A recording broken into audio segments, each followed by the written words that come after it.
Let's turn YouTube on. Let's fix my alerts. I think we're done streaming on TikTok for a little while. I think that shit's honestly been just kind of cooked. We're a bit late, but I am here, and we have a co-stream already available. So let's flip on over. Sup, hello, what's going on? Let's do this. And I need to do this. Boom. Hello, sup? Did I start it? I think I did.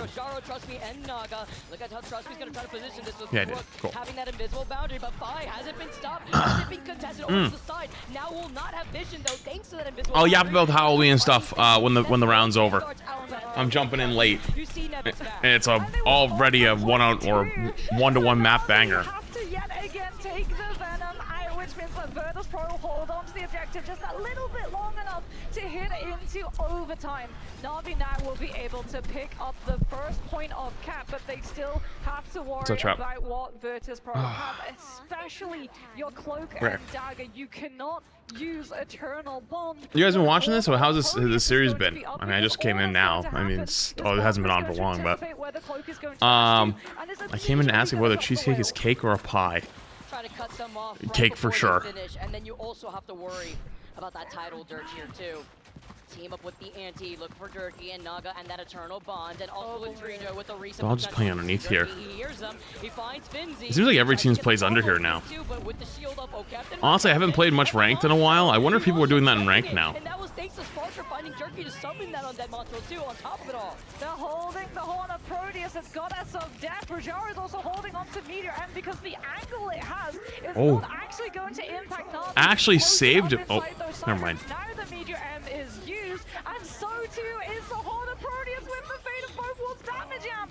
VODS Pro finds the flip is up to Jerky to make the play. He tried to just touch with Bucky ult and just died. That's tough. Okay. Yeah, that's over. Chat, how was your guys' Halloween? Was it good? Did you guys go out? That just played perfectly to the strengths of the duelist lineup, while also allowing. Without a mixer, it's going to be very difficult, to be honest with you. Add that to the domination tally mark here. Another one for Celestial Husk as VP. Yeah, I have so much leftover candy. I'm going to be real with you. I thought there was going to be more. I mean, to be fair, there was still a good amount. There was like 50. But they all showed up at like 4, like right after I ended the stream, basically. And then there was like literally 6 people after that.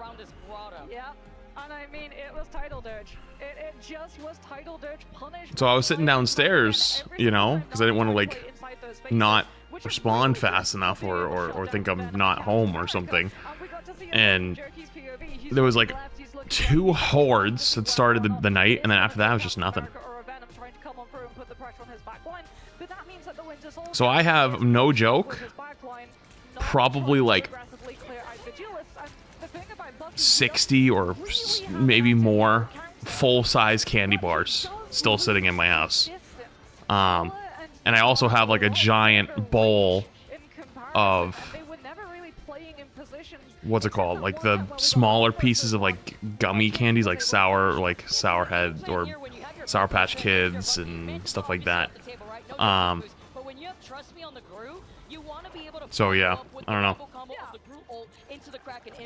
How many times did we even get to see that happen despite it going to the 3rd round? I mean, Jerky was also target focused down crazily well on the side of VODS Pro, especially because for Na'Vi, their hand was forced having to play into retake with things like the cloak and dagger, right?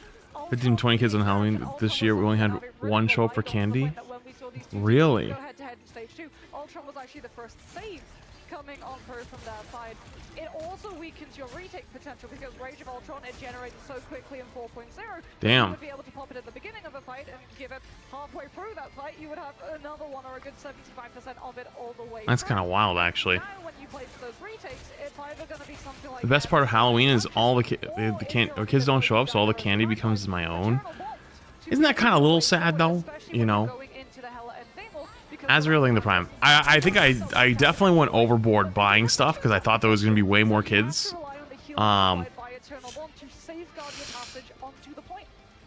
But I guess I can. Honestly, I could probably just drop it off somewhere. To give them away, you know. We had 2 large groups, but most of my neighbors have real little babies. And just one or grown kids who are party peeps, no in-betweens. Damn. That's wild. Where's Gus? He's around here somewhere. He's honestly so tired. He had a rough day yesterday. He had a very rough night.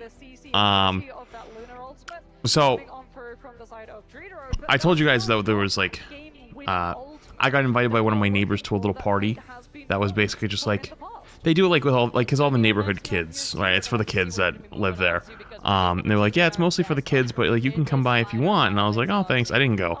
But it was a house next to mine, and so there was like 20 or 30 screaming kids in the front yard of the house next to me. And poor Gus was just going fucking bananas. Oh my god. I haven't heard him scream yet. He actually screamed for the first time. He did a puggy scream when they came to the door and there's like 20 children. He fucking screamed. And I ended up having to put him upstairs in the bedroom for a little bit because he was so stressed out. And he was so anxious. He was literally like sprinting back and forth in front of the door, just screaming and barking. And I was like, oh, it's okay. It's okay, you know? Is do some cities/towns have dedicated days for their kids to go out on Halloween like a week early? What? How do you even know? Like, who gets to dictate that?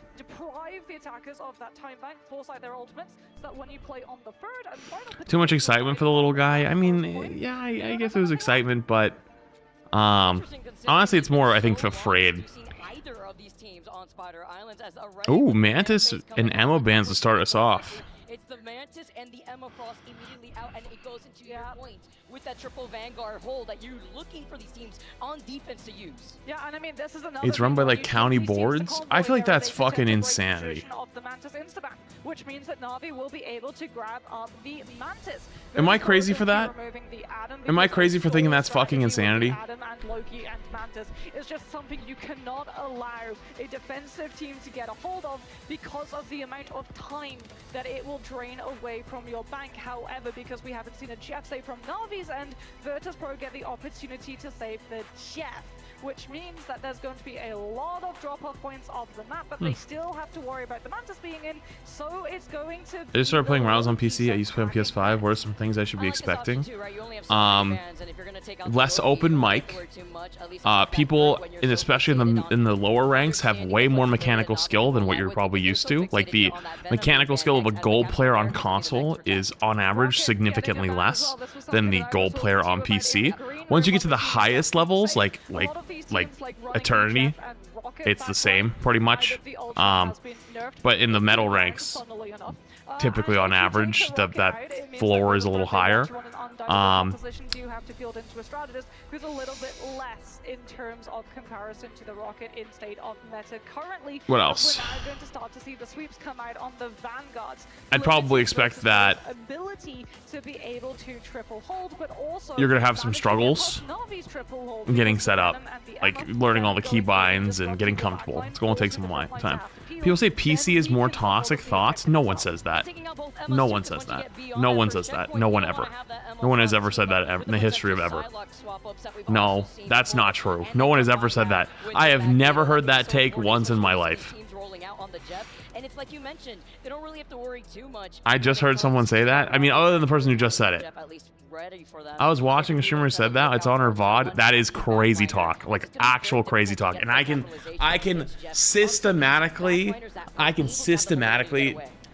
take that apart. And the reason is, most people that are extremely toxic in video games are either hyper competitive or hyper casual, right? And console is filled with casuals. And you don't give a fuck if you drop some slurs on your game and you get banned, because you don't care about the game. If you do care about the game and you spend a lot of money and you're really invested, you don't want to lose your account. So like, you kind of have to be like more passive aggressive, right? And then they cracked down on that too, so a lot of people will end up just not saying anything, and it's why you'll have a lot more quiet games. But that said, overall, console in general is more accessible to people, and so if you're bumping into a casual on PC, they're typically more like, they understand, they're just having fun, because all the people that are investing big money into a PC and investing a lot of time into a PC are on average, I think, more competitive, right? And also, like, you know, a lot of people who like video games a lot, and like video games is like a big thing that they enjoy, I think have actually started to move back to PC over consoles. Like, PC has made such a resurgence in the last few years. Like, okay, fun fact, originally Microsoft, the only reason Microsoft even made a console was because they were losing sales on their PCs. They were getting smoked. And that was the whole reason they even made an Xbox way back when. So now gamers realize that if they want a gaming experience, like, if they have the money, a PC is 10 times better. Like, the only thing that console really brings at this point is accessibility and price. And PCs have dropped, well, I mean, I don't know about in the last 6 months, but for a while, the prices of PCs had dropped quite a bit, you know? So, but yeah, that is definitely, that's a little crazy talk. Also, I should have done predictions for you guys, I forgot. Yeah, prices for consoles have also gone up, true. Yeah, no, I think I've actually never heard someone say that. I've heard people ask the question. I've never had someone, you know. I was looking at PC game. I bought a Switch 2 months ago, and I kind of regret it. The Switch 2 for me is a purchase that I made because it was a Pokemon playing machine. That's it. Teenagers are more likely to be playing on a console than on a PC. I mean, that makes sense, because, like, PCs are very expensive, and parents are the ones that are buying their kids the item, right? And so, buy them a gaming system for $500 or buy them a gaming system for $2,000 or $1,000, you know? Repositioning potential into the high ground here, back into the safety of Fade's hands, but it's a bait to try to make them wrap around to the left side of the choke. Look at Nevix side bait 2 with the invisible boundary as VP are looking to recontest. The objective control, it has to be. Is just me or PC people super elitist sometimes? Sure, yeah, absolutely. But like, I think elitist comes with the territory when you have something that like is taken much more seriously, right? Like, if you're chatting about food with your friends, like you like, oh man, this food's really good, but then you go to a place where they're doing food, like a bunch of food reviewers show up, right? Like, you know, are those food reviewers any more knowledgeable of taste than you are? Arguably not. Like, you all have the same taste buds, it's just preference, but they're gonna take it 10 times more serious. You know what I mean? So I can kind of understand that, but sometimes though, like, they're also just more knowledgeable, and if like they feel like you don't pass the knowledge check because that's like something that they spend a lot of time on, they might think like, oh, you're not on the same level as me, so you don't know what you're talking about, blah blah blah blah blah, right?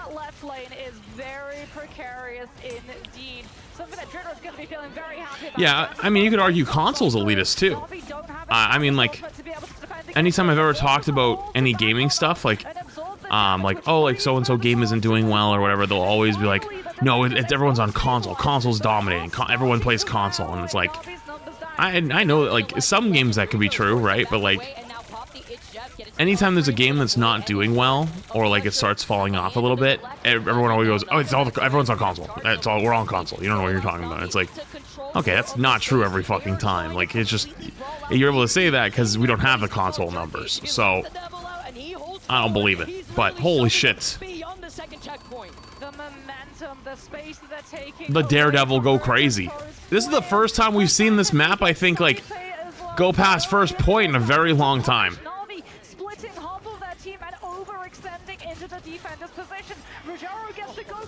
Kids nowadays get a phone from their parents and a cloud-based laptop for grade school that is locked down in basic. They play the games on their phones. So you guys do have phones.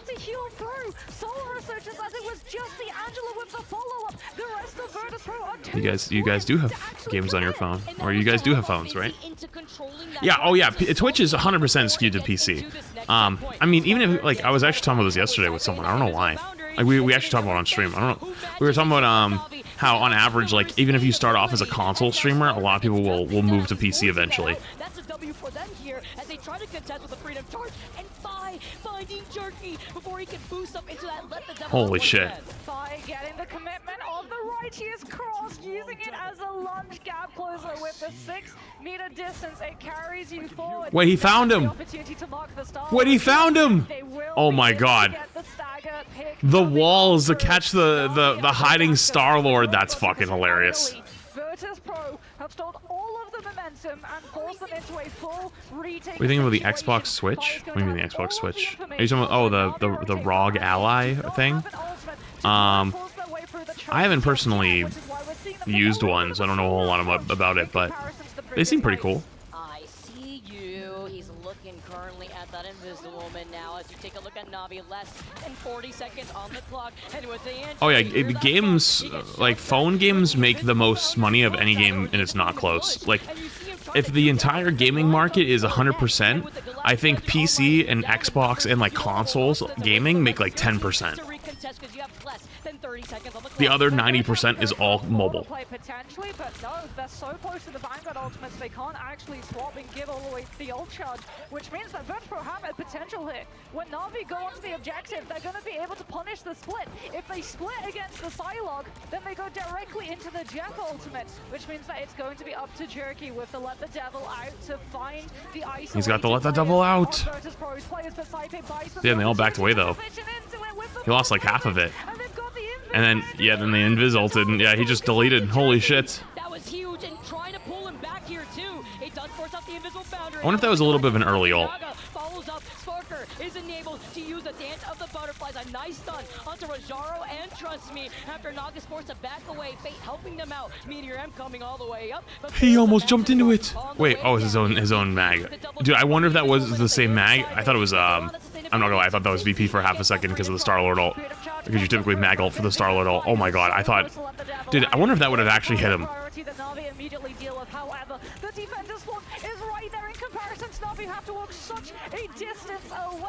You think PlayStation bring back the PSP? Probably not. Damn, VP holds. This is a very first point hold map though, so Navi could still win it. Rubik's taking 64 months. Appreciated. And we know it's usually difficult to, let's be honest, even though they have that momentum on Spider Island, sometimes it's hard to see a lot of these teams. Most AAA games are poorly optimized on PC at first. That's why a lot of numbers at launch of games seem console favored. I don't know if that's totally true. I don't know if that's totally true. But specifically was able to get these follow-ups on the dive composition that they wanted to aim for. The problem with PC is you have a large spectrum of players. Like, they're all over the place. Their console, their hardware's all over the place. That he would get hit with the force physics coming. Console's all in one. But he's got the shield to be able to survive the after effect of all of that. Poor optimization could come down to a lot of things. It could come down to like what kind of hardware you have, what settings you're running, what other programs you have running. You know, are you trying to push it beyond like what it was originally designed for? Like if the game's running on console at 60 FPS and you're trying to run 240, it's like, well, that's the key thing here, Vicky. Na'Vi got you're pushing a little further, you know what I mean? So many full what about the Pokeball you could walk with when Diamond and Pearl came out? Holy shit, I forgot about that thing. Virtus Pro have access to. The Vanguard line has been cleaned. Aside from the strategist healing output that we're currently seeing. Crazy now. This is Grand Finals. Yes and no. So technically, everything at LAN is called Grand Finals, but this is not the Grand Finals match. But it's to break through this chokehold as Na'Vi With Rajaro being on the Captain America, trust me, being on the Angela himself, Jerky was getting pushed around with some whiplash as the Invisible Woman pushing, pulling him. Level 1 Crook is able to find 5, but it's a nice trade-off. Damn, they get one early. They got the Mantis through the back wrap. They want to be able to use it on duelists. The Star-Lord and the Daredevil is, trust me, getting taken down early. Is going to potentially force him onto the fringe, but no, he's going to go over to the Angela instead. But still, Virtus Pro, because it wasn't a pro. The Angela's a very interesting pick here. Nevix is on to the Thor. I want to see the Thor POV. Yo, let's see some Thor POV. What's going on? At the rest of VP who are forced to play off this low ground. Invisible Woman shield right here, of Spate together. With the Mantis, Crook already has a Soul Resurgence. Where is he? To go, gonna be able to boost everybody into position, but with Fi going down, they have the number advantage if you're looking at Navi. He's holding on to it for right now, as the Invisible Boundary is gonna come in clutch after they've lost out on Naga. That's 2 down. Oh, I see him coming in now. The sidelock comes in to clean up shop. The It's Chef next from Drijo. Navi does not It's one. Dies. It's Chef not gonna be able to take level 1 Crook off of the map, but it did pronounce the Soul Resurgence from their side, and off of the back of that, Virtus Pro will be able Oh my god, 1 HP, holy shit. Oh, the Thor bubble takes down the Angela so he can kill her. Wait, he just snipes the Star-Lord. Wait, the Thor going crazy. Let's see Thor POV. Why have we not watched any Thor POV? What are we doing? Opportunity for Virtus Pro to position around those. They teleport directly into the thick of things. Finally seeing the teleport recontention here too, as Finzi with the Freedom Charge helps with the survivability. Fate, Invisible Boundary, but VP have everything to work with. Let the Devil out as they try to control the space. The Galactic Legend, but it is far from. He's letting his Devil out. Together with Fi, they're looking to clean up what is left of Navi. Rajaro, only so much you could do with a Freedom Charge. Now putting a stop to Dude, it. I really wish we got to see Thor POV. Look at the time back. They have a minute and less than 40 seconds on the clock, and they're already holding forward to control the space. Navi tried to go big, but instead went home as they used the Invis Boundary in the Strange Portal to get the slow onto Virtus Pro, who had LMAO Flats Mofo, you don't even know how good it feels to tell your ass no more damn ads. They offered me a free trial of Twitch Turbo, Mofo. So you're telling me, 1, I should run more ads, because 2, I'm not running very many right now. Fun fact, I turned my ads down quite a bit during Variety, and I haven't turned it back up today, because I forgot until right now. So you actually just reminded me. Thank you for reminding me. I'm going to crank it back up after this round. He's taking all of the target focus because Virtus Pro knows. Hope you bought that turbo. And VP have so much time to work with, right, Moxie? You got 3 minutes, less than 30 seconds, and they don't even need to get to the full second sequence of Spider Island. Look at Jerky being on the silo, trying to build into the dance of Butterfly. I've been extremely nice about it. And he drops in here. Okay, to be fair, during big drop days, I do fucking crank them shits because most people are AFK. So it's like, yeah, I could in 1 drop stream week I could make my whole month of normal income, you know. I'm gonna take that every damn time. But recently there hasn't been any insane drop campaigns, so there's no reason to. The same. They've got strategist ultimates, but Fi on that Daredevil is trying to clear all the way into the back line, disrupt the strategist, so that Virtus Pro can move into position out of the choke, close enough to use the dance of the butterflies. Invis Boundary comes up. Sad to say, fair. Behind enemy lines right now, has to try and dodge away, but loses the 1 versus 2 with the 8 coming on through from level 1 Crook. Wasn't expecting it. My question, am I crazy for firmly believe that Angela is a horrible solo tank? No, you're not crazy. That is an awful solo tank. Freedom Charge, but looking at VP, they're playing Ring Around the Rosie with this middle Pride Rock, as now the Freedom Charge first is activated from Finzi. The building comes collapsing down, roof all over their heads, as you see the It's Chef, the Meteor M, to try to find that invisible one, but with the double jump, manages to get away, as he finds 2. Who is the Sugar Bron of Marvel Rivals? And it is Nevix and Fi who are the victims, enabling Navi here on this defense. It means 27 months. The Sugar Bron? What? What the fuck's a Sugar Bron? Planted firmly on the defensive grounds of Second Spider Islands. Fi does have to let the Devil out to draw the It's Jeff. When level 1 Crook uses the ultimate, I'm guessing some type of LeBron. They're just gonna go aggressively forward to force the Invis Boundary from side base, but Tridro. Oh, Sugar Free plus LeBron. Is Sugar Free considered the best watch or the best OWCS player right now? Really? I haven't watched OWCS in a while. Who is that in right now? In this? I'd say level 1 Crook is probably like the best support player.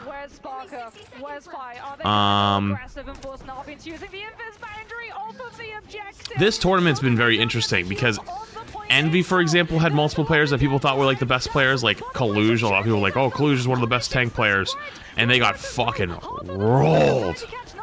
They didn't even make the land. Or sorry, they didn't even make the playing on stage. Getting that next following pick as Finzi goes down. Look currently at Fate, who has the Sia, and this is a big swap up because the Rocket will have that BRB for this fight. 30 seconds left. Sparker. It's been very interesting to see, like, I guess Overwatch Esports has made a little bit of a comeback in the last few months for them. Like, the people are more invested, which is cool.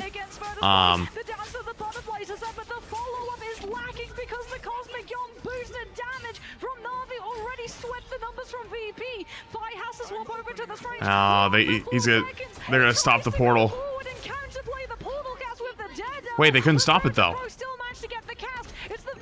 Wait, they got the kill on Naga and then they got the portal. No way VP wins this fight off that.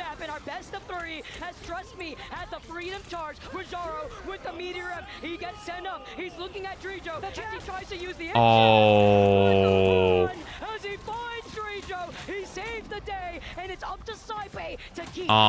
Drijo dying right there might be GR actually.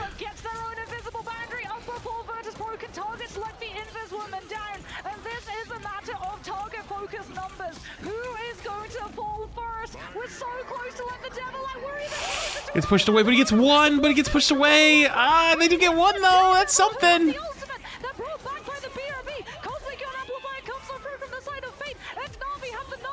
Five kills.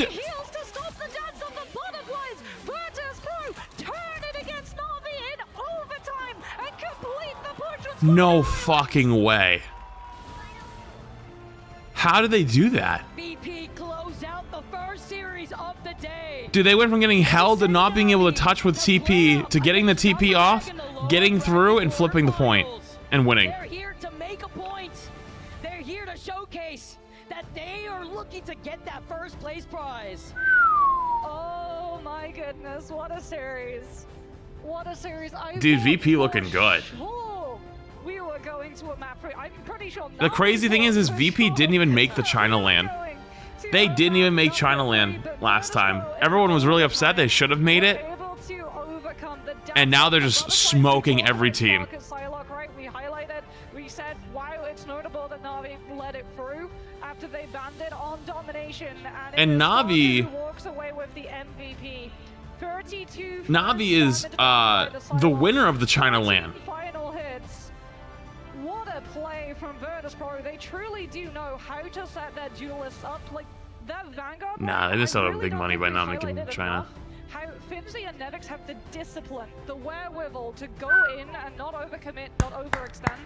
Good series from them. 2-0 against the former champs. Kind of crazy.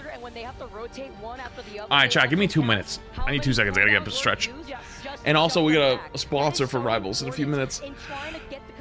Out to Sparker specifically to let him know, all right, green light, time for you to go. And when he has the Dance of Butterflies, you combine that together with Sci-Fi. Also, later on, Emong told me that he was gonna play Are We There Yet tonight. I don't know if that's gonna happen, but I'm still holding hope. You really can't hold it against an Invis woman to use the force physics against a Strange, but it pushed it back on his own Daredevil. That's one of the problems for an Invis woman when you use the force physics.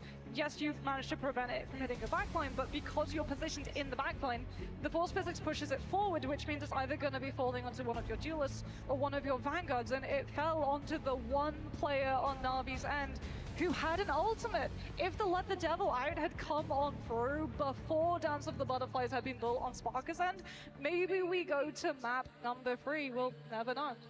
Because it won't happen, because now VP are sitting happily in that upper bracket finals. If that isn't a statement, I mean, the script writers are working overtime in the back here, because all eyes were on VP. We heard it from the analyst desk, you heard it from us, and when it came to the downs and the highs from this team, they've stuck together, and they were able to be so adaptable around the different metas going into this tournament too. Yeah, and we asked them about it, right? Because a lot of the teams, when we see them take losses, especially when they don't make it to LAN, you see huge roster changes. The fact that we actually call it roster mania, where so many different players are just being poached left, right, and center and all finding themselves different homes. But it does something that I refer to as sandcastling, right? Where you're trying to build a sandcastle and the sea just keeps coming in. It destroys all of the foundations. VP, they kept everything the same and they got to build those foundations. They're now so strong. Yeah, and now we get to see an interview here. Take it away, Cozy. Talk to the winners of VP. Hello and welcome to the winners interview, and my goodness, that was absolutely what we expected in the making of EMEA versus EMEA. And right away, I mean, what a dramatic finish. I'm joined by Sparker the Legend once again. Sparker, crowd, give it up for Sparker VP first of all here. Love to hear it. Sparker, let me ask you, in all sports, we see inter-conference, in this case, inter-region kind of a matchup. They're tough. They can be very difficult to get the W. Walk me through why it's so difficult to play a team like Na'Vi that you know so well. Well, I mean, they were the former champions, and I mean, they have a good idea of the game and like how you set up bans and stuff. So, I mean, they're definitely a good team to play against. Listen, I mean, This crowd is boring. Well, I mean, they're at DreamHack Atlanta. It's just part of DreamHack, but also it's not the finals yet. It's just, this is day 2. Tomorrow, I'm interested to see how it looks. It's so easy to allow a loss like that to get to the mid-seasons, to carry on, and now you find yourself advanced. Are you playing RB there with Emong or not? Well, I'm here. I don't know if he's going to be here. He told me he would be today, but we'll see. Those 2 games against Citadel just kind of stopped our streak. But yeah, I think that was a unlucky tournament for us. Where's the pug? He's out there. I just saw him. Hotel with the team, being with the team, y'all are here in this moment. I mean, how are y'all? If Emon gets on, you need to tell him to at least tempt Night 6. He told me he wasn't gonna. Walk me through what this team is feeling like and how well, I mean, I guess the unit are as you find yourselves now just. I guess he didn't say he wasn't gonna no matter what. He just said that. Well, we're confident in being able to win. We just he only did the 5 do nights, what we do in but scrims that's fine. Not get nervous that we're on stage and yeah, just perform like normal. Finally, listen, I want to hear a little bit of passion, a little bit of confidence from you guys. Y'all have some of the best players in the world. How did Gus do with the trick-or-treaters? Bad. I had to put him in the bedroom. It was bad. Confident that y'all are locked and loaded with the best players in Rivals across the board? Yeah, I'm able to play confidently because I fully believe that my teammates are probably the best in their roles. So it makes it, I don't have to be as nervous on stage compared to other teams maybe, if they have like less confidence in themselves. Well, you're an experienced player in that across many games, and I have to ask with it, we look to the next matchup, right? Anyone you want to face in particular to maybe... Also, Rubik's, did I get your 64 months earlier? I don't know if I did. Yo, if I didn't, my bad. I think it's 64 months. What might that look like? FlyQuest is very good right now, and I think we will be seeing I've never done any IRL streams. Last words, those that believed in VP from the start, and those that love VP now, what do you have to say for them? Good luck. Good luck. I love it. Hey, give it up for Sparker, guys. FlyQuest's already coming out to put their stuff down. That's good. VP, and now we got the deaths to break it all down and what we saw in that matchup. Did any of the neighbors recognize you? Good luck. Oh yeah. Indeed, and this director needs a raise because that was Hey, did you not see my tweet last night? An incredible series, 2-0, but you would not be able to tell if you were watching. I didn't see my tweet last night. As you could get it. There was a world where Na'Vi were able to take away. I was 10 minutes into handing out candy. It came out in VP's favor, but man, 10 minutes into handing out candy. Absolutely showed the defending champions up against a contender. And one of the kids, as he's running away, is yelled, "I follow you on TikTok." Must have been the same as like regulation time with how these two teams are playing, but you're right, like Dan, it is just how 10 out of close this 10. whole series was. A full 3-pointer on this first domination map, and whilst we sort of saw that the focus was from Na'Vi in this game to get rid of as many duelists as possible. For sure, we got full-size candy bars. Actually, there was like this this little girl. It might have been her first, I think, Halloween ever. She was probably like 3, maybe 4. I showed her the bowl, and she goes, "Oh, jackpot!" It was so cute. Because like they're the big candy bars. But the fight at the end, you know, especially 5 with the portal and then the 2 picks that he gets off the Maelstrom, was so key to making this a clean 2-0. Spider Islands wasn't the only thing that Na'Vi didn't pull out very often. It's also the Daredevil. We haven't seen that at a whole. Followed you on X. I hate having to use that platform, but there's not really any better alternatives, and it is what it is. Another curveball, but unfortunately, it just didn't go right into that batter's box. It did not go right in the end, but we did see a couple things, like you said. We saw the Daredevil coming out, not just for Jerky, but for Naga, so we saw something that Na'Vi have not really brought out. They were trying new things here, but VODS Pro were just too strong to deal with, and then moving up to that upper bracket finals prepared. They are now 1 series away from the grand finals. But honestly, yeah, but there wasn't that many kids, you know, which is crazy. Yeah, it's one of those but a lot of people were saying that they just, for VODS Pro at the very least, and a bit you know, more of a straightforward time going into tomorrow. But like for Nevix, it was in that first map right at the beginning. It did feel that Rajaro and Trust Me were kind of. Apparently, a lot of people just haven't had a lot of trick-or-treaters anymore. Certainly, the Vanguard's focusing on just being as flexible as possible with the ban system, especially when we saw drafts where you just try and take out Emma, Venom, Captain America.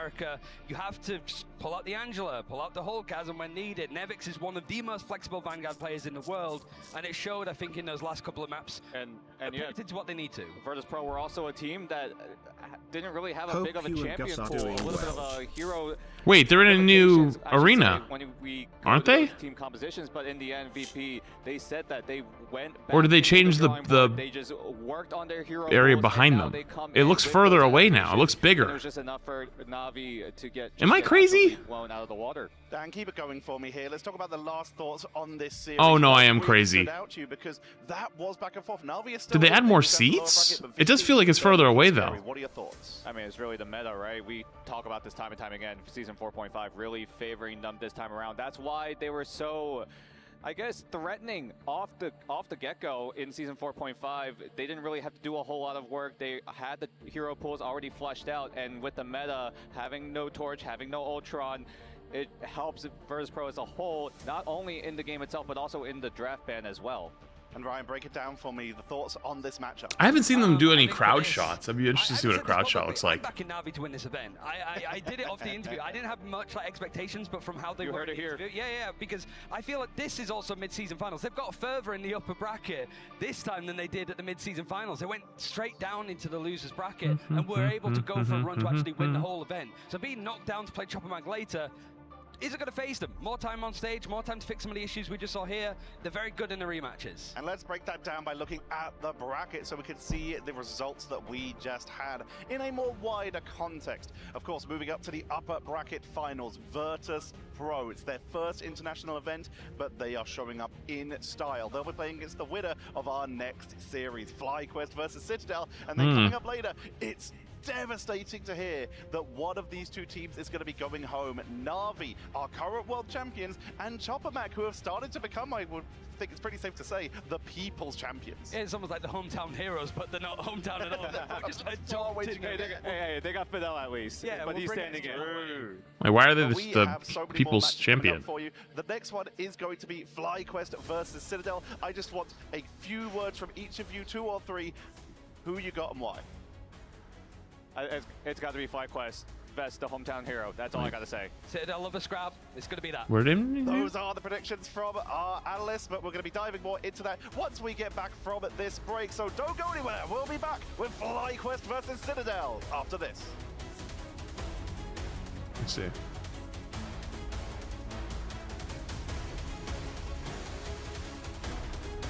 Twitch isn't giving you a badge? Wait, what badge? What are you talking about? I missed that earlier.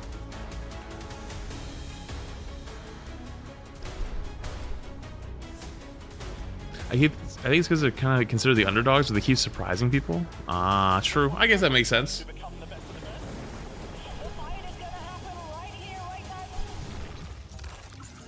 What's the plan after I will say more arc raiders? No, I think I'm trying to get Emong to do RV there yet. There is no reason to be afraid of our magic, unless you give me one.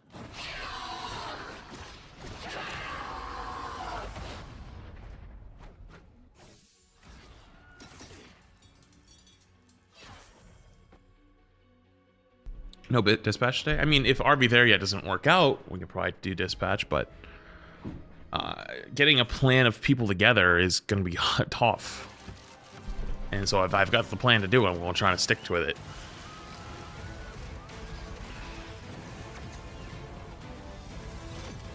Now, they might be. I don't know. Probably. I mean, it should be soonish, I think.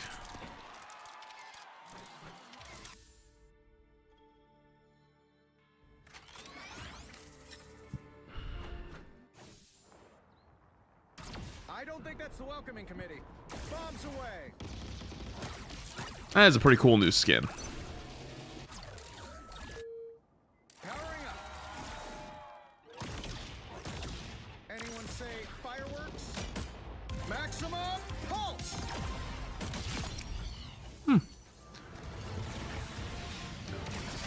What was my #1 favorite skin in the game?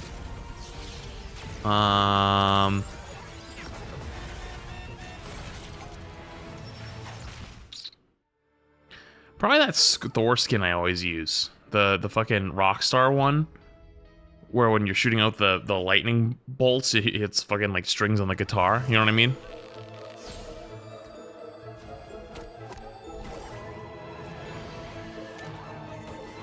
No, not to my knowledge, random.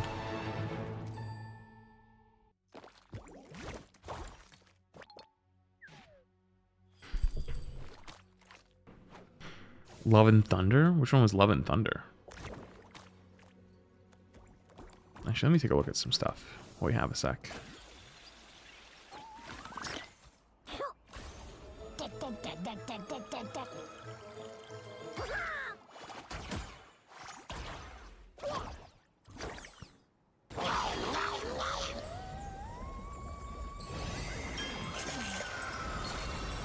What's that?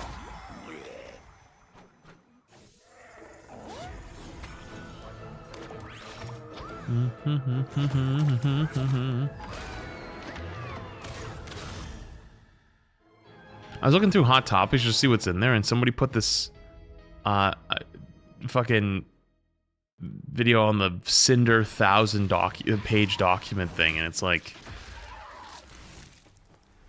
damn, imagine having to read through 1,000 pages of dog shit just to make like a drama video, you know? Like, I respect the hustle, I'm just saying, like, I would probably hate that.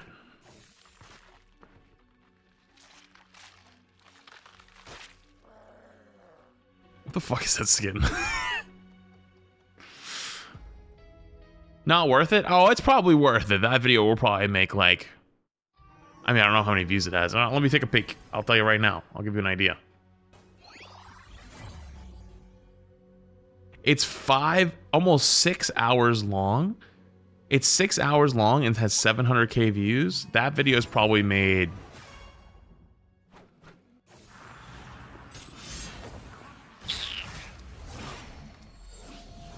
at least 10 grand, probably maybe even closer to 20. Nah, 20's high. Maybe 10 to 15. Maybe 15 grand. No, 10. 10 sounds about right, actually. Probably about 10.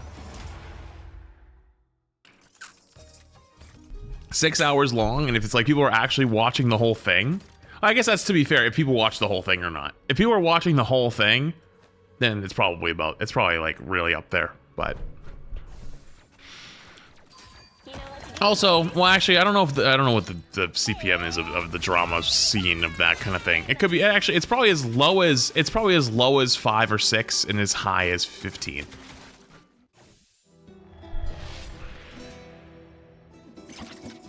So I don't know. Probably worth it. Probably worth it.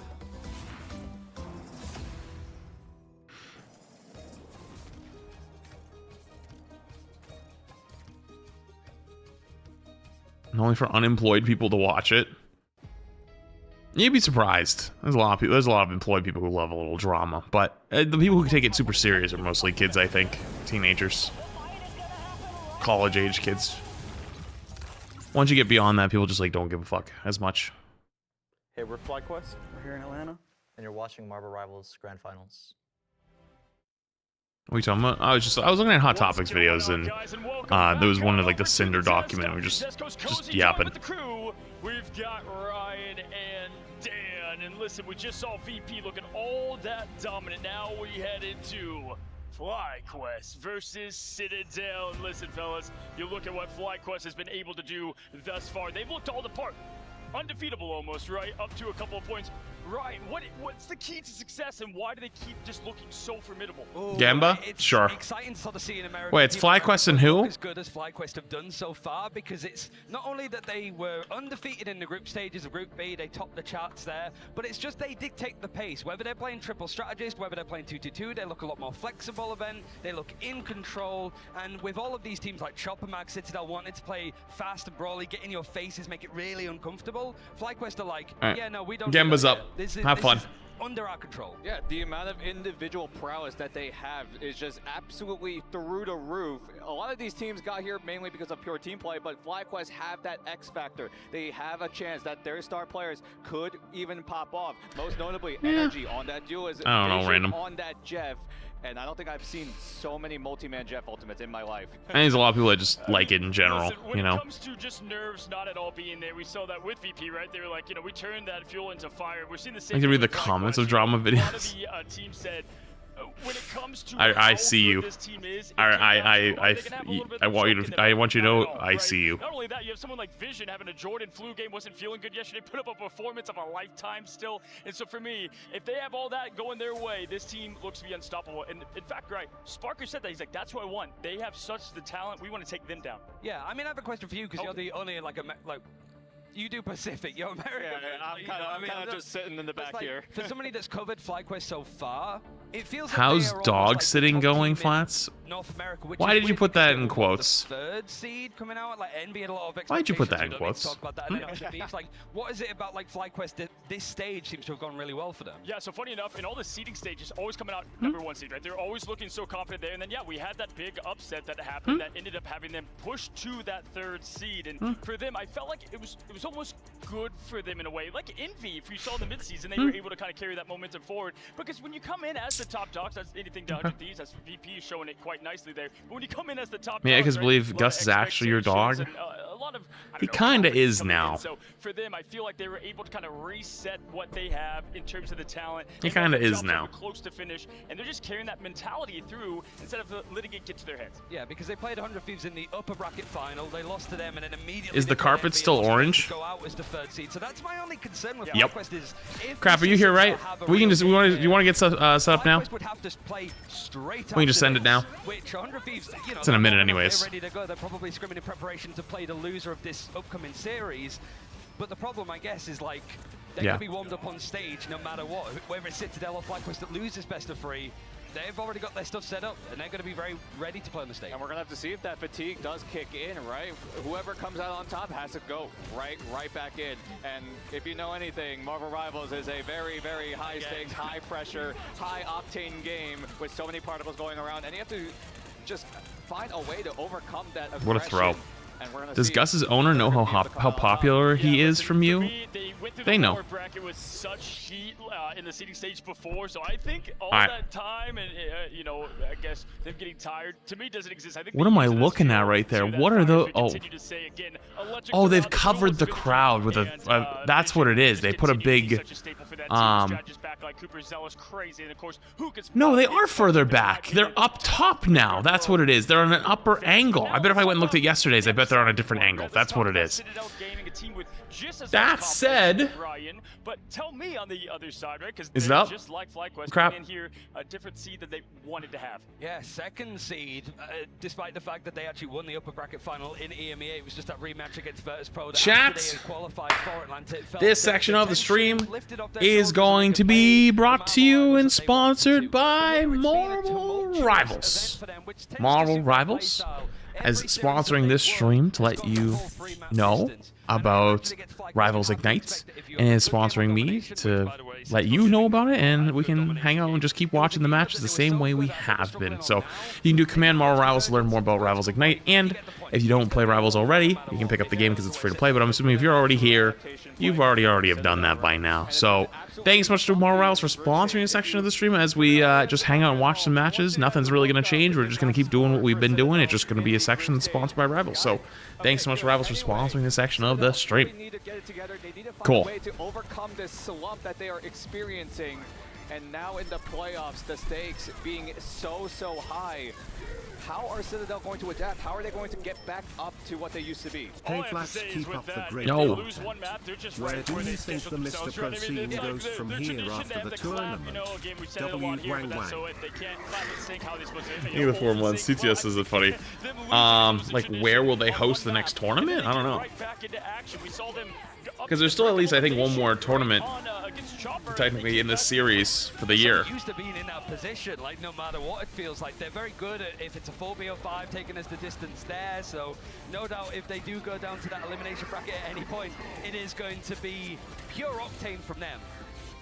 Yeah, listen, for what this team communicates and what they're able to put together. Are you trying to like they find your continue to have friend some of the that best, just I happened wanna say, that's in chat lurking, or some, I'll go stage presence there with confused. Sala and Co. And so for me personally, listening into what makes this team great is something that I think is special about LAN. And for us, we get to hear it on the stage a little bit, but for the viewers at home, I'm sure they want to hear, you know, how this team communicates. No, I don't have a thing for that in Discord because it would just be filled with stuff, I think. As I believe production have a little treat for us here back at home. A little exclusive look. Which is terrifying at the prospect of hearing the comms for Citadel Gaming, because when they poo-poo talk, as they like to do, you could hear it from here. We can hear it being shouted out loud, so it's like hearing that side would be nice. Something I want to see a lot more in general in these lands is what the players are saying to each other, and again, we have it for you right now. So let's go ahead and listen in to Citadel Gaming.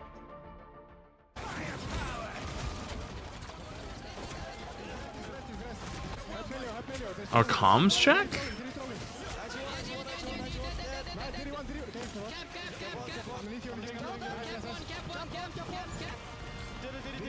Cap one. I looked at his health bar, more than half.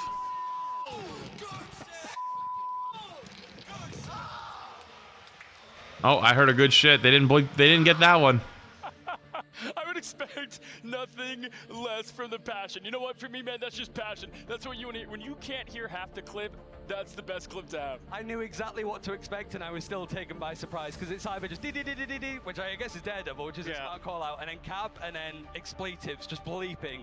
The Citadel Gaming way. That's the go-to call out, right? Just say the same hero over and over again until you Nice. hear all 6 people calling it out. Yeah. And that's how you organize the comms. You're talking to 5 other Navi people, lost, yeah. And you heard it at the start of the clip, right? Everyone just talking VP about flipped things the at exact same fight time. last Some second people with a are talking about TP. this, some people are talking about nice heals. Some people are talking about this, and then just say the same hero name, DDDDDD. Go right in. Well, yeah, but it's especially like with this meta feeling there's so much like rush and dive. Coordination is everything. If you have 6 people diving on one target and it's slightly off, you're not going to get that pick. You're going to really struggle in that end. But like looking like at the map. Do I give in to my thoughts to get 40 chicken nuggets? Yes. Has not been going well. It used to be really good for them. Do it. But this event, FlyQuest being the best. What's the worst that could happen? One of the big things about these two teams is we don't see a lot of Heart of Heaven here in this land and in general, right? And both these teams seem to like it as a little bit of a home, court advantage. For me, it was shocking because, Chopper getting that win early and then they take them, Citadel picks this map. I'm like, what's going on here? They're comfortable there, right, Dan?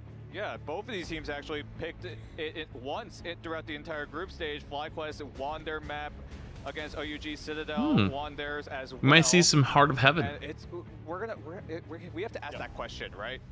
Can they win on Heart of Heaven? Both these teams have a lot of experience on this newest map, which we really didn't expect to show up a whole lot.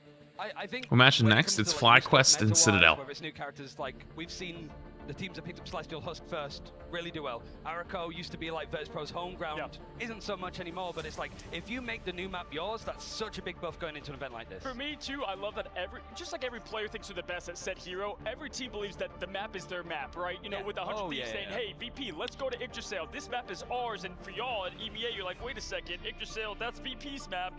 That's what you love to see here, because the confidence is going to ooze through. So which one's the true king of Kunlun, right? That Marvel location of Heart of Heaven. That's what I want to find out personally. And listen, do we expect this to go the distance? We think it's going to go to Game 3, right? I want to throw that to you. You know, who do you have to win, and does it go the distance? I think it'll do a lot better for Citadel gaming last time, because Domination heavily leans towards FlyQuest. Haven't dropped a map of it so far, where it's a 33% win rate for. Yeah, hopefully we get in soon. Guys of Citadel. Oh, there we go. But Convergence. Yeah, I wonder why the really bot well wasn't for working Citadel. for YouTube. Yggdrasil Could not tell last you. time when they played FlyQuest, and FlyQuest broke a 10-game winning streak on that map. So it was like, this is the map that we usually go to, and FlyQuest, yeah, we're going to beat you on that as well. And Citadel were like, what? Excuse me? So now there might be different ideas to go for, which might... Is Twitch performing poorly for anyone else, or is my internet just cooked? I don't have to win in this thing, but I think so far all of these maps have gone full free mappers when it gets close for Citadel. I don't know. I just want to see that. Especially What's wrong with that yours? last What's series going on? Could have been a free mapper and it was narrowly a 2-0. I want to see this one go the distance. Listen, you said FlyQuest, right? Whenever you had your early prediction. I like what you said, the hometown favorite. I mean, we can hear it here. It's funny, whenever we were in China, you heard a lot of love for, obviously, not only Bobo, who was a superstar. Yeah, it might be just your internet then. I don't know. You know, to see all the love go to a lot of the American teams, obviously live here in Atlanta, Georgia. I have to say, fellas, for me, it's got to be Fly. The talent, it's unmatched, in my opinion.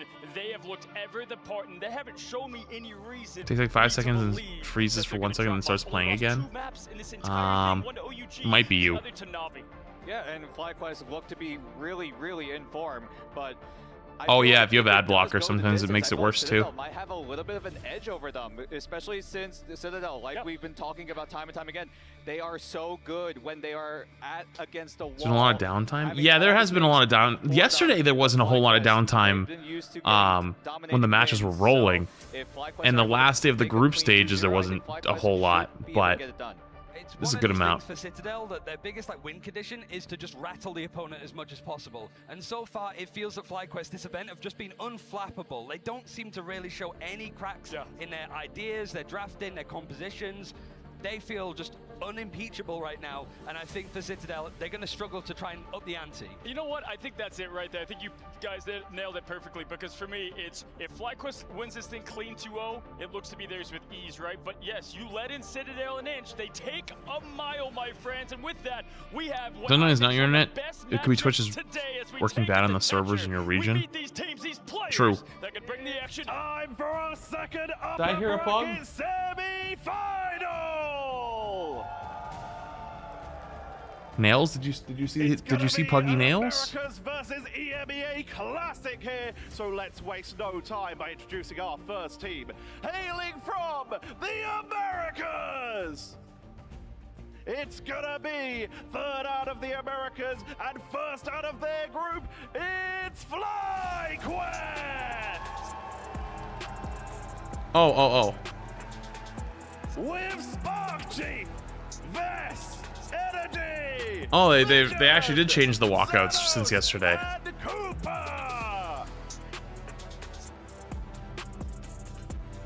You're heading into your upper bracket semi-finals. Your first land, same as VODS Pro earlier. This was a bit of a tougher match. How are you feeling about this? Pretty good. Should be free. We're here what we do here. Everyone always has a hard time trying to figure out what they should do with their hands. Is it going to go the same way? No other way to go. No other way to go, they say. Good to see you all. Make sure you make your way to your seats and prepare for your... Honestly, the one who's got it down is Energy.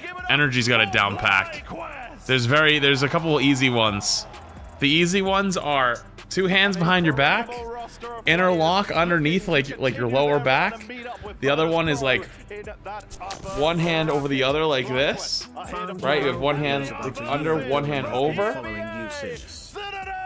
Or you literally just put them to your sides and leave them there and just chill. Yo. Joeface, thank you for 2 months. Appreciate it, dude. Hey, thanks, buddy. Yeah, long time. This is your second international event. Cross arms is best, I think. It actually isn't. Psychologically, for 2 reasons. One, when you cross your arms, you kind of cut yourself off from others. But also, people view you as like less approachable / less like receptive. And it's gonna happen, I believe. So like this one right here, like it's a little higher up, but this is the one. This works. You guys better vote for the EU team. You have no chance. This is right here. This is it. This is how you do it. Boom. This works. Boom. That one works. Pushing for you is the way. You can tell a lot of Citadels have either done this before or they kind of tell them what they should do. Yeah. Boom. Boom. Boom. Boom. Everyone except okay. Everyone else was doing the poses that you should probably do. An incredibly tough opponent, a team that already beat them in those group stages. What about hands in pockets? No, hands in pockets doesn't look good. On to the upper bracket finals. Loser will be fighting for their tournament lives. And to take you through all the action, we are heading over to our casters, Got Moxie and Vicky Kinney.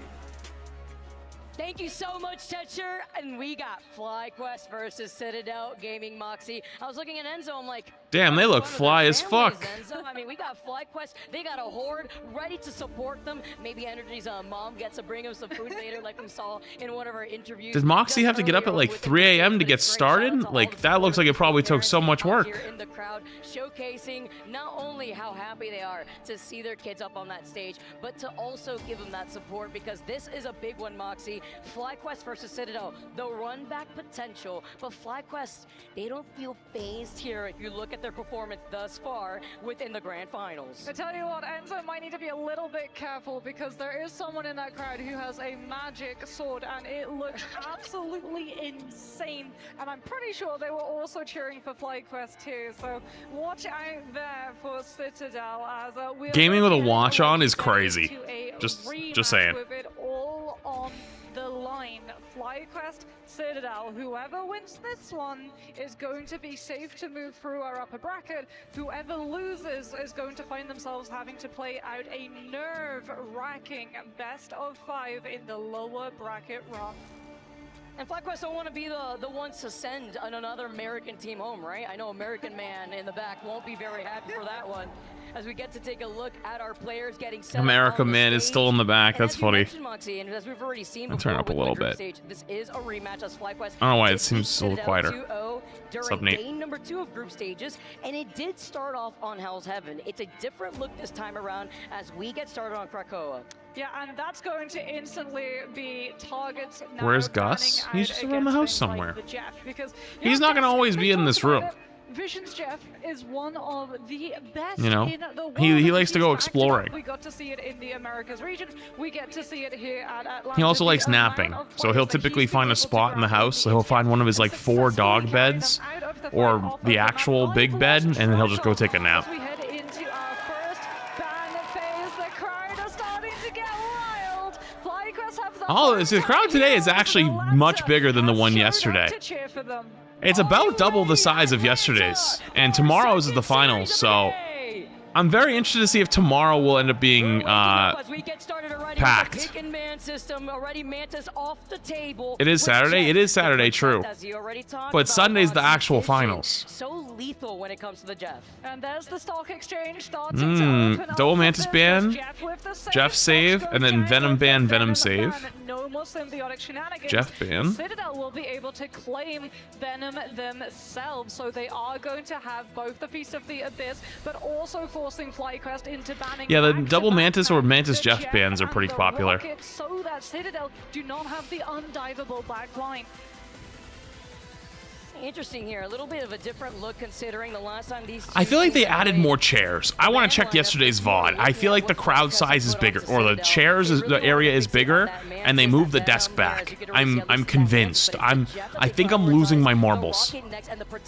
Yo, what's up, Mega? Well, this is also very different. Rocket ban, Bucky ban, Emma save, Adam ban. Okay. Going for the Venom and the Emma managing to secure Invis save is smart. good Vanguard line looks to be Citadel's way of play here, as it's going to be FlyQuest getting to save the Invis. What are they going to ban? Star-Lord, maybe? Or Cap? Or something wild like a Strange ban? Nah, Loki? Okay, fair. Oh, that's smart. Keep the Mantis Loki team up from going. That's actually a really smart one. Good ban. See no Loki on the other side, so you won't be able to get that double res. Rocket's getting a lot of play. You're surprised at the Rocket ban, but Rocket's actually gotten a lot of bans. Or a lot of play. Not a Psylocke. FlyQuest currently going for the Hella Namor, and I think this is something that Citadel wanted, right? They saved both the cap. Well, rather not the cap. They didn't save Polly's cap. They saved the Venom. They might be trying to bait FlyQuest into thinking, hey, we're going to be putting Polly on the Venom, and Enzo's going to be rolling out on the Emma instead, so that they think that they have to worry about a dive composition and go for this Hella Namor instead. Well, Hella Namor's just so good that I wonder if it's probably still worth running, even if they're not running dive, I think. With our second winner semi-final match. Best of 3 here. And none of these teams want to face off against the scary team. Chad, has there always been leaves swirling that statue? In that losers bracket, $1 million. Yeah, but well, Rocket's new amp is crazy. It's a support defensive ult and a 40% damage boost, so you can actually one-shot through most support ults with it. Very strong map for the Hella Namor if they're in control of that space. There are going to be a lot of long angles for them to be able to punish Citadel. All right, so we've got the Hella Namor team up on one end, which is much more front-to-back comp with Emma Groot, and then we have the Cap, Venom, Daredevil, Psylocke comp on the other side. Gonna be able to call out Cooper's positioning too on that Invisiwoman, as you can already see FlyQuest taking the high ground. They were expecting Citadel to try to contest them on top of that bridge, but looking to their left to try to cover their backs with these squids. Backing away, nice push off from Cooper, and it's a ooh, energy with the early pick. On top of the anti-heal potential with the Hella and the No More has energy. He is flinging. Dude, headshot. Impactful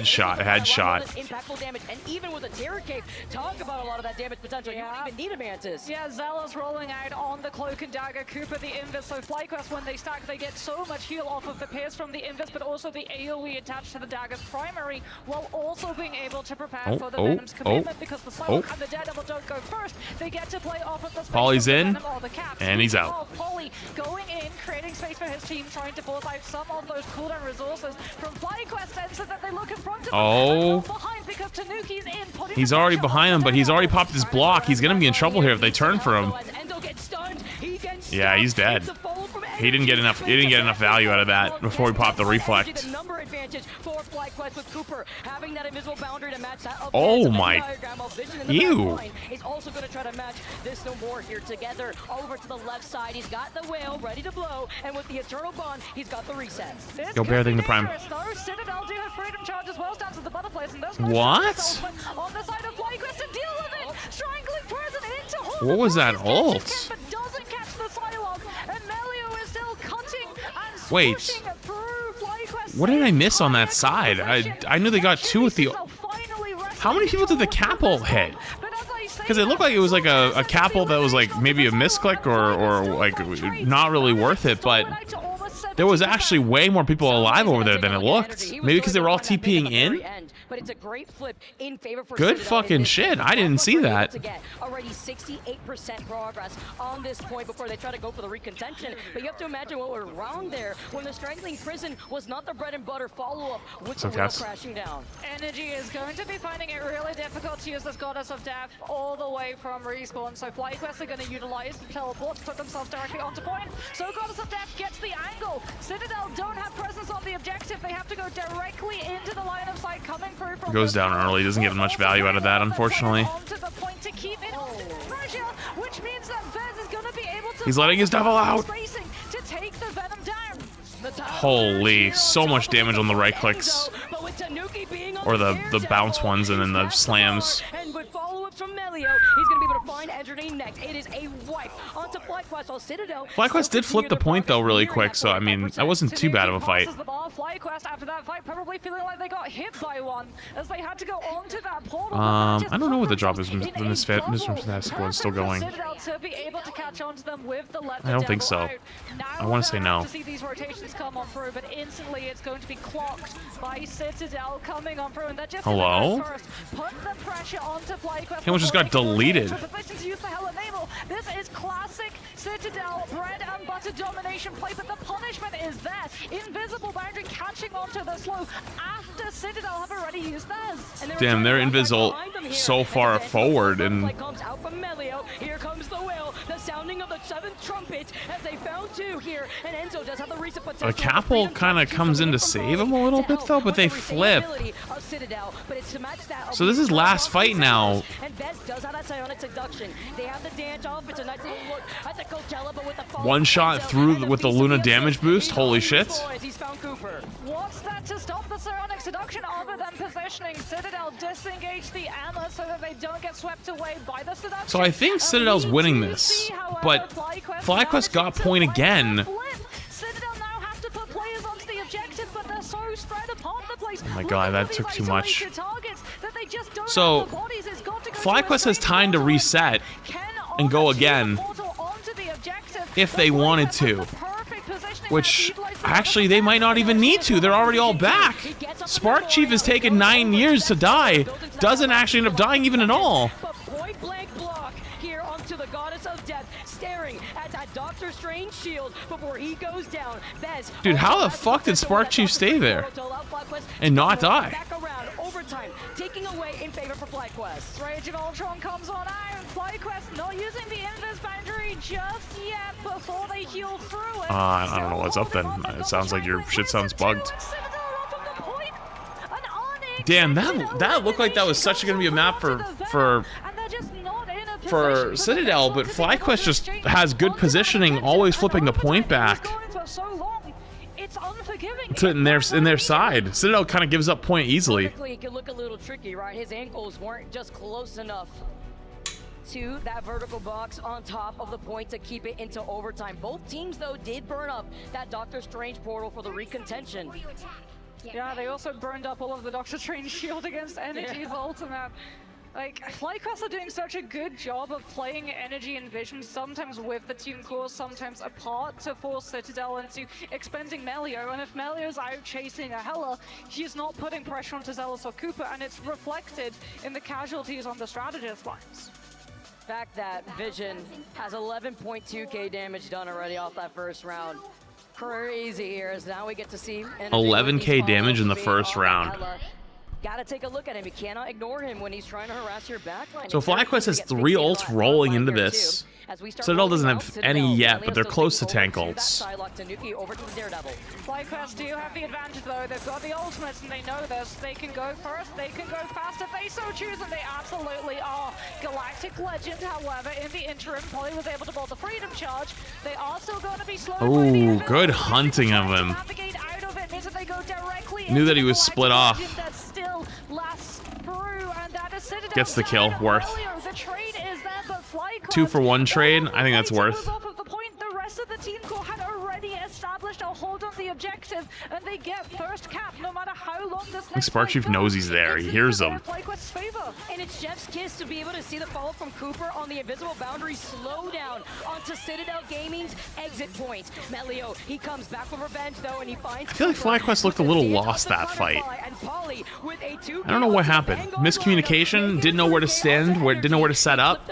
It looked like they were all playing on that stairs, and then you had Spark Chief just like kind of like trying to mark the back line, but they just all exploded so fast we didn't even, I don't know if it was worth. But it's also an absolute scratching post for Melio to be able to land the damages with the shurikens in, as yet again we see Citadel in control. FlyQuest on the approach, entirely harassed. Every single point that they try to walk forward, they I don't have any of them like really collecting at the moment. Like specifically anything I'm collecting. Spark Chief's gonna go down here. Or not Spark Chief. I know Smart Chief is actually about to go. He's 1 HP. How did he live? What the fuck? Did energy just kill them all? But he's gotta wait for the rest of his team to come up from right behind him because They have an advantage right now, but FlyQuest or Citadel's gonna be back quick. Weren't able to stabilize the Hello, which means that FlyQuest yet again forced to hold off. Polly on the off angle, making sure that Energy and Vision are trying to take control. That was gross. Popped the Diamond E on him, then Diamond form, punched it once, slammed him into the ground, punched it again as he hit the Venom and kicked and just exploded. Trying to find the pick onto Tanuki so that they can stop to let the Devil out coming on through. Vision even commits the Horn of Proteus to try and shut it down, but Citadel are still able to keep the Daredevil up. And Hell's Kitchen keeps Damn, Energy tries to flip the point. Oh, they're staggering Spark Chief. Oh, that's evil. That's actually so evil. It's going to be a reset as Spark Chief is going to be able to go right back to the spawn room gates. But look Yeah, Tanuki's cooking. FlyQuest need a recontest. They're not going for the. Oh, they are going for the strange portal, but it's going They have to. Goddess of Death is going to come on through. Polly should be able to let everyone survive it with the Freedom Charge, but then you don't have it into the follow-up to match up against Celos. But Melio might just decide to go first. Dance of the Butterflies when the hell is up in the sky. Build a house though with the group walls before Energy manages to go right back up. Oh, Melio was 1 HP. I think he was trying to get into the cloak ult, but he was literally 1 HP. And he still has a reset with the Goddess of Dude, Death. energy spacing and like keeping a track of targets is crazy. It's actually so good. Everyone's going down though. But they should be winning this fight. Energy killed so many. Oh, they TP back. Never mind, GG's. Citadel still on point though, and they're starting to work away at FlyQuest's players. There's no more Strange Portal, and that is going to be a point flip over to Citadel's side. Let the Devil out. Alright, next map. Citadel wins this one. No. Alright, we got a 1-1. In case anyone got close enough with that force physics to push him off, we find ourselves in Grove. We haven't actually seen a ton of Daredevil in this tournament. We've seen a good amount, but not a ton. He's never banned, and he's not picked all the time. The ult economy Citadel are working with. We know how crucial it is to take control over these first initial fights, but it's even bigger if it comes to some of these resets that we saw. It's even Citadel go for within that second fight, preventing FlyQuest from getting a full reset when Enzo specifically. All right, Daredevil again. To stagger those strategists. I mean, this is going to be harder though for them. Carousel is Heller Who's Stalin? Worst map because of just the distance that you have to take those fights at. Dude, Energy and Vision just have so much more damage than Tanuki and Melio, but they still, those two have more final hits. They can walk away with that first fight win. So Citadel, they're definitely going to be fighting all the way to the end of the line to prevent FlyQuest from securing that position for both Energy and Vision. The lack of playtime on Daredevil teams can't adapt to the Daredevil playstyle? No. Look at Spark and No. Cooper. Close to those ultimates With how much these guys play a day, I promise you it's not a lack of playtime. On the hunt, Tanuki's looking. Look at the pounds together with Enzo. He's caught them on the high ground, but look at all those squids. And with the chokehold into the drop kick, there is nowhere to go if you are. Man got actually eaten. Halloween just happened yesterday, but that was pretty scary right there. As Alex comes in with the fate of both worlds to keep. All right, so Luna ult traded for Invis ult. Yeah, trick or treat out of season, but you know what? It's Christmas now. Might have been a little early on that one. Gets the cap, but would have loved to get the Luna and the cap, I think.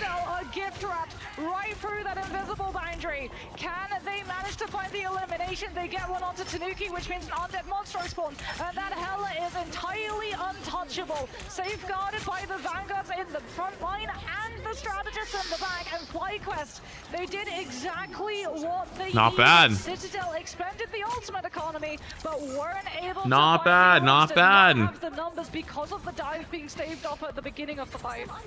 And looking at that Venom very happily. Yeah, you want to try to jump up on this high ground? Well, guess what? You're I bet that Venom is now being extra careful trying to engage with Vest waiting with the Emma, because they're clearly waiting for it now. And Spark Chief is going to be able to hold them up on the high ground. Freedom charge from Paul is going to at least. Yo, thank you for the super chat, by the way. Without the reset though from Energy, he gets sent all the way up. He forces Citadel to waste even more time and to waste the time. I don't know why that didn't. I don't know why it's not popping up. VP. Daredevil was banned in the Navi versus VP game. Also, Luna froze Groot last round. That's why FlyQuest lost, even though they portaled. I think I missed the beginning of the first match. I came in at the end of round 1 of that first game, so good call on that one. Friendsgiving, and everybody is eating here when you get the follow-up with the Feast of the Abyss and the anti-heal. Tanuki is hungry, and look at Enzo's positioning. Dance of the Butterflies at the moment doesn't have a strategist ultimate. Citadel once again applying that pressure, but it is just Token trying to force. Also, I just realized again, this is another controller gamer. You can see him having to swap between the dagger and cloak form. Not sure whether or not it's going to be the commitment. Dance of the Butterflies comes on through. Everyone inside one small room. They traded 1 for 1. In the meantime, though, and Cooper is able to hold it directly. Citadel is trying to flip point, or not Citadel. FlyQuest is trying to flip point too. They put pressure on point. FlyQuest, or sorry, Spark Chief went to point, and I think 1 or 2 people backed away. So it ended up just being a 1 for 1 trade on the high ground, and they ended up getting the man advantage because there was 2 on the low ground. Good play by Spark Chief then, forcing that forcing the point. Although it's definitely not over yet. Somehow Citadel's coming back. I don't know how Citadel just did it. I guess they did TP back, but players, and it's now going to be Citadel once again in control at this point. However, that was Melio swapping over to the Doctor Strange off of the Psylocke, which means we're on a triple Vanguard comp, and also means that that's portal cooldown invested. Whoa. I just love watching Polly and Enzo play side by side. It is actually crazy to see what these Vanguards can do as he tries to dive in again.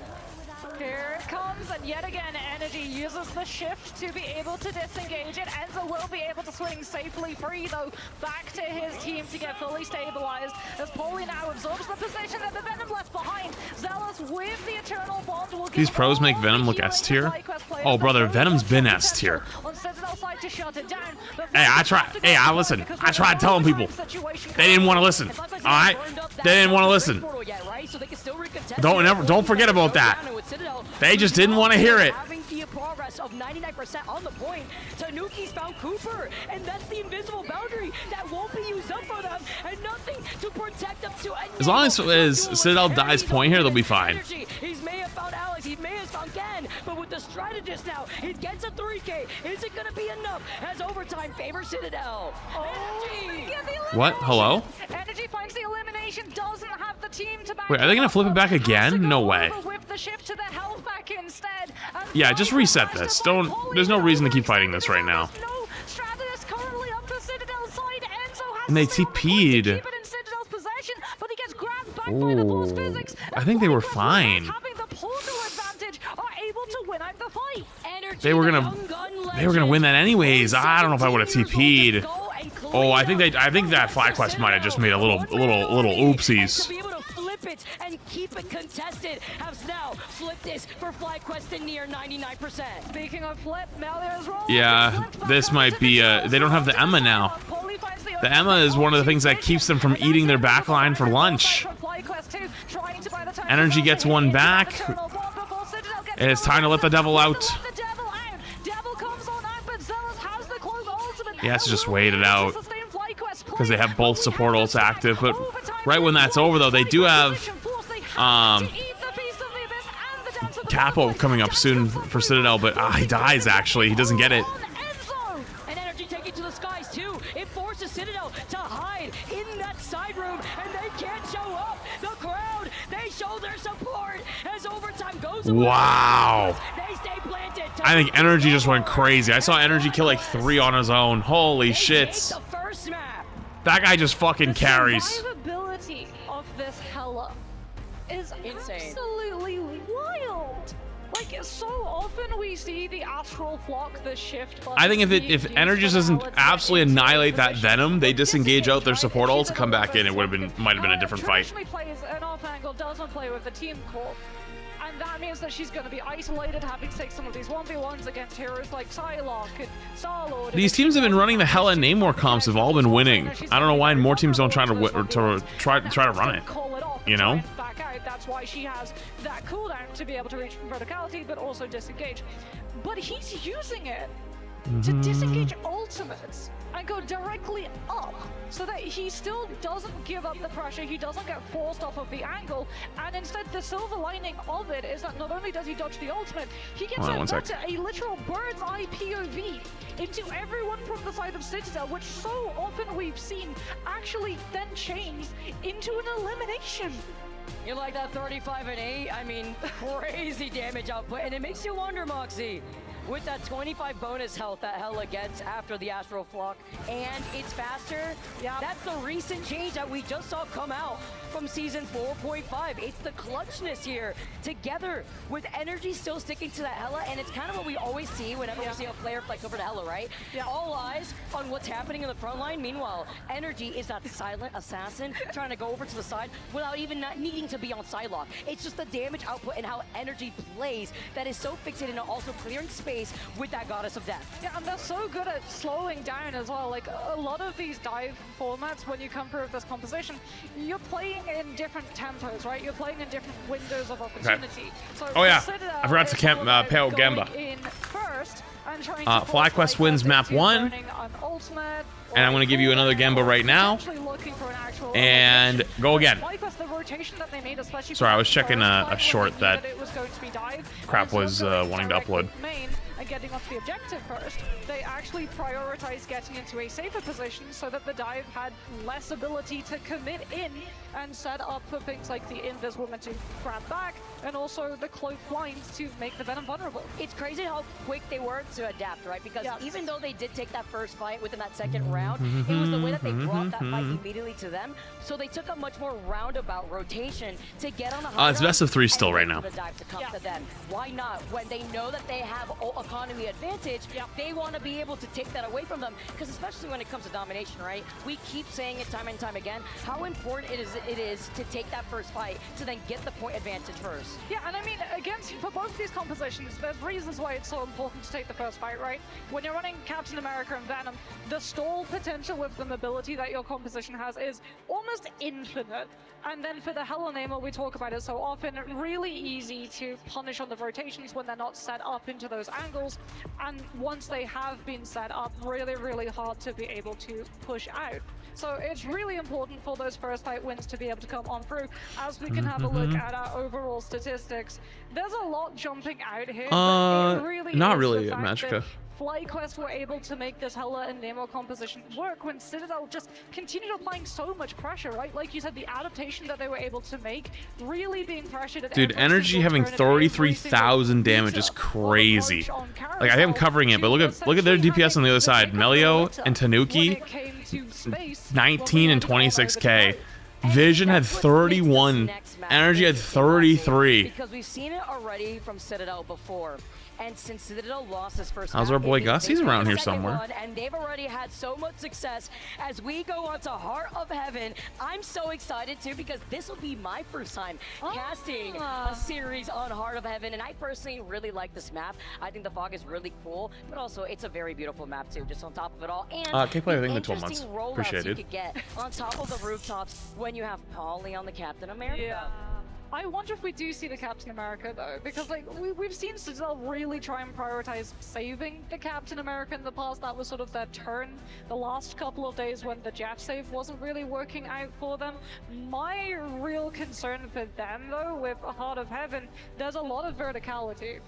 And there are a lot of off angles. So when you move away from domination, I feel like Citadel cannot let them have the Hella Namor team up again. It's time to get rid of that. Defensive sides and the swap they're in. FlyQuest, if they do want to run, you know what? Crazy man hour. Crazy man hour. Start off. Mantis ban. Jeff ban. Bucky ban. Hella ban. Boom.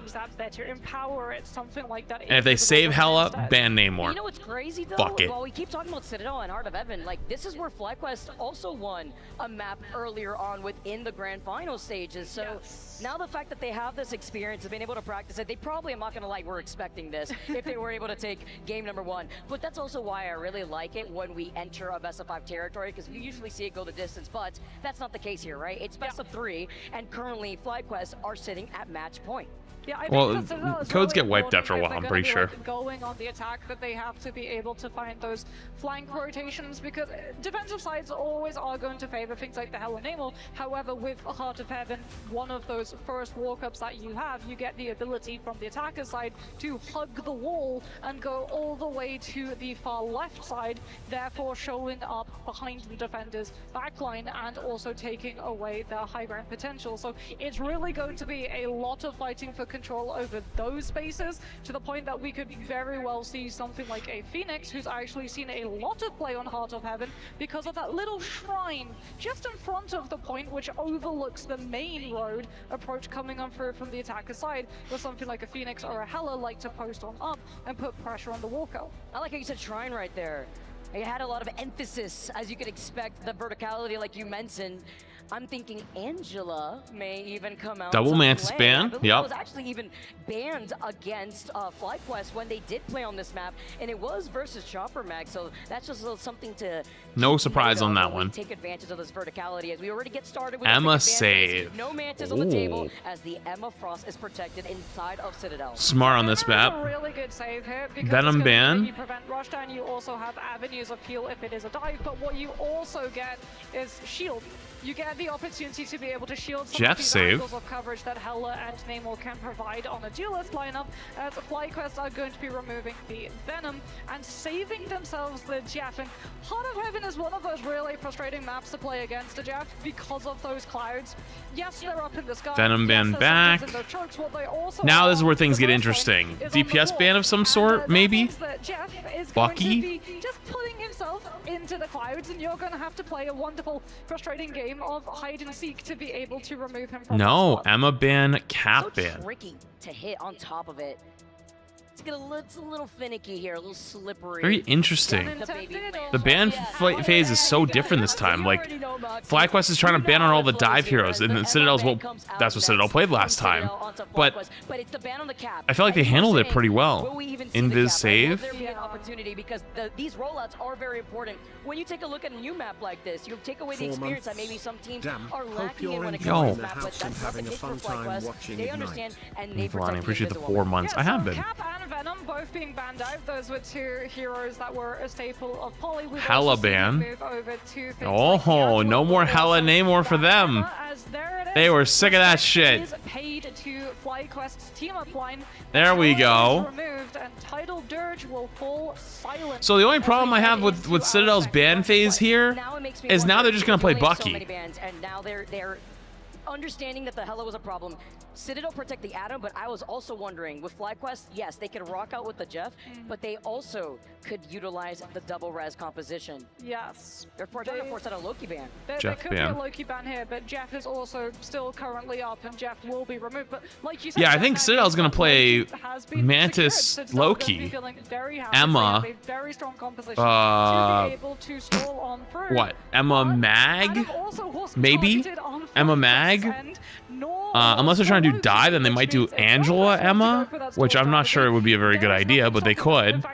And then Star-Lord? Considering that FlyQuest will be rolling out on the defense, see what Bucky / Psylocke? Yet to lock in. Will it be the Jeff? Will it be the Atom? We've seen Vision with some crazy Oh, Mantis was plays banned. Oh, I apologize. I thought before. Mantis was... I thought one of them saved Mantis. You're right. It was a double Mantis ban. So no. Then their back on would be Invis... Well, I mean, we're going to look at it, I guess, so we don't really have to guess. It's fine because we've seen Invis Atom. Wow. Invis Atom Rocket. From the ashes of every single meta tier list and still showing up on Heart of Heaven because there is wombo combo potential. We've got Meteor M, and this is And now we're looking at what? that I was talking about. Energy Loki is going to be Jeff. weird. He's going to be so frustrating to push off. So for Citadel, you're really looking for someone like over Tanuki. What's that? What is Medicine Cloud? Him off of that position. However, Zealous with the Guardian Shield is going to be making it that much harder. Let's get this started. Yeah, I have energy over on the Game Phoenix number 2 now. ready to go in our best of 3. FlyQuest Oh, I might have to stand up for a second. rolling out though on that My thighs are cramping a little. Should probably just need to drink more water. That passive from the Adam Warlock. You talk about hanging out with energy up on the rooftops. He's also trying to hold a nice LOS to actually find a head glitch here as he stops Tanuki. The follow-up, Reddy's gonna shut him down, but he's got the PRB from Alex. The pivot as well. Everyone from FlyQuest are being accosted from every single angle currently. The Citadel have a full sweep of this objective. Region from FlyQuest though. It's killing the Adam. Self-reses. Wow, they actually, wait, they actually did run the Emma Angela. I was kind of like not really confident on that one, but they really are. I just realized. Look at where Tanuki is. The backline's gonna be looking at the dead. He already, reflected and didn't get any value before that though. That's tough. We're gonna watch the McKnight matches for a little while. Energy was 7 months. For the strategist and helping them get peels. As Enzo with a silent seduction, Spark is going to be able to look at them, group them all together, but it forces out the invisible boundary. Gets two, gets bubbled out.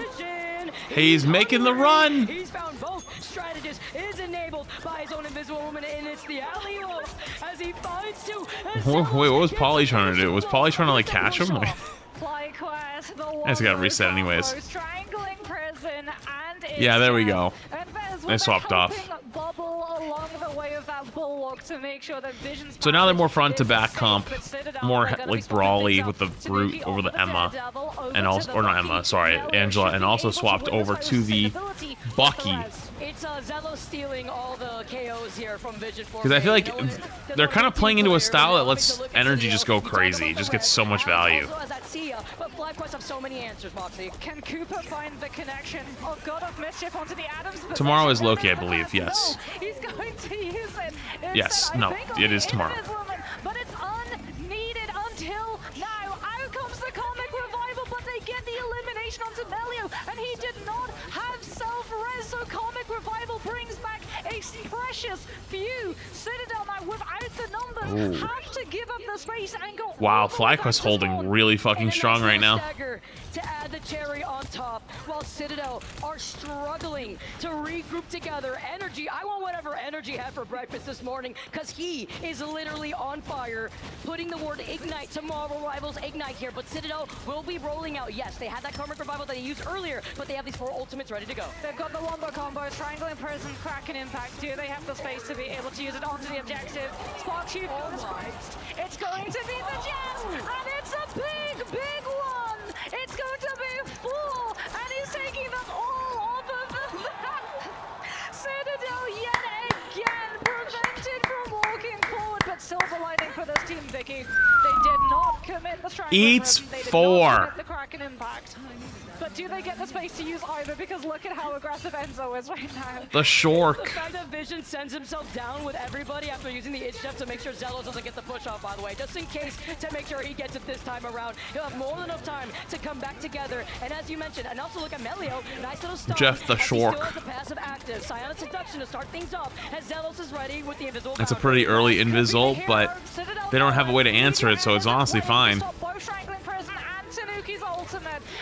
Polly's ult gets eaten by the mag! And then gets a kill with it. Oh, that's cinema. Actual fucking cinema. They needed to lean into with Melio at least having that Karmic Revival ready to go. It's a They have to outlast this, well, actually, no, they have, yeah, they have, low kill. Never mind, I don't have to worry about. Well, I guess they do have to outlast this next invisible ult. Might have been a little bit of an early ult there from Spark Chief. He gets both tanks! Should be able to get them off of the map, but that's what Melio was waiting for. Karmic Revival is there, but is it in range to bring the Vanguards back? Oh, Energy, I would have stayed on high ground. I don't know, dropping down was the play there. I guess he's buying time for the TP, but... What do they have? Does FlyQuest have anything? Phoenix ult soon? Spark Chief comes back on the Angela. Who's gonna be on point then? Just the Strange? Holy ult! Polly fucking sends a fucking absolute Hail Mary into the corner! FlyQuest comes up on Invis ult, actually. If they get a kill here before this next ult comes up, they're gonna be chilling. They need one more kill. Nah, they didn't get it. Because the self-res comes out, that kill didn't really matter. Yeah, okay. Citadel ends up winning it. That was close. There was a couple opportunities for FlyQuest to hold that, but still damn good hold. Fight from Citadel side, we heard Cooper get the Eye of Agamotto and then go down to 50%. It was either a freeze from Alex or potentially a carbon crush from Enzo. I don't know if the Angela swap was the play. I think the Angela swap was a little ambitious, but that seems to be Spark Chief's style though, is he likes to swap to these like more like off, not maybe off meta, but like almost like weird, like interesting, like things that, like they're not like traditional swaps in certain situations, and he makes them work a good amount of time. So you find yourself in this cave, you also have to imagine with the fog over to your side, good bubble. Get protected as a strangling prison comes out and gets two. The Soulbinder is there, but that's not going to prevent the incoming full damage. And enjoy your trip. FlyQuest and Citadel back to the respawn. Good job jumping off there, because like the Daredevil could have came back up. He said prime shipping for the Citadel spawn room. 2-for-1 trade. Thank you very much, Melio and Tanuki. Cooper does find Enzo in the process as Melio. We talked about it before. No, it's not close enough. Not even close. Here, and FlyQuest are looking to get some progress here and just moving up here behind this on the defense, but it's about the ultimates that they have ready for them, Moxie. This hole in this tunnel is evil. Ship out onto Citadel. Citadel do have the receipt for, will be able to return with the good flip of the map. Keeps making them play where they want to play. Energy gets an early pick.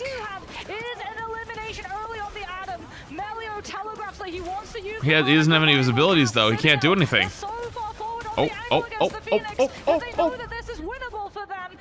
But Energy has the pocket.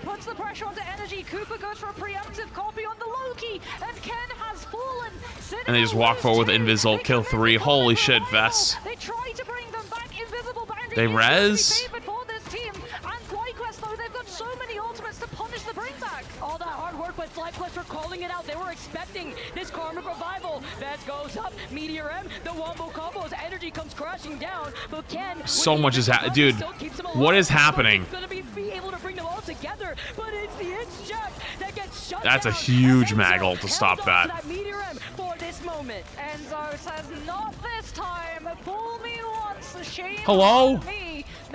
Health bar go up, health bar go down, health bar go up, health bar go down, slam, hit buttons. Boom, boom, boom, boom, boom, reflect. Res, everyone's fighting in a tiny ass room. So here's the problem. Here's the problem. FlyQuest has no ults at all. Citadel has Luna ult, but they have all of second to push basically. So they only really need to win one fight here or just force them off the cart for a little while. Literally stuck in purgatory on this payload with overtime activated. Melio, the MVP, needs to start building into another Karmic Revival. Huge, as you see the crew walls coming up. Look at Energy, look at what the bread and butter is going to be for FlyQuest. They're going to look for the Strangling Prison into the Kraken Impact. Such an early Soulbind as well, and it's immediately cordoned off by Spark Chief with the Groot walls. Citadel have to rely on the fate of both walls, but that just means that Energy gets to hold his ultimate and wait for it to be done. Invisible boundary comes through from Cooper, slowing everybody down. It's overtime. Citadel have no choice. Vision gets the eat. Vision gets 2.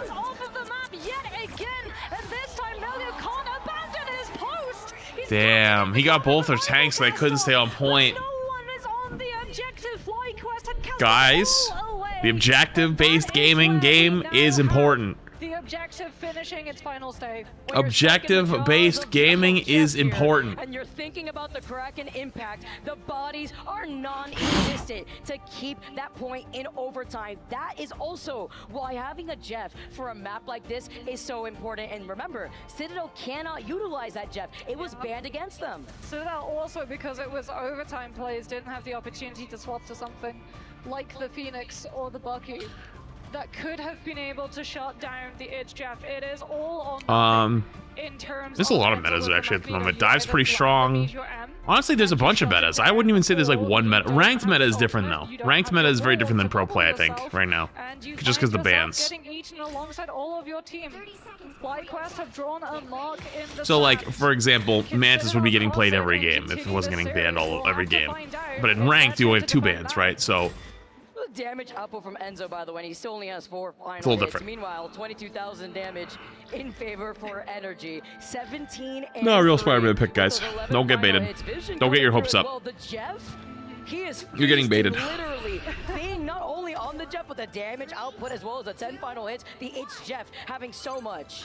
Citadel gonna be playing that full defensive hold. Wait, they're just going for the TP strat right off the bat, right off the rip? We've got back-to-back casts of Karmic Revival, but FlyQuest are gonna be going to the side angle. Sparkchief swapping off of the Strange, having given everyone an in. Oh, they get everyone. Oh my god, they get energy onto this high ground over here.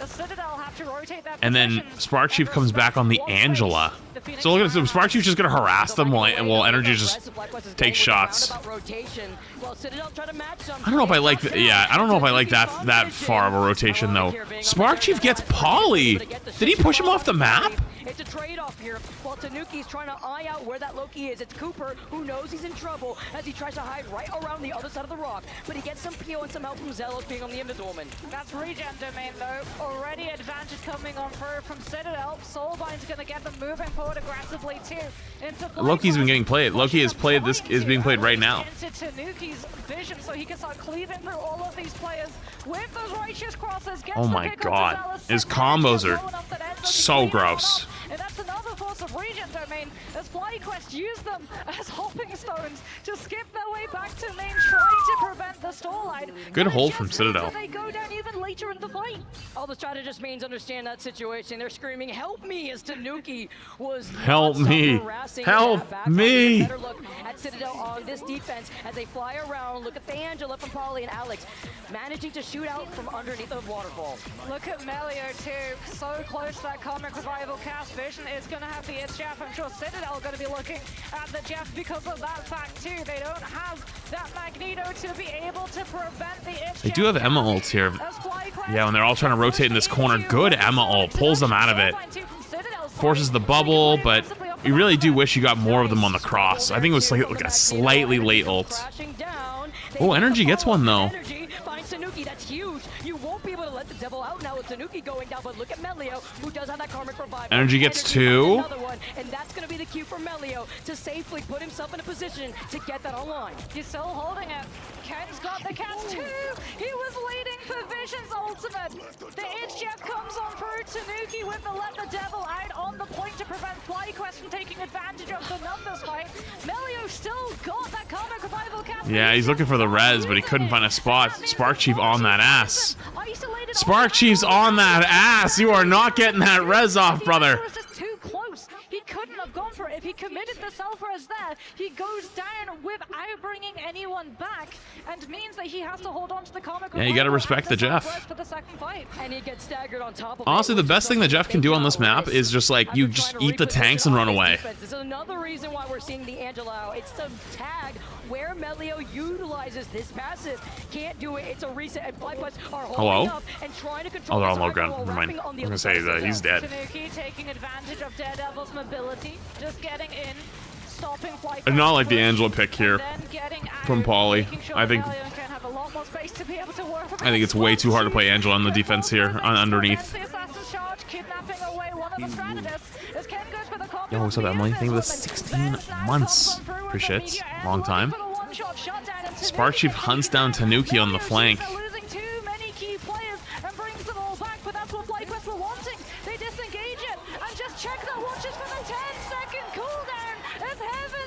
I don't think I've seen a Invis shift circle thing ever get multiple kills. Oh, they're running out of the spawn room. Oh my goodness. Oh goodness.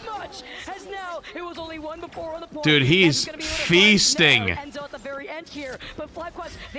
Dude, Jeff gonna need to go on a diet after this. He's been eating so much. Yo, hell you think the 13 or 3 months? Appreciate it. At the moment, it's unmatched. Tanuki needs to be able to bowl this, let the devil out, and force Zealous into using that invis.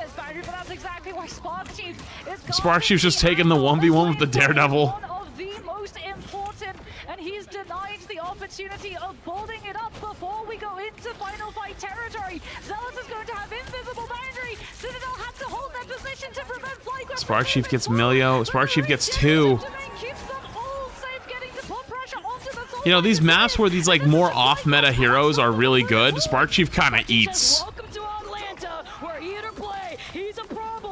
Wait, he popped ult, but he fell down, so he didn't get like any value out of his ult. Oh no. Tanuki did not get much value out of that ult right there, unfortunately. Silly thing to Prime, I appreciate it. Vision is so close to its Jeff. Cooper might even go for the copy onto the Jeff or the Invis just to be able to secure their position, and there it is. Force physics to grab Citadel in, slow them with the invisible boundary. Alex will be able to overlap, but here's the wombo combo to find the elimination for the strategists. And Ensong Inferno. Oh, he can't stop the res. That's a big res, actually. It's sending him back away. Yeah, reset.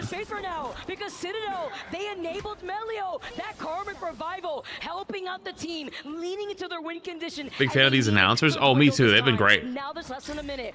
But Moxie, Vision has the itch, Jeff. We know what can happen. Not everyone from FlyQuest can get off the point once. Brother, ads are on a timer, and I'm not even running that many. My bad, you got hit randomly mid-round, but I don't even. I'm not even running them that much. Immunity against Vision, because what they could do, the wombo combo here. Heaven's Retribution, it's Jeff. You can see Spark Chief setting up on the angle, wanting to catch as many players as possible. It's probably like 30 plus minutes since you last saw an ad. Even further. Skies are congested here. Angela v Angela, but it's Spark Chief diving down with Heaven's Retribution. Gets one, but he's gonna die for that. Oh yeah. Oh, that one was not the best ult. Exactly where he is, but with these swaps, energy, look at for that crack and impact. They're gonna need to rely on this. He does get They need a big pop off from energy here, I think. He's been a little bit quiet on the second point. Citadel used it earlier. Polly's got to swap over to the Strange, and here comes the crack and impact. This is the win condition for FlyQuest. They've got Citadel literally against the wall. The portal comes on through. It's all about Citadel. Polly's so low. Tanuki's 1 HP. Tanuki goes down. Brings himself back into the fight. His health bar goes lower and lower and lower. His karmic revival climbs higher. But Spark Chief, with probably the crucial information, manages to pick up the elimination. Dude, Spark Chief's getting so many shields from that slam because he's put the E, like when you slam on the ground, like the spikes on the top of the portal, so everyone's jumping through and giving him more shield, and then more slam, and then more axes and more damage, and more shield. Damn. Good round from FlyQuest. Good round. Nah, that's crazy. That's crazy. Proving that the theories of them as a team that chokes hit him with the choke. Are wrong.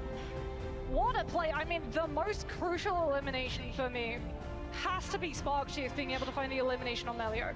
Like, I was watching the ultimate choice, like the ult bar and the health bar. Those two things just going back and forth and back and forth and back and forth and back and forth in the most stressful pendulum of numbers that I have ever seen. If Citadel had been able to get that Comic Revival cast off, because of the changes that were made, because of the shields that are granted to the players brought back, aww. Wait, that was kind of cute. The objective well within the line of sight of your opponent. So Spark Chief being able to find the elimination onto Melio. He's like, hold on, let me sign out. I gotta sign out real quick. A full team of Citadel washing back into that objective when they're coming on through with that portal advantage is the thing that sweeps the stakes in the side of the attack. I mean, the fact that Energy had 42 and 6, it's every single member of FlyQuest. They popped off. The Vanguard lineup between Vez and Spark Chief was on another level. I'm sorry, but that Angela was so crazy. Yeah. The crucial picks, especially in that end fight, even when he overextended. Yeah, the Angela is pretty damn good that round. It was still finding Melio before he even got that karmic revival. It was also staggering Tanuki before he let the devil out, before they forced the recontention here. As FlyQuest, they take the series, they move on to the upper bracket finals. History repeats itself. FlyQuest take the win against Citadel 2-0. But my goodness, the scoreline just does not reflect how close it truly was between these two teams. Like, any fight goes differently, and we see an entirely different result on our screen. True. We go in to map 3 of a convoy play.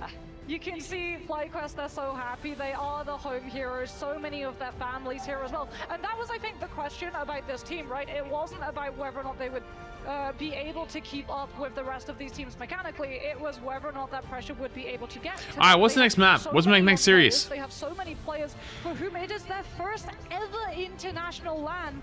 For Vez as well, it's his hometown. He wants to look good on that stage so that the crowd are there behind him.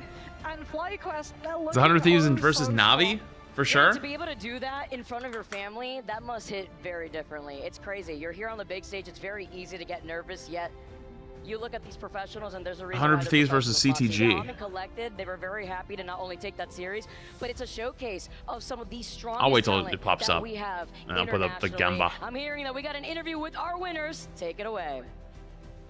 I am here once again with energy. I feel like me and you are starting to get to know each other quite a bit here because we're appearing so often. You guys are now 1 series away from your first grand finals. How are you feeling? I'm feeling really good. That was a really good series. Shout out my team, of course. You know, they played phenomenal. I wanted to ask as well. I did the LeBron stomp. That's crazy. How are you staying so safe? How is your team protecting you? My supports, you know, Zelos, Cooper, really good at healing. I think the bird buff with Hella, it really helps the character, the extra HP, the faster cast up time. It's a really good character. I also wanted to ask really good character. True. Has Vision been eating okay? Because giving credit to his supports right off the bat. Yeah, Vision went crazy. What every DPS player should do. 3 people, you just like, I got three. He just went off the map. It was really good. Your next opponent, upper bracket finals. You're against Virtus Pro for a spot in the grand finals. Do you have any words for him? Yeah, just bring your A game, you know? The best team right there coming from the other group. I'm glad we're meeting in the semis. That's what I thought was gonna happen. But yeah, it's gonna be a good series. And we're hearing a lot of noise from the crowd here. Do you have a support group here? Yeah, I have family here, you know, friends, everything. It's really good, really nice. Well, you're on the stage. You got any words for them? They're right here. Yeah, look at them. Anything you want to say to them? Yeah, my parents right there, you know, thank you guys, love you. Friends of other teammates, all you guys, thank you, Blackwood supporters. Oh. All right, well, thank you very much. Parents. Once again, good luck in your upper bracket finals later on, and let's head over to the desk for the breakdown of all the analysis. Dude, I wish my parents were supportive like that when I was doing gaming stuff. Complete, my friends. FlyQuest, more like FryQuest, are cooking the competition, and I could not be more proud of these young men who have been. I always think it's cool when people do that. Adversity. They've been able to go and take L's into support their kids' dreams, support what they want to do, even if it's something they don't totally understand. Maybe. Has been something so special, especially having the privilege as the American caster to see them in the journey that they've had. Let's start here, because I don't even think Jeff, the baby Landshark, expected Vision to do that well, and he was the one in the driver's seat. I mean, Vision was insane. Yeah, Vision, I don't know how he makes it work, right? These multi-man Jeff ultimates, I don't think I've seen that many in a single map on that Heart of Heaven, most notably. But although Vision was able to get those openings perfectly, you also got to give your flowers to Spark Chief. He has been doing so well in making Vision look even better. Your game might be open because I don't hear it, dude. Those Groot ultimates and maybe sometimes those Angela ults as well. I felt like watching Vision. It's just that he can't getting away with it. Me, yours too. Don't test me. It's like, fucking crazy. Just in the middle of all of the team fights. It's not like Vision goes from the off with it. He waits for the chaos to unfold. Holy shit. Honestly, you know what? I respect that. When he sneaks in, creeps in, manages to pick up 15 people total on that map to spit off of the map or to spit into the enemy spawn. And that's what's so special, you know, to wrap up on Vision, but to say, I mean, for Shroud X back in the day, he was the hella player. He played a lot of Namor, and to come in and master Jeff in such a short time is it? You know what? I'm done with just. To be honest, your parents when they're older, like us, where energy's age. no one saw gaming as a legit form of employment. No, I know that, but like, I mean, obviously, if like your kid's like telling you like, oh no, this is a legit thing, like a lot of people are just like it takes a lot to believe them and be like, okay, like I'll support you, you know, instead of like, oh, that's not a real thing, I know better. That's what I mean. But like, I get what you're also saying, where like now it's a little bit more mainstream, so you know, now you're seeing it more often. You know what I mean?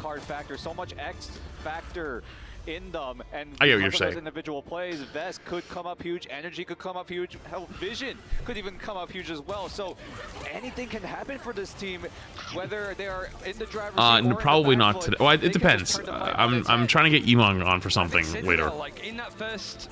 But I'll tell you more within an hour, because for the next hour, this stream is actually sponsored by Marvel Rivals. Thank you to Marvel Rivals for sponsoring this section of the stream. It's not much they want me to tell you other than to check out Ignite, which we've been watching already.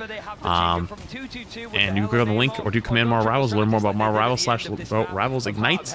And we're just going to keep hanging out and watching the matches just like we have been. So thanks to Rivals sponsoring this section of the stream, though. For a team that is still finding itself, right? They've not been together as long as some of the other teams from America, certainly not as long as Citadel. Yeah, and mainly staying together after what was, you know, the tragedy back in June, turning Heartbreak into heroics is like what I like to say. And when you look at what they're able to put together, every part of the roster, I mean, the strategist backline, they do so, you know, that's why it's not support, it's strategist, right? Because there's so much that goes on there that we continue to see. Oh, look at him go. Look at Spark Chief. Yeah, listen, this crowd, incredible. The support, amazing. And for them to only drop now 2 maps, Ryan, in this entire time in Atlanta. They're looking so dominant right now. Spark Chief, you have to let them know. You are so ahead of everyone else. And look at the stats, right? Everyone on flight. Sounds like the cats of an airplane with that ad read. I didn't read anything, though. That was straight up off the dome. Spark Chief and Vest, it's like you might be a little bit lower than the Duelist on like the final hits, but they're all impactful picks, especially Vest in the last. I actually don't even know if I was talking about the right things. I never even looked at the thing they sent me this time, because I figured it was just the same Ignite stuff. So I might be telling the wrong stuff. After this game, with a best of 5 against some of the Thieves. Yeah, I mean, which is going to be an absolute amazing game. Listen, I want to talk about Vision real quick, because this young man, listen, they were right up there against Envy back in June to make the mid-season finals, right? It came down to the last map. It was like 4 a.m. Vicky's time, my time, we're casting it. And Vision was the final boss. That man was doing everything he could for the team. They didn't make it. Talk to him on Twitter. Hopefully you're okay with me sharing this, but I love you, man. I mean, Vision was like, he left it all out there. I mean, just absolutely heartbroken to the point of tears nearly that he did not get to prove himself on land. I mean, he's doing it all right here, right? On quite literally the biggest stage, my friend, in Rivals. John Williams, Jaws would be proud from all the insane eats we had, right? Yeah, it's sort of, I was going to say Booth at the con? Oh, that is pretty cool, actually. It's a little weird, yeah. I suppose, but I think it is just like you sort of say and leave it out there on the table. I think the scariest thing about this FlyQuest team is whilst these games are a lot closer and we're starting to see them pushed a lot more, it feels that they still have so much to give. They have a full best of 5 coming up tomorrow against VODS Pro. The 2 teams that top their groups. I'm gonna go stick my head out there and see where he is. Just like the Atlantic battle between the 2 teams.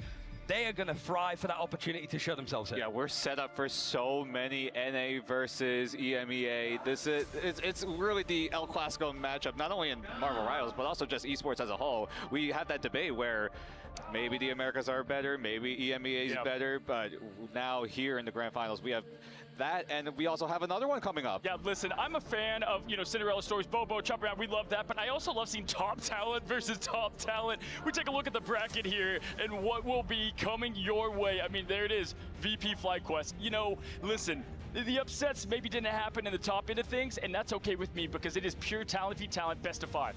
2 of the top 3 teams at this event missed the mid-season finals. That's so crazy. It's like crazy. It shows up like you could have a great year, you could dominate your region, you could win that first international event that we had in Guangzhou. It doesn't matter because we're here right now. We've got 2 teams looking in that upper bracket final to just put their name on it. And like you said, Cozy, 2 teams that were really bummed that they missed out on a close opportunity to qualify for that first one. They are not going to make that same mistake again. Clearly not, because they are looking so strong in the upper finals.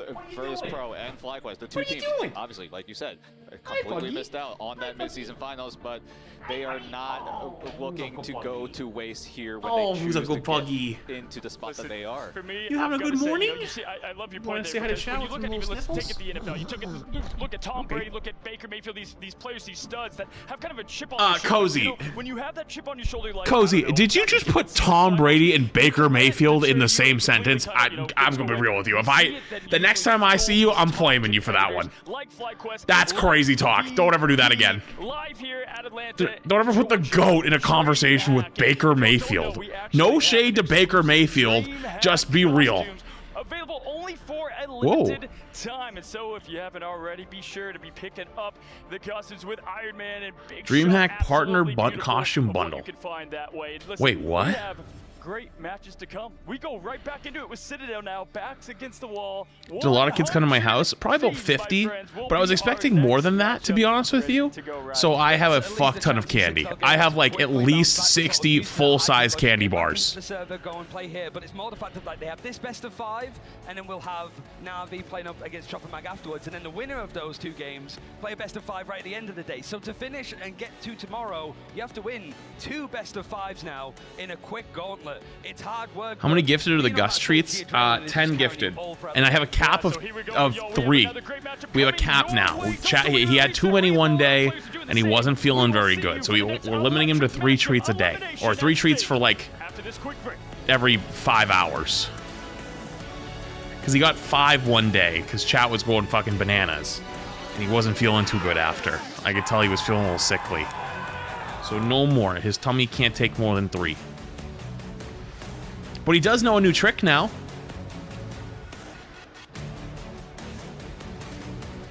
If you haven't seen his new trick, I'll show you the new trick next time I give him a treat.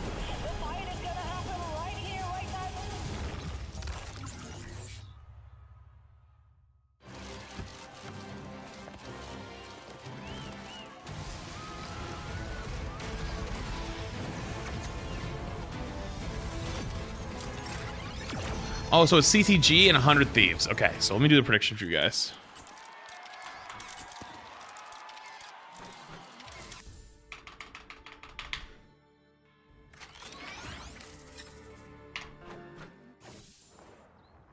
All right, predictions up. Gamble your points away. Ads in the break, I guess. Oh, I guess they just went off, so.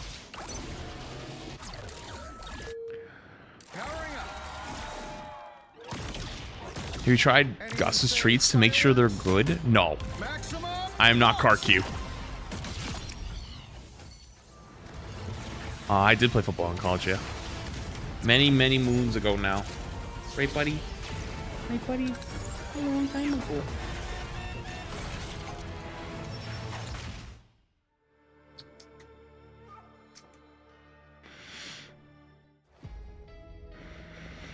Would you really feed Gus something that you wouldn't eat yourself? Absolutely. I am not eating dog food.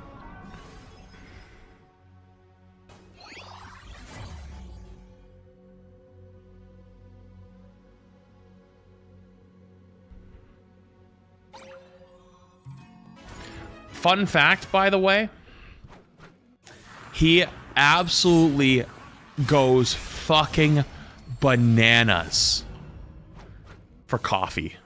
You can't let him drink it because it'll like, I think it's literally like deadly or like will make them sick. But if he has a coffee near him, he will lick the air for minutes straight just to catch a particle. When is his birthday? Oh shit. I think it's in January. I don't know the exact day though. I think he's gonna be 5 this year when it comes up. He's 4 right now. He won't be 5.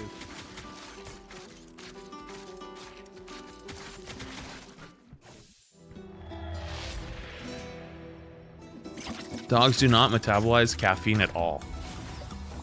Yeah, so it's probably really bad for him. But he loves the smell of it. He goes fucking crazy. Bad dad? I haven't had a birthday with him yet.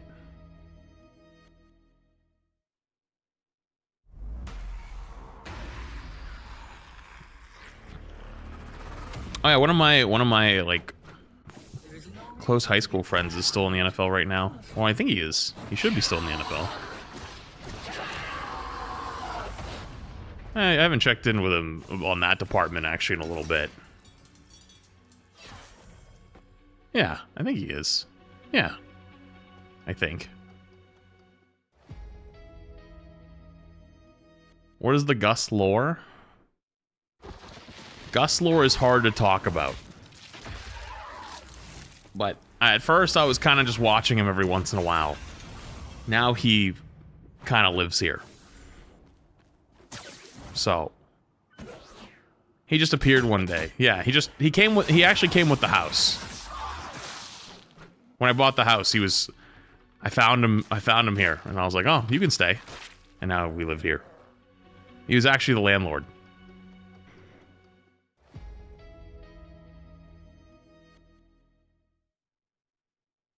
Yo, lazy guy.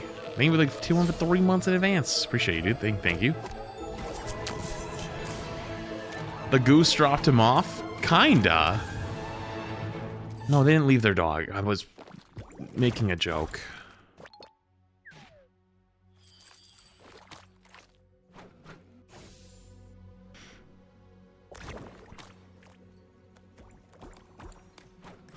Do you make payments with treats, dog food, or belly rubs? Yes.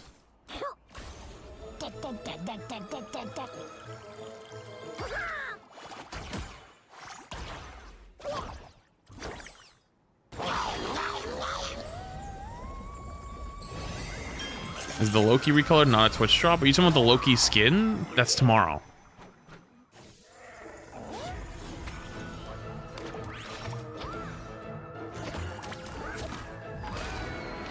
Do do do do do do do do do do do do do do.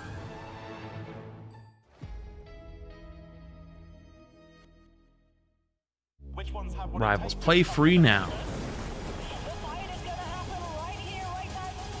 He's sleeping on my hand again. I hope you guys are ready, because we are. What's going on, guys, and welcome to the next matchup of the He's been so day. sleepy We've got today. 100 Thieves facing Elimination. He had a rough day yesterday, so he's all tuckered out. Not just great cast and crew here. We've got the casters from Oh, the that's Citadel cute, Emily. match just before. Great to have you, Moxie, Vicky. Moxie, what was it like coming just from that electric matchup? Now here. Probably less tiring than Citadel having to go directly into this next one. Can you imagine? You just get 0-2'd and then When do you have to give like Gus back? I don't have to minutes give him for back. everyone He to lives here pull now. in, huddle all together, have a pep talk, and then go directly into the most crucial and stressful environment, a lower bracket best of 5 elimination match.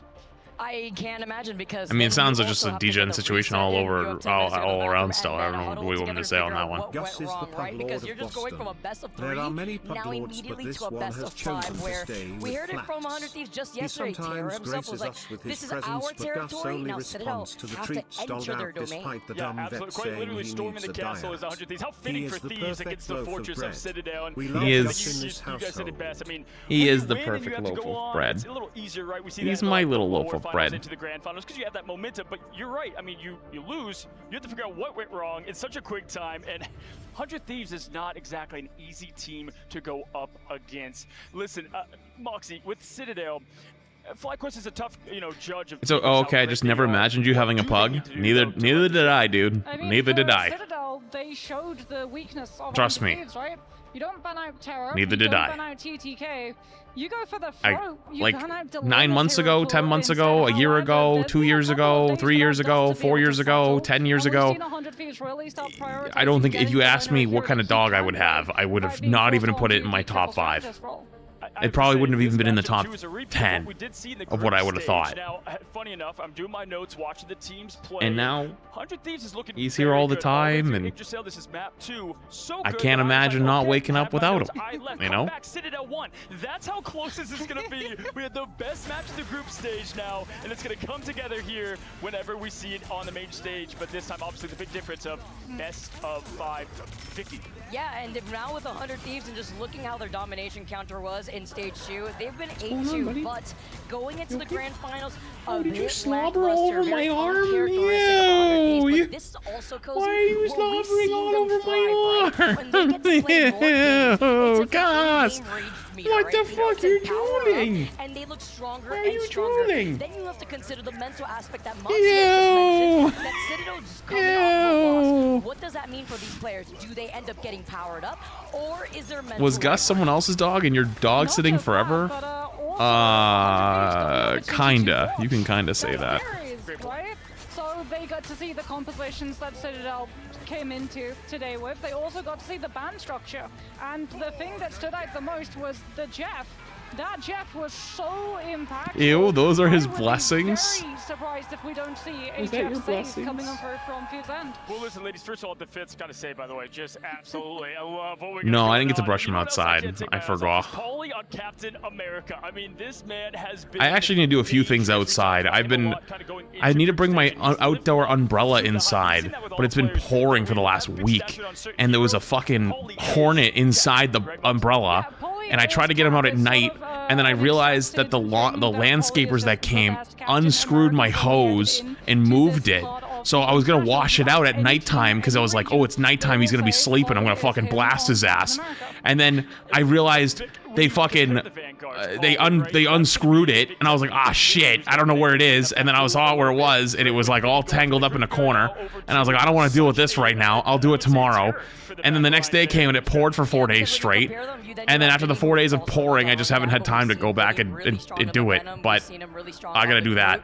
Then you also have to think about both Vanguard You should get one of those fake crochet hornet's nests. I would literally rather die. Absolutely not. You're looking at your roster right here. That is the one thing I do not fuck with is bees. Like, you know everyone's always like, oh, save the bees, save the bees. Listen, man, I know bees are important, but man, fuck bees. I hate bees. You know, like bees are, specifically wasps and hornets and stuff like that, but they're under the umbrella for me. Fuck all the bees, you know? I know they're goated, I just don't want to be goated somewhere else, alright? With 100 Thieves trying to also enable TTK in a lot of these different maps that we could expect. Yeah, TTK is That's like my one thing. I don't mind spiders, I don't mind bugs, I don't mind animals, whatever it might be. Bees, I don't fuck with. Fuck off, bees, you know? Thieves rather have so many compositions that they can field into, however, the flexibility is there, and I think what we're really going to get to see, what you don't get to see. Wait, the fake one prevents other bees and hornets from nesting in the area because they see it as competition? Between these two teams. Wait, really? He said that because in Terra's interview, he legit said right away, I want best of 5. That's where you can really start to figure things out. Domination could go either way. You're looking at the VP highlights here and also Reject, but with VP, I mean, it quite literally was down to the pixels. This team, we see this Vicky all the time casting in America. They get right as they continue to play. They figure out, even Terra said, they're still figuring out exactly what they want to play, and that's also because they can play it all. And that's crazy. Is that what figuring it out looks like? Because it looks different when it comes to my ladder games, and it's insane to see how 100 Thieves usually roll Gross. with that quick adaptation. Now you're giving them more opportunities, more games to see that from the pick. It will scare bees and other bugs too. Dude, it will scare people. They also have a very flexible hero pool when you take a look on paper of what they need to try to slot into, as well as the mind games that start within the pick and ban phase. You know what's wild as well is that the meta's moved into a position where Wolverine doesn't see any ban whatsoever. They don't even try, they just see like an occupied toilet. All of a sudden, Terra's Wolverine has been able to find a home. You recently got QP Mayo and it drastically changed your sandwich game. Like real QP Mayo? Hell yeah. Sold out on first. We get to see Terra on the Wolverine from the Oh, I thought I'd always be like a golden retriever type of guy. Golden retriever, a lab, German Shepherd. I liked Huskies until I figured out more about them. Australian Terriers. It's the X factor. I mean, there's clutch in the genes, ice Corgi. whatever you want to call the saying. I could see a Corgi, I guess, but I heard they're also pains in the ass. Well, it's the V's and the T's this time. The T's for TTK and Terra. They just seem like the game sense and being able to lock in and get what's needed for the dub is how they do it. Listen, put you on the spot right now. Vicky, then Moxie. Rolled by the bot. Who's gonna win? Unlucky. 100 Thieves. You know me, Cozy. From the very beginning when it comes to the American stages, I've always said 100 Thieves. This is a team that has only gotten better and better, and seeing them figure out what the compositions they need to roll out with, it's always very entertaining and I really like the confidence that they provide. I am totally I innocent. think Citadel. I think Citadel, because if we go to Convoy, we've seen them pull out the Jeff NATO That's strategy, a good and I think one. with the priority now with the Emerald, the Mantis ban, Jeff is No going to be able to shit. make it through, and we're going to get to see the Jeff NATO in the forecast yet again. Pika shock face that the American picked 100 Thieves and the EMA here picked Citadel Gaming. You know what? I'm obviously going to give it to 100 Thieves, although someone Jesus, can Violet. that Sounds like purchase I would against never them go out is again. gonna be Citadel Gaming, because the matchups are perfect with what you have in terms of skill-wise at the position. I stayed home, it comes down, this is handed out candy to trick-or-treaters, had one of them running away from the door after they took their candy, screaming, "I follow you on TikTok," I really want the adaptation. We got to see drank that there are wine, weaknesses watched TV, and to went to bed. compositions that Fly Out Cross of ran 10 out of against them, 10. And I really want to see, especially the Hella Namor, I want that removed immediately. Well, listen, it's a lot of the Battle of America versus EMEA. We saw that in the mid-season finals. We see it here again today. One of these great teams are going home, and we are about to find that out right away in the lower bracket with the best of 5, 100 Thieves versus Citadel Gaming. Citadel Gaming. Elimination match here at the Marvel Rivals Ignite Grand Finals. Damn. We are heading into the lower bracket. One team. What kind of will wine? keep their I don't dreams even remember. alive, and the other will be sent home. We have Prosecco an EMEA versus with America's apple cider, matchup. Let's find out and who then will continue their run. So please join me in welcoming from what's the other one? It was something that was. EMEA. They are back. It's not Chardonnay, I don't think. It was I don't remember the name, to be honest with you. It was just something on my fucking fridge. With Enzo, Tanuki, Alex, Oki, Belio, Ken, and Polly with Coach Salas.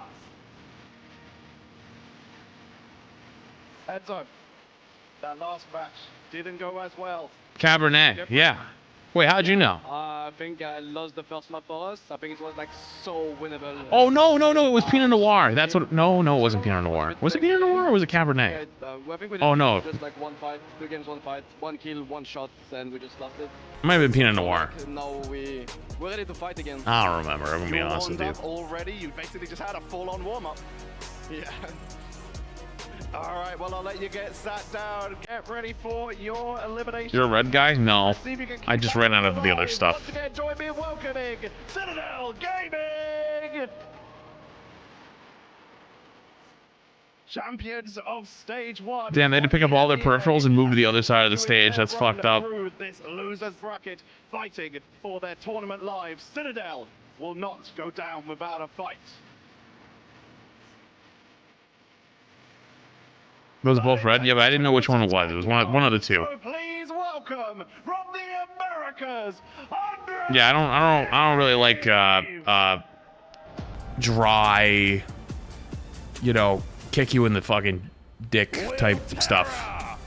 Millennia, Harvey, TTK, Vinny. They look like a Verizon wireless ad. They're raising the bar, you know. Good to see you again. Back for your losers bracket game. This is Elimination. I have the simplest question to start off. Are 100 Thieves ready? 100%. We're here to dominate everyone now. Dominate. So you're going to continue through the rest of this. How much prep have you had for Citadel, or were you potentially expecting that last series to go the other way? I actually thought it was going to be way a bigger difference. It was actually really close, which I'm actually surprised about. But I think we have a lot of good prep against Citadel. We know what they're going to do, and I think it's just going to be how the game goes. We will see how the game goes. So 100 Thieves, please make your way to your seats, and please join me once again. So many Crocs. 100 Thieves!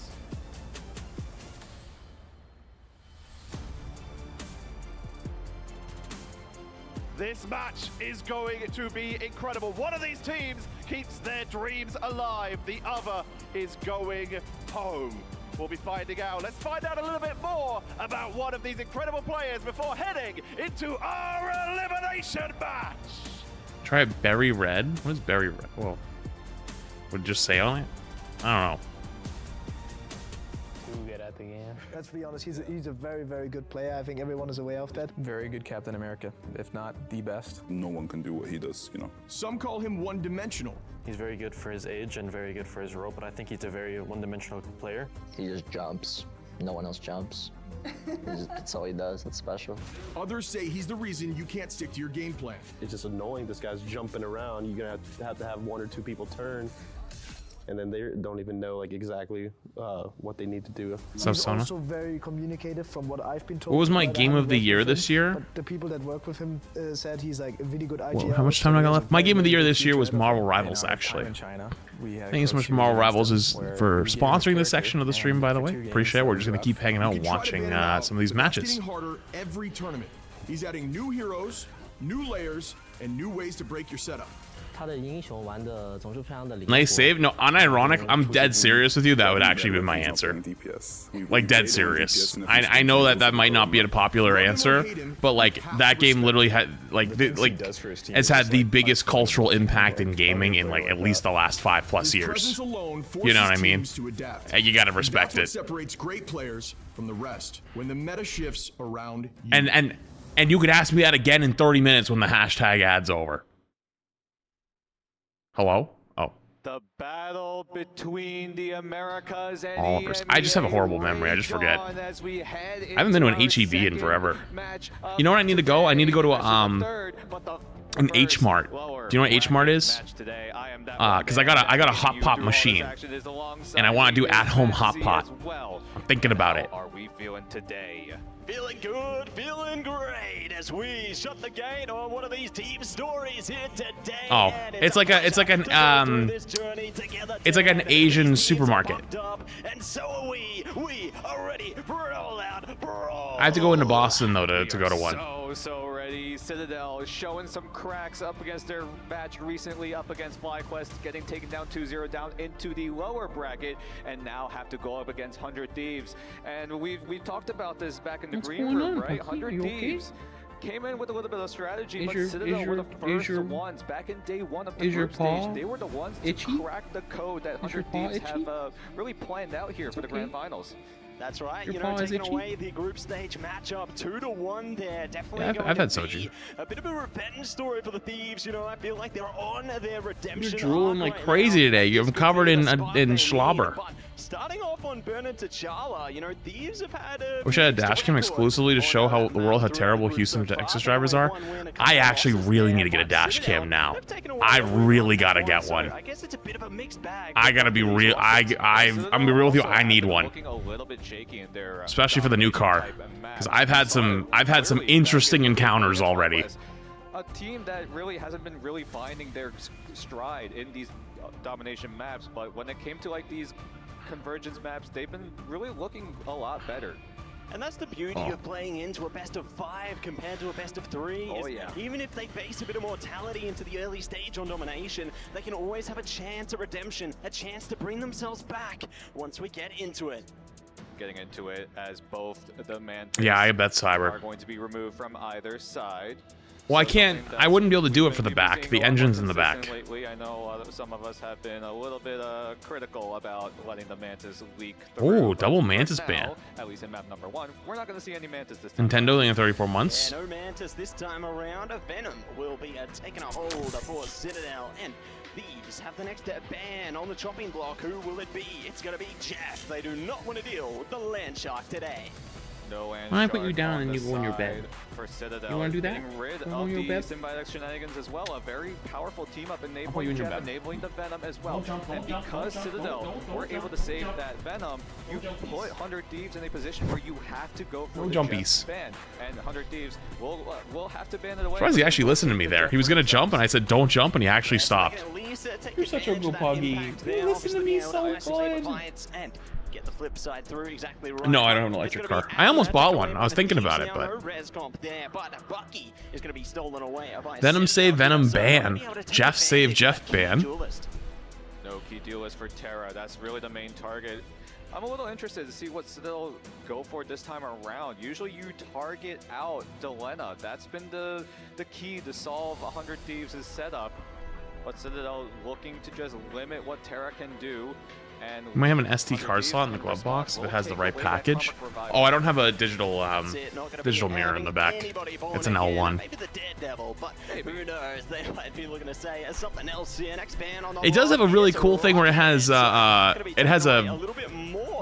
shader where I can flip a switch and it shades the rear mirror, so if someone's blinding me with headlights or something, or if the sun's blinding me. Personally, I don't really understand why that buff really came in, but Daredevil save, rocket ban. Not only through the CYA, but also the BRB, which has been very, very strong in staggering and stalling out these fights. But Citadel, look at their final save. It's going to be the lawyer himself, who has been really, really good, not just to dive onto the enemy backline, but also to detect them as well.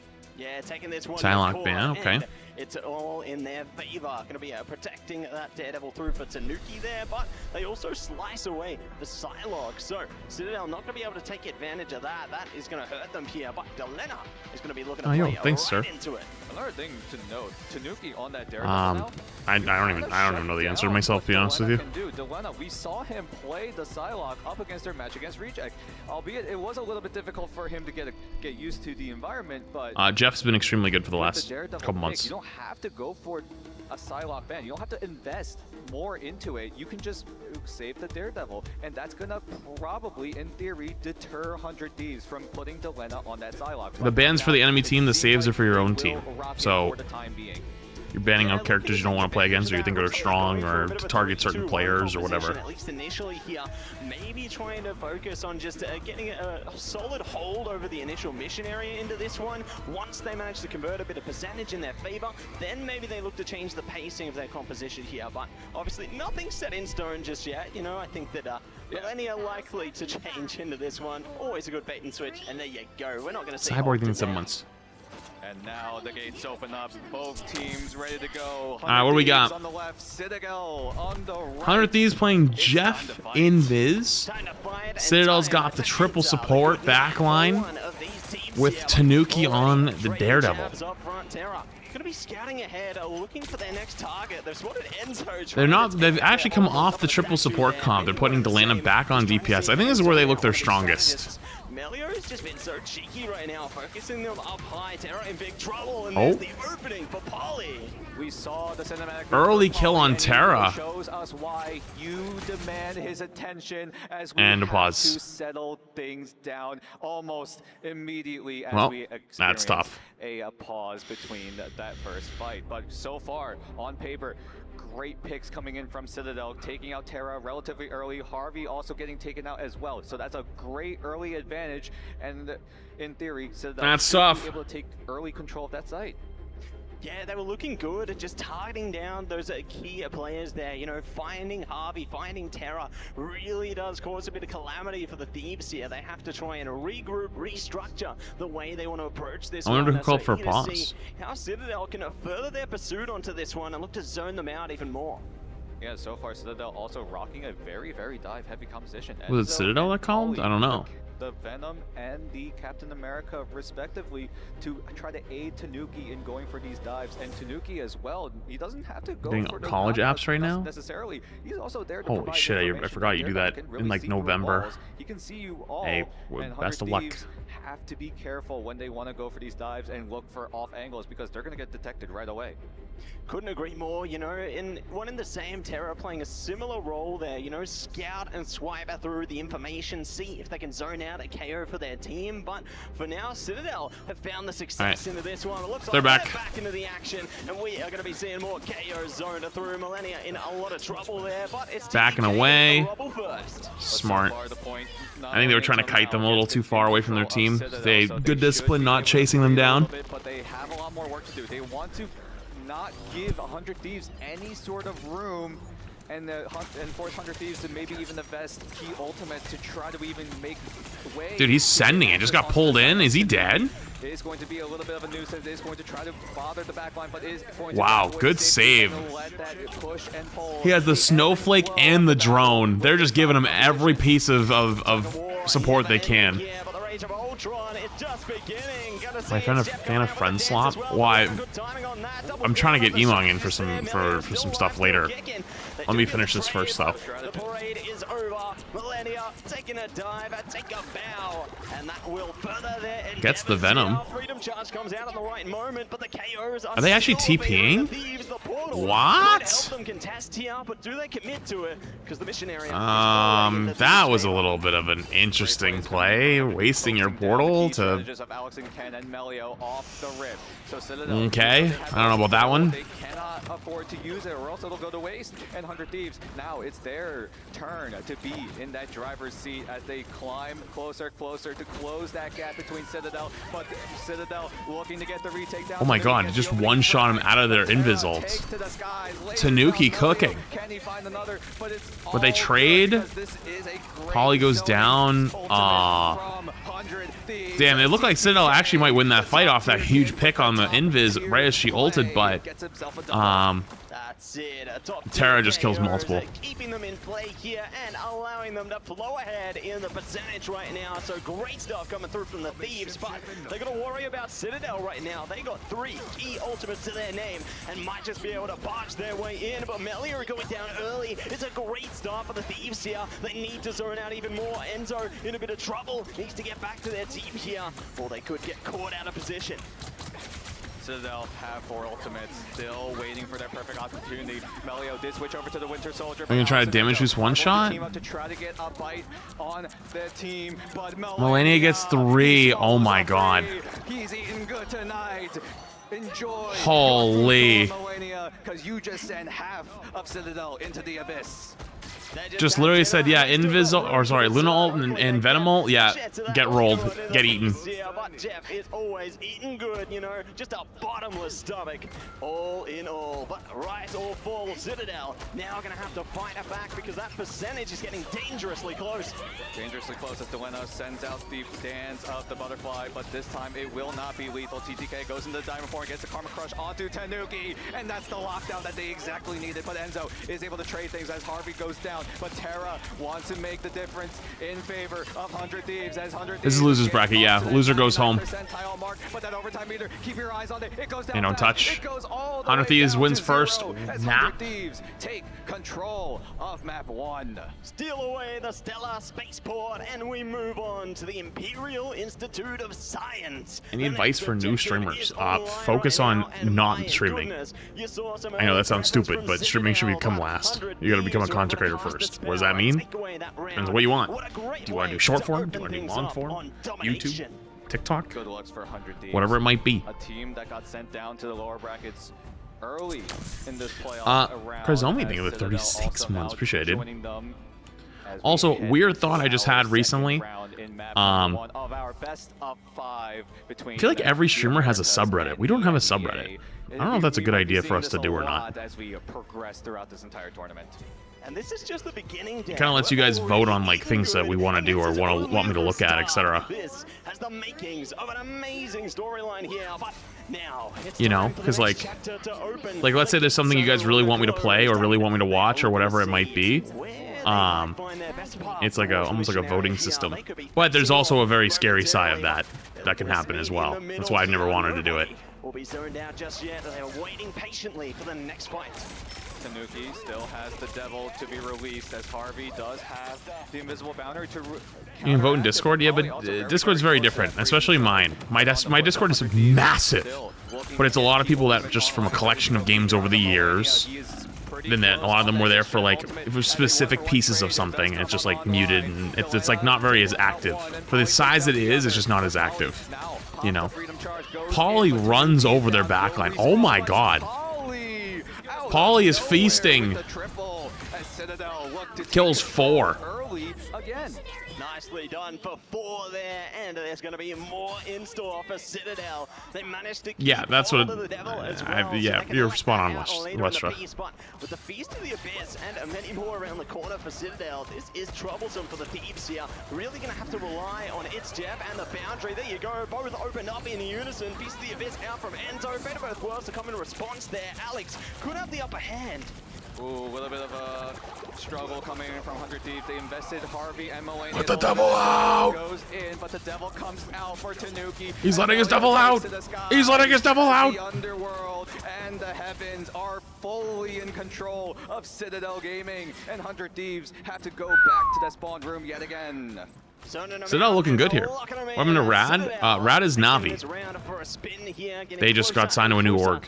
And then now there's a Rad NA, which is like Guru and Gale's team, which is like kind of like the streamer team a little bit. Yo, be smooth. Thank you for the fresh tier 1. Appreciate it, dude. NZO goes down early. I got a fart coming. Did you guys hear that? They need to do whatever they can to keep this fight stalled out. Terra popping the Galactic Legend still goes down, but the goal there was to draw Ken's invisible boundary. And now Vinny can pop that freedom charge, but they are still down. Wow, it ain't clear. And Polly pops the freedom charges, or no, he's actually just gonna run right through the portal thanks to Enzo, who has to rejoin. Yeah, runs back to get healed up. That was a good portal from NZO. Dies very early, so comes back with the portal to make sure the fight keeps going, because even if they lose, they'll get to 99, which is nice. Which it doesn't even look like they're losing. It looks like they're, well, maybe not winning. They're just losing slower. Okay, they're definitely losing, but slowly. Oh, but that's a big kill. No, they're gonna shove him away. Enzo not looking to play. Forces Delana to end up having to use the Psylocke ult. So you know what? That's worth. Looking it in, and the conversion will finally happen for the Thieves right at the end of the curtain. Great plays coming in from Delana, timing the dance perfectly. Sort of on beat, on a timing. Melania and Harvey now can just wait to press their Q buttons, can wait for a later time, as Polly does now have that freedom charge as well. And they will use it immediately to initiate this fight, as Citadel need to find a retake going. To find and retake, and they might just get caught out by it's Jeff. Yeah, double down on the Vanguard. He's letting his devil out! He's letting his devil out! Run! Millennia's got both tanks. Doesn't make it off the map though. Dies. Tanuki chases him down. Saving the front line of Citadel Gaming. Now they have a front line to rely on. 100 Thieves have to jump into that invisible boundary, but they are not going to be seen escaping that boundary as Citadel take control. Now that overtime meter coming down slow. Melania is the man on the Strange. True Guardian, but then it's mine. So then we can just talk shit and make content of it, and then mine just grows more instead of theirs. You know? So low.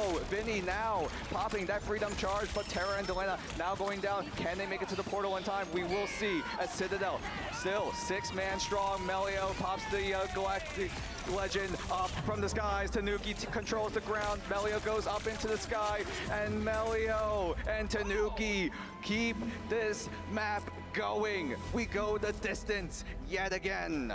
It's all down to the warrior falls now, and one of these warriors is gonna fall in this first map of domination. 1-1. Yeah, Citadel brings it back 1-1 though. And I am so keen to see hey, not too bad. React here. Citadel, they face a defeat with the eyes of determination, and they steal around for themselves, ready to dive in once again. I didn't see what their ult economy looked like. Right now, Dan. Also, I love the black tape over the monitors. No free advertising. This first contention is going to be huge. So why is my YouTube alerts not going off? What the heck? Like you said, yo, be smooth. Did I get your tier 1 earlier? If I didn't, I apologize. Thank you for the tier 1. And really interesting. Hello. Okay. Yo, thank you for $5 super chat. I'm itching. Rogue me. I can't. Rivals play so many different elements you can use to I appreciate it. get to low ground, open up these spaces, open up those. You should also be careful. You shouldn't believe every leak you see, because leaks aren't always true. And I don't want you to, you know, in terms of map control. hurt your own feelings. Exactly that right now. Galactic Legend coming out. Terra on a hunt here. Enzo jumping in the Oh, Terra with a big opening ult. Tanuki trades. This looks like 100 Thieves is going to take this first fight. Citadel's ult economy isn't looking too bad for this next fight. Oh, they're going to TP. Citadel to get back with the portal here. They're gonna go for it. They don't want to give up points. Does spin down Alex. I don't know if it's worth, but they're doing it. On Citadel Gaming gone, and there's no more heals, no more. They may be trying to force more ults. Don't give up point for free because this is a really choke-heavy map. The answer will be no for the time being. They're just dancing in and out of the portal, but Delena tries to be the difference, but Alex comes in with the dance floor just in time as 100 Thieves. Yeah, that was actually just in time. Invisible boundary, but Polly and Alex still supporting each other. Millennia might be the difference. How many does he swallow up? We're gonna have to see. He just literally ate everybody. He got 5. The biggest feast of a lifetime. Dude, the Jeffs in this tournament are fucking eating. 5-man eat. Statement. Take over the site. Holy shit. There, stealing away the mission area and taking complete control. Citadel gonna have to reset, try and rebalance into the next fight here. What they do have is a boundary, but the Thieves, they've got a charge of freedom and a more to follow. They're looking to take the high ground for Citadel right now, though, trying to bounce onto the point, but it's so difficult to break through. Using the pillars as a ramp to get up to the high ground, get down onto the site, as well as Terra takes to the skies, but that's the response from Ket.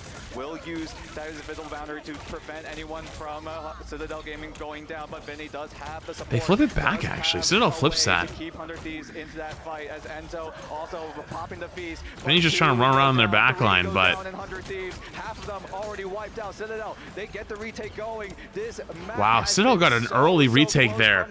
That would have been like 50% for 100 Thieves if they hadn't gotten the flip right there. A battle of nations is ensuing right now, and both teams. Jeff getting a 5K is making me want to play that zombies mode.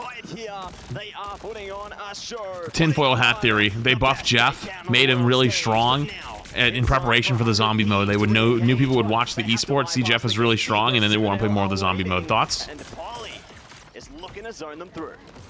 Melio just taking this guy, trying to zone every single entryway, but he can only defend from so much as Delena tries to cut his way to a win, but will not find anything. 100 Thieves have to rely on Melio, but he only swallows up his own allies this time around, and that might just cost them as Citadel take full advantage of that opportunity as they just wipe out 100 Thieves from the map for the time being. As Citadel now have to be in that driver's seat, have to go for a full court press to just Citadel looking pretty damn good here. They have Capel coming up until they get their Invis ult.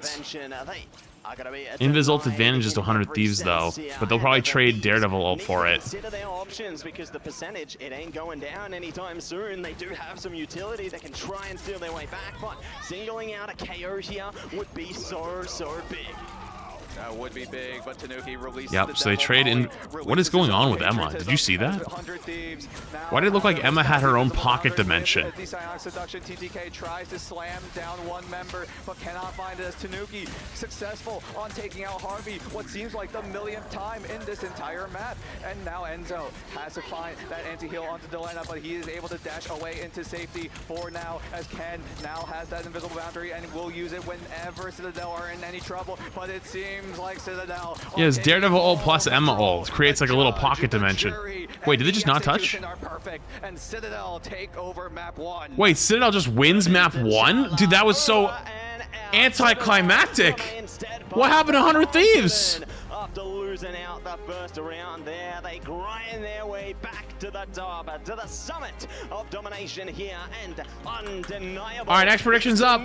Go, gamble your points. Just crazy stuff with the devil there. Nah. Put on a master Also, I need to front stand up for a minute because my thighs have been kind of low-key cramping. I don't know what's going on, so.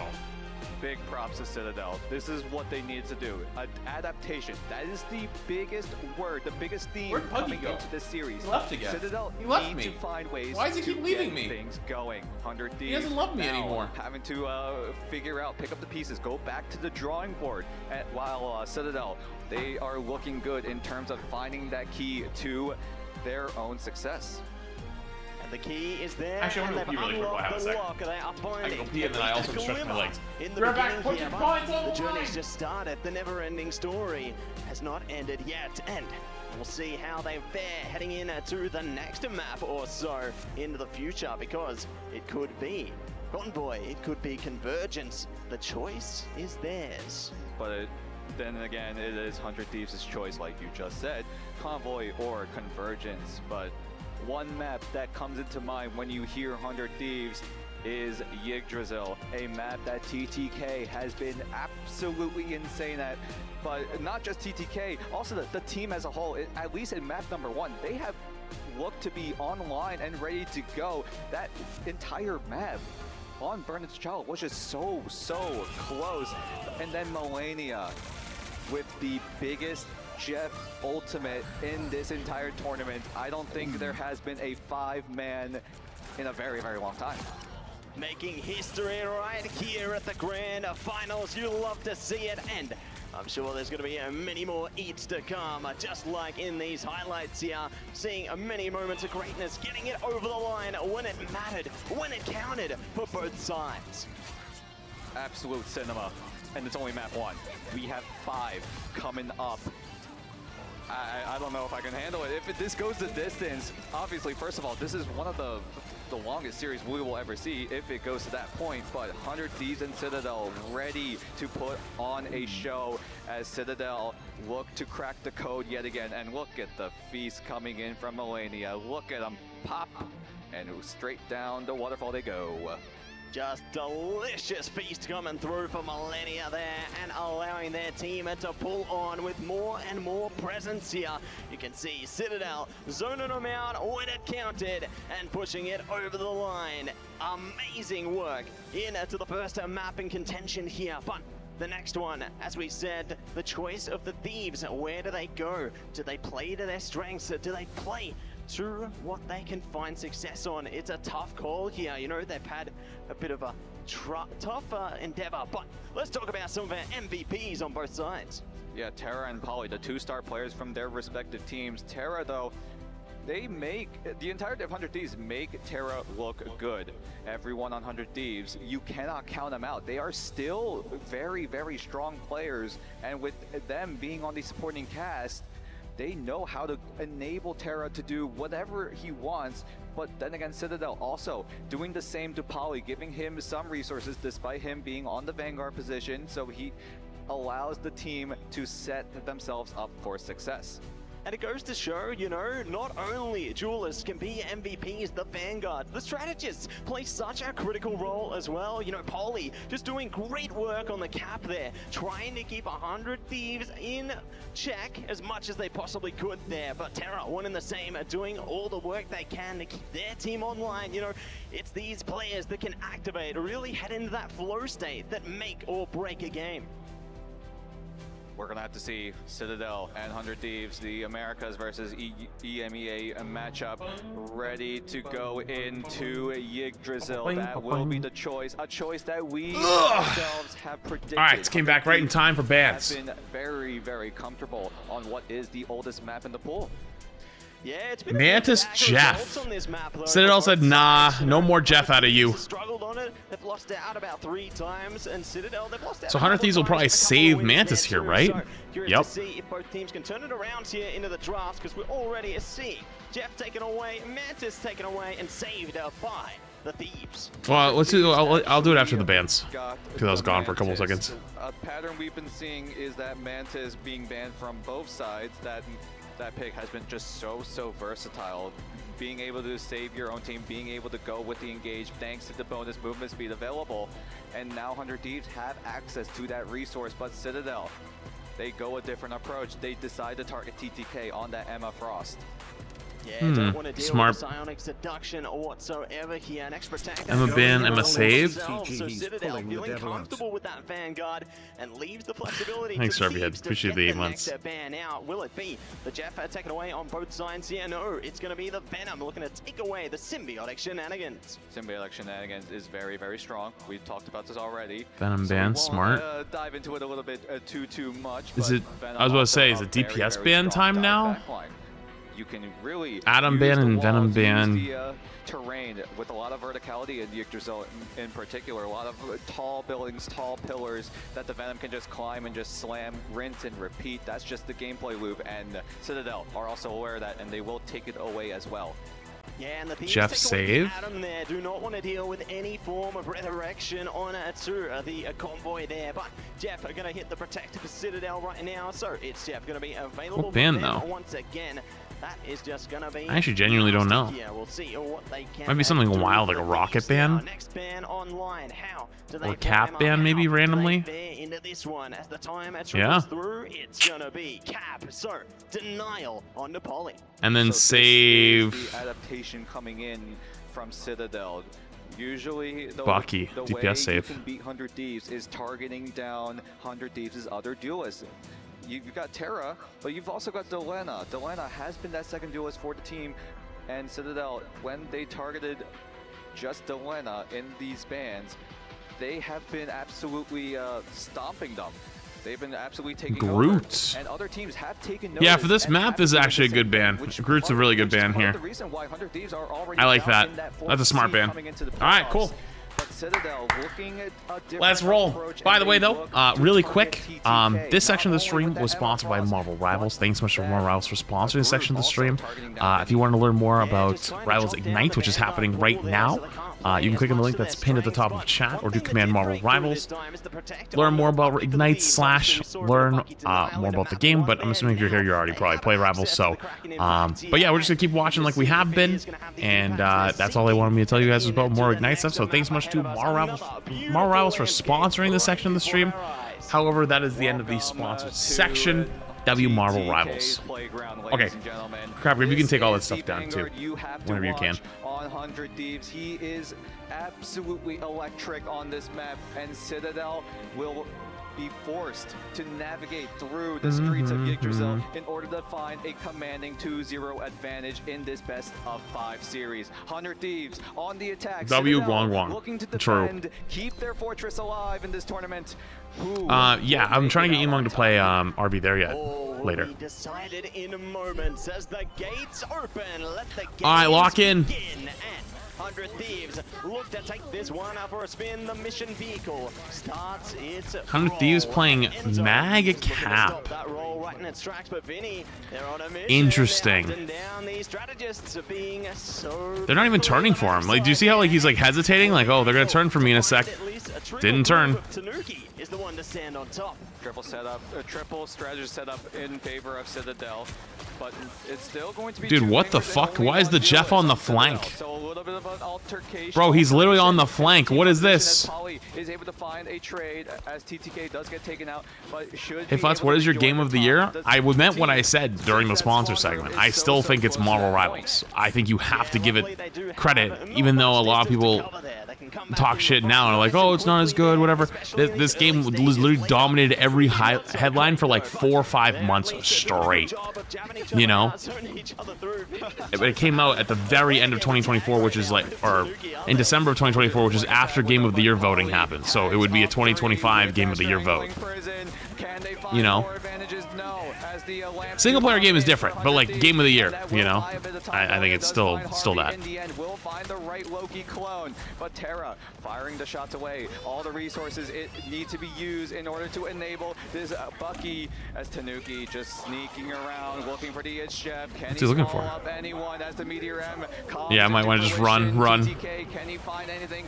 Smart. Tanuki, though, will swallow up someone, but Enzo is already in the thick of it, taking a lot of damage. Uses the diamond form to It's a good hold right now from Citadel. the stun onto Vinny though, but gets the bubble and will now use that freedom charge to charge through. Oh, that's a late rocket ult. It's just gonna die right away. To be 100 Thieves moving that point further and further forward. Interesting Mantis ult. Very interesting Mantis ult. That might have been. That's one you're gonna want back, I think. Oh, sorry. No, that was the Loki ult. So I guess that's fine. He didn't have a choice. But I guess you couldn't have just not Loki ulted then. But no shot Marvel Rivals is even a contender for Game of the Year. Why wouldn't it be? Things might just find a change here, but they're already catching more and more for the Thieves right now. That portal does come in at a man disadvantage How well for that gets. Citadel. They need to find a way to stall just enough time for everyone else to flood in, but Terra looks to slam onto the tree, but will not find the frag. Why wouldn't it be? Yet Terra still firing away, gets the headshot onto Melio. Can they find more? The Groodle ultimate comes out, but there is a lot Hello, of utility professional. to Soul Bond, the Magneto screen, but the invisible boundary from Alex will keep Citadel in this fight. Keep him in this fight, not willing to say goodnight as they ignite their fight. Enzo trying their best to just I have a feeling you're listening. You actually have the stream muted. gliding along the mission vehicle. Hang on, I want to check something real quick. Could be denied by the big boot beer. Meteor goes down. So, are you two sitting in a Discord together? Because I just want to like point out it's very obvious. I've also said hi to both of you, but like it is a little obvious. You guys are making it a little too obvious. When you guys do that in the future, you gotta make it a little less obvious. Mix it up a little bit. Like have like plan it out a couple days in advance. Have one guy follow early, then like wait a few days and then have him go with the other guy. You know. Making it a little obvious. Yeah, nice try. And I was born yesterday. How do I check this? I don't know. Is someone muted in game? I couldn't tell you. Luckily, Melio has a bit of mobility and get back to their team when it matters. But Citadel, they have to remain focused. Otherwise, the Thieves might be able to sneak by them. 100 Thieves, though, also have a lot of ultimates as well. Citadel looking to stack up theirs, but Melio has to draw a lot of the attention. And how many ultimates do 100 Thieves invest? It's only going to be the Freedom Charge as expected. Melania and Delena still holding on to the Soul Resurgence, still holding on to the Resurrection. They still have Mantis ult too. They have Loki ult as well. They should be fine. As TTK spears down Tanuki, puts him on a skewer as TTK as well needs to find a way to navigate 100 Thieves back into the payload, back onto the site as 100 Thieves look to push on forward. Vinny and Terra taking down 2. Citadel crumbling yet again. The stagger is good, and 100 Thieves keeping the heist. That was gross. Left click, right click, left click, just deleted him. Goodbye. Just shutting out Enzo as soon as they open up the TTK looking pretty good right now on the mag. But they do... Actually, they have a lot of ults too. This is a big ult fight. I think the big difference maker here is how big is Polly's ult with a Tanuki combo, or if they get an early pick like that. So it forces the early res. Terra? I don't know what that ult was. He ulted but just left. As the Groot ultimate does come in on the line, TTK has to be the difference as the meatball lands right on Polly's head. And that's an opening. Toolbar showing. Rivals is very subjective. That's why it won't win Game of the Year. It's going to be Kingdom Come for real. Can he find any sort of swallow? He does find 2, but he will not find a way back. But the damage over time is enough to take Yeah, but is the category not Game of the Year? Like, even if it's controversial, like, just not giving something the correct award just because you're afraid of reaction, I think it's just dumb, you know? Expedition 33, great game. Haven't played it myself, but heard. Amazing game. Not trying to take anything away from it. Not even fucking close to the impact that Rivals had on gaming. Not even close. The change they need as they desperately need an opening into this next engagement. They need a way in. Vinny really with the Freedom Charge, but Delena has to have that Rage of Ultron coming up as soon as possible in order to get some sort of retake going. Vinny looking to lead the charge, but Melia wants to cancel that charge immediately. That's just an insane sentence. How do you think that's an insane sentence? Holding on to that Soul Resurgence, and Terra now has the Kraken impact, and as soon as he hits that Q button, we have to die down yet again. You'll see a lot of games inspired by Expedition 33 in the coming years. Sure. But like, did Rivals or did it not dominate every fucking headline on every fucking platform for months? Months. Many months. Somewhere between 4 to 6. I would say until from December to April minimum. It's so hot right now. Both of these teams have to find a way in. 100 Thieves, they're getting their retake going. They got a little bit of space in the neutral zone with that Freedom Charge, but Delena now has the Rage of Ultron. I talked about this before that fight even began. Delena with the Rage can push the team forward. And that's right now the initial goal for these ultimates to come in. Vinny now exhausted from that freedom charge has to allow Delena to extend that push even further. We're talking about impact. Why not Silksong? I think Silksong is probably one of the best indie indie games of the year for sure, and is probably one of the best games of the year. Do you genuinely want to sit down and think that Silksong and Rivals should be in the same conversation for cultural and / impact on gaming this year? I think Silksong was huge. It made me play Hollow Knight, something I've never played before, never had a desire to play. I think it's delusional to say that it had the same impact as Rivals.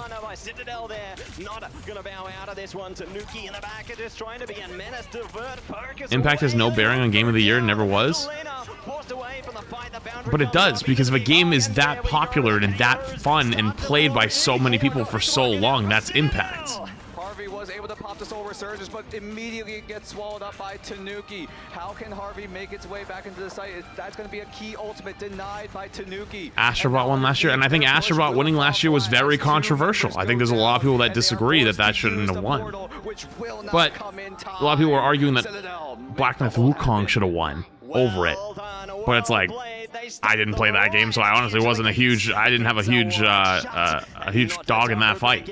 So we switch sides right now and see if the Thieves can bring up the same kind of energy, the same kind of momentum into the defense, or whether Citadel can ride the high of the last round into a successful map. How does 100 Thieves adjust in this I don't know, scenario? crap. You could go for the triple setup. You could go for the 2-2-2. Two options that these teams have been going for, but Citadel also going for the 2-1-3 setup as well. It's possible. So there's a bit of adaptations coming in from Citadel, but 100 Thieves need to make a perfect hold, and Citadel looking to use the Storm and the Soldier in their initial rollout. Yeah, the Punisher are going to be doing a lot of great work there. You know, eager to see. Rivals will be in the running, but it doesn't win because hero shooters like that don't win Game of the Year. You should go look up what Game of the Year in 2016 was. Jeff NATO is a surefire way to just break it apart. You know, you think you can build up a solid fortifications there? Nah, Jeff NATO is going to catch anybody in there. Nobody can escape that one. But we'll see exactly which way they want to go, as they are going to be committing towards that team up there. Jeff NATO is going to be rolling onto the team. The countdown hits 0, the gates will open, and it's now Citadel's turn to make the push happen. Storm will be used in their initial roll. As the sentence was, games like that don't win Game of the Year. I responded with a case where it did. We don't get to move goalposts constantly, guys. But Harvey shoves them into the spawn room. Shoves him in, bumps it down, and Enzo is doing the best. We don't do that. To hold firm under the mission area here, but anyways, though, I think 100 Thieves, not gonna lie, if they don't full hold this corner for like 2 minutes, might be cooked. Enzo popping out Vinny. A great man advantage in favor of Citadel, but Vinny does come back thanks to the BRB, but Enzo and Alex teaming up to find 2, and 100 Thieves are struggling to find their ultimates. They're struggling to find a footing on the load as everyone from Citadel team so they're gonna TP back, but they're kind of already in 2-fight territory. Like they died a little late. And will be able to push the mission vehicle closer and closer, but it's Portal Combat coming at you once again. Oh, here we go, Mega Hurricane in. Did he just miss? No, I think he got eaten by the mag shield. Uh-oh. Potential mistake right there out of Citadel. Rez is to block the eats. Delena was able to anticipate the It's Jeff and will use the Karmic Revival to get out of the jaws of Ken, and that's all the that was a good fight for 100 Thieves. A very good fight. They did use all their support ults though. Perfect timing there, coming in clutch when it counted, and does keep their defenses online a while longer. Citadel gonna have to rinse, reset here. They do have Psionic Seduction. If they can look to just combine that together with a Final Judgment, it could be exactly what they need to push past the defense here. Final Judgment coming online right now. Melio looking to rip on. Oh boy, is he gonna flip? I don't think he wants to turn that corner. That's a dangerous corner to turn. Oh, shut them down, but no, Agamotto. Oh, he gets one. A good bubble. Heads up bubble from TTK there. Great discipline coming in from 100 Thieves, just backing away, getting out of the line of sight from Melio's final judgment. And 100 Thieves, with that discipline play, will be able to take over with as key ultimates being used, albeit TTK tried to go for the counter meteor onto the final judgment, but that was a great read on Citadel's part to try to protect Melio from getting taken out. And 100 Thieves now The only problem is 100 Thieves comp here. I don't see how they win this next fight. Unless they just get a big kill with the rocket'll. I guess.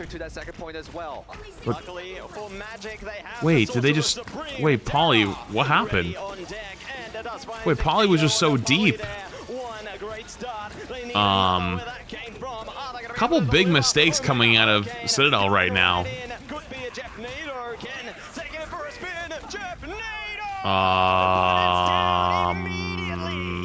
Great plays coming in from what the fuck was that? Thanks to the damage boost coming in from What are we going? What are we portaling? Where are we going? Was just timed absolutely perfectly. Where are we going? Everyone on 100 Thieves, they knew the threat. They knew that the storm in that Omega Hurricane was going to wipe I mean, them out, and they have to use damage to storm ulting into a rocket'll is already spooky. Staying that long. Staying that long, and then also using the Jeff ult too to join in. Polly, hello, Citadel. Oh, hello, are you guys home? What the choke is happening? It's still raging on. TTK back from the ashes, rising up with their team, finding KO after KO. Melio and Car going down. It only remains. Holy choke out of Citadel. Test the mission vehicle here. The OT timer is trickling in. Holy choke. That was actually so bad. That was like 4 straight fights of actually like... Oh, that was bad. Great plays, great holds coming in from 100 Wow. Thieves. They make the full hold. 100 Thieves wins the map. I'm not gonna lie, Citadel plays like that again. It's good night. I wouldn't even say that 100 Thieves played really well there. I think Citadel just fucked up constantly, and Citadel or 100 Thieves just didn't make mistakes. Those mistakes. There was like 9 cells I just watched. From TTK, just utter denial of the final judgment. Those come down. All right, next Gemba's up. Considering how much damage pumps out, and they just take it for their own. TTK found that opportunity. This is the reason why we call it his own playground. TTK reading the play that Citadel wanted to go for. As soon as the portal opened up, everyone on Citadel had to use their ultimates, the invisible boundary, in order to get them access onto the site. And Melio had to use Hold it, by the way, that thank you, final Prime. Appreciate it. judgment, but he was out in the open a little bit, and that little bit of an overextension was the punishment as TTK found where Melio was and was just quickly to react. Just getting a shut down over and over again there. Both teams take a map apiece, getting a slice of the pie here, but the cake still has more pieces. We still have more maps in store for these teams here, and I can't wait to see how things fold up. But for now, we're gonna break it down with the desk. The desk. Held strong, but the Thieves found their way in, my friends. Can they steal the lower bracket win from here on? We find ourselves at 1-1. I'm joined by the one and only Velocity, the strategist, the man behind the scenes of Dark Zero. But it's so great to have you. Thank you for having me. Hey, listen, we and you were talking a little bit, and I was like, are we surprised seeing 100 Thieves almost about to drop a game? They now make it 1-1, and so I found it very interesting what you said. You said Citadel Gaming, this is a meta that favors them. 100 Thieves, on the other hand, you didn't think this would be a meta that favors their play style. Can you let's start with Citadel and why it does favor them. They love these ultra dive style, deathmatch style comps. They have Melio on Psylocke, amazing Psylocke player. They have Ken on Jeff. They just love these deathmatch style compositions, right? Whereas 100 Thieves want to play Delena on Hella, they want these poke comps. or Terran, Bucky. They want these brawl or bunker style comps. So it's kind of really impressive to see 100 Thieves adapt. Vicky, we see 100 Thieves and what they're able to do as well. For you, what was the difference maker on how they were able to hold on? We knew it was going to go to Yggdrasil. I mean, we knew that was going to happen. Yeah. What was the difference maker? It's the pick and bans, honestly. Just looking at the pick and bans, like they got away with having Loki, Mantis, Adam. Like that is actually insane. I know Velocity was going to have a play day with that one, but it's just looking at the fact that you are allowing the Devil Res to possibly come out. You saw the iframes come out from the Karmic Revival to avoid an It's Jeff at the same time. I mean, you're literally playing rock, paper, scissors at that point. Yeah, we'll take a look at some highlights on what continued to be their dominant run there and able to make this thing much more interesting at 1-1. In fact, I asked him, I go, who has this? And he goes, well, if Thieves are able to win, he expects this to go to distance to match number 5. Listen, we have a great Loki player here in Velocity, and I was shocked to see that last ban not go to Loki. What is your opinion on that, and how can Loki make such a difference when you have the the boost from Storm at the start as well? Well, with those bans, I'm really surprised to see 100 Thieves get Adam, Mantis, and Loki and Cat. I mean, you have like 4 of the best characters in the game. I think Citadel, what they banned Groot, Venom. I didn't catch the last 2 bans, but to see them have Loki, Mantis, I mean, every time we had Loki Mantis on Dark Zero, we won the game. It was just a win. So I'm really surprised to see that go through, actually. And the Emma and the Jeff was the next 2 bans, yeah. So it's just the fact that you see them trying to protect themselves with Enzo being on the Emma, but it was to deny that of TTK, who, by the way, it literally didn't matter because he's got an insane mag. He went like, what, 32 and 4 or so? Like, just exploded on that. Holy shit. Final hits. What's up, Ears of a Hawk, man? That's fucking crazy. Oh, is this my new reputation? Like, what the fuck, man? My guess was there. Okay. Oh, Jesus fucking Christ. Right, but then Vinny and how he's been able to adapt to Cap, right? When you have Cap versus Cap and what Paulie's been able to do. I want to take it to you. If you're Citadel to win this whole thing, what do you think they need to do? Does it start pick ban phase? I think they should probably just keep with that first ban Mantis. They did it first map. I think it's just the right way to go. It's what everyone's doing right now. That character is really, really strong no matter how you play it. You can play it with a Rocket, you can play it with a Loki, you can play it with an Adam. It just needs to be banned. Speaking of Adam, I think, Vicky, we've seen Delina just pick up not only just flexibility in the Wait, pool, what they being able say? to play so many different heroes at once. The way that he plays Adam, I love. It's a perfect mix of aggression that 100 Thieves does well. When that res comes up early, allows everyone to rush in and not be passive.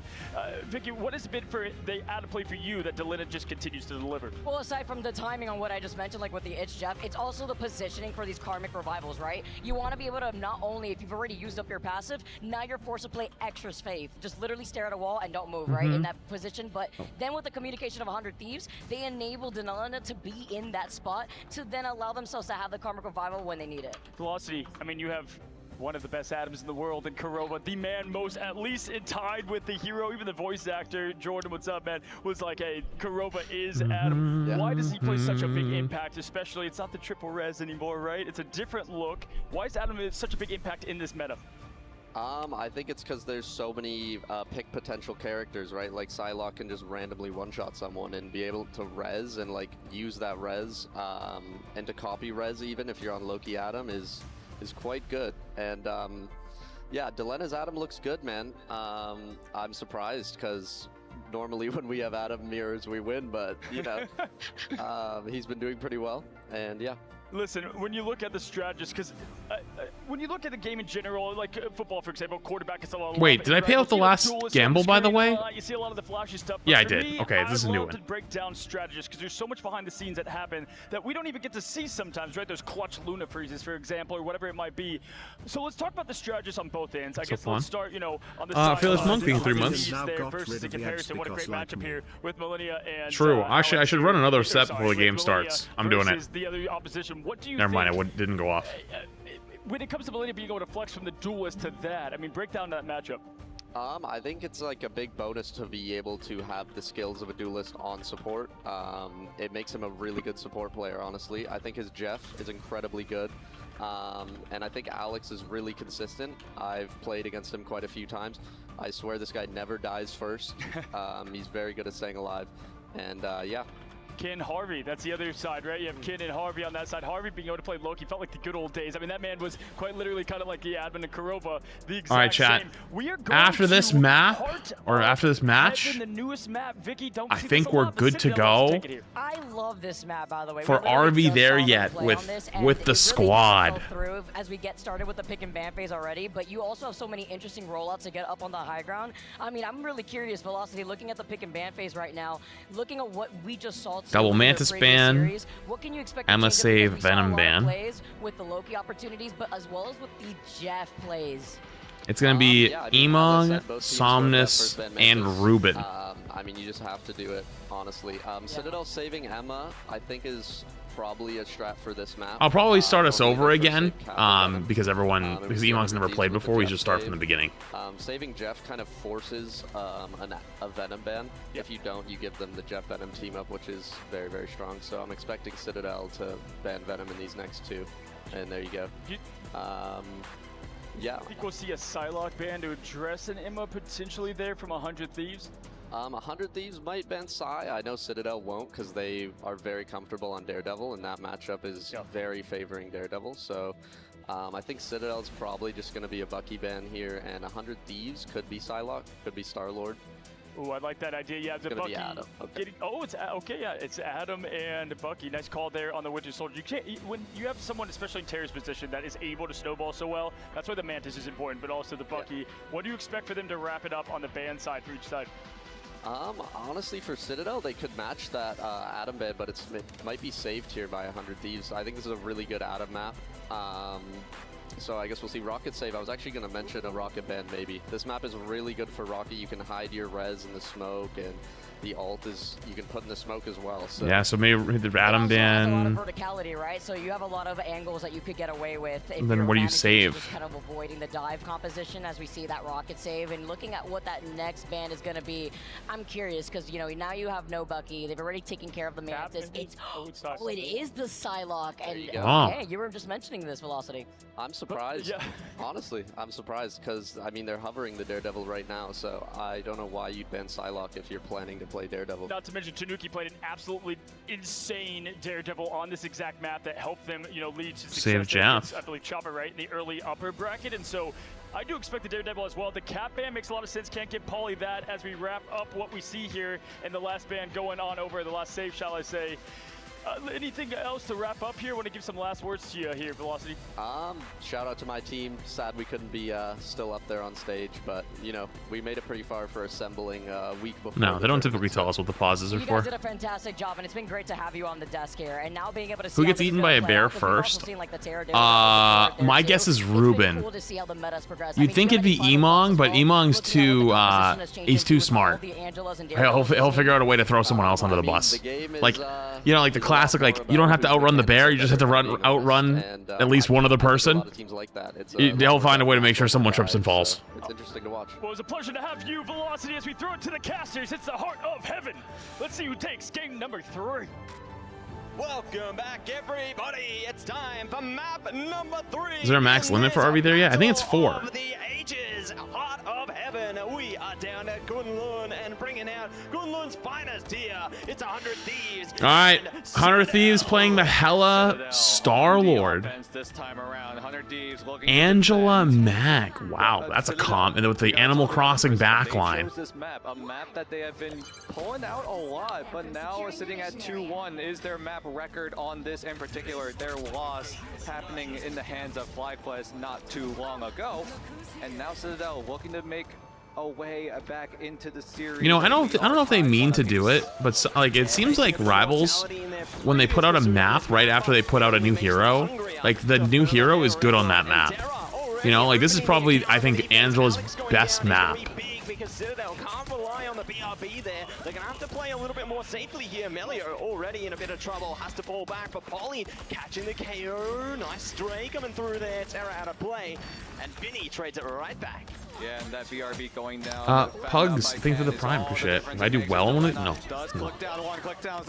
I'm well retired at this point. So Citadel can keep the offensive push going, but Delena, he is just clicking away, on fire, almost takes down Alex, but lives with a sliver of hit points. And Citadel need to break through what is that Delena Hella, who is absolutely locked in, dialed in. Chat, have you ever had a hard time shooting a Jeff? Don't feel bad. Even pro players have a hard time.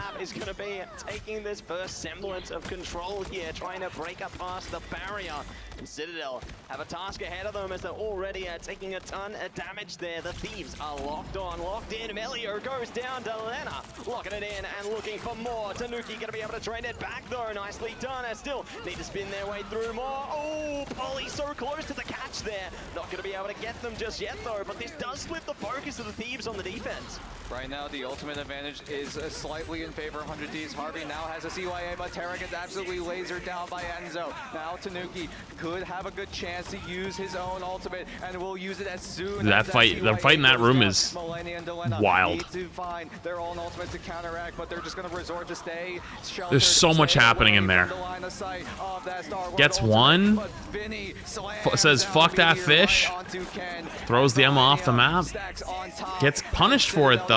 Will find a way back in and try to get some sort of a progression on. And Citadel's getting a couple kills here. Some sort of progression to see if they can stall their way in. Terra luckily does find success there. Vinny going to be on the suffering end of that KO and looking to flow ahead. Citadel so close. TTK trying to buy a little time as they TP back. Both teams are TPing back at the same time.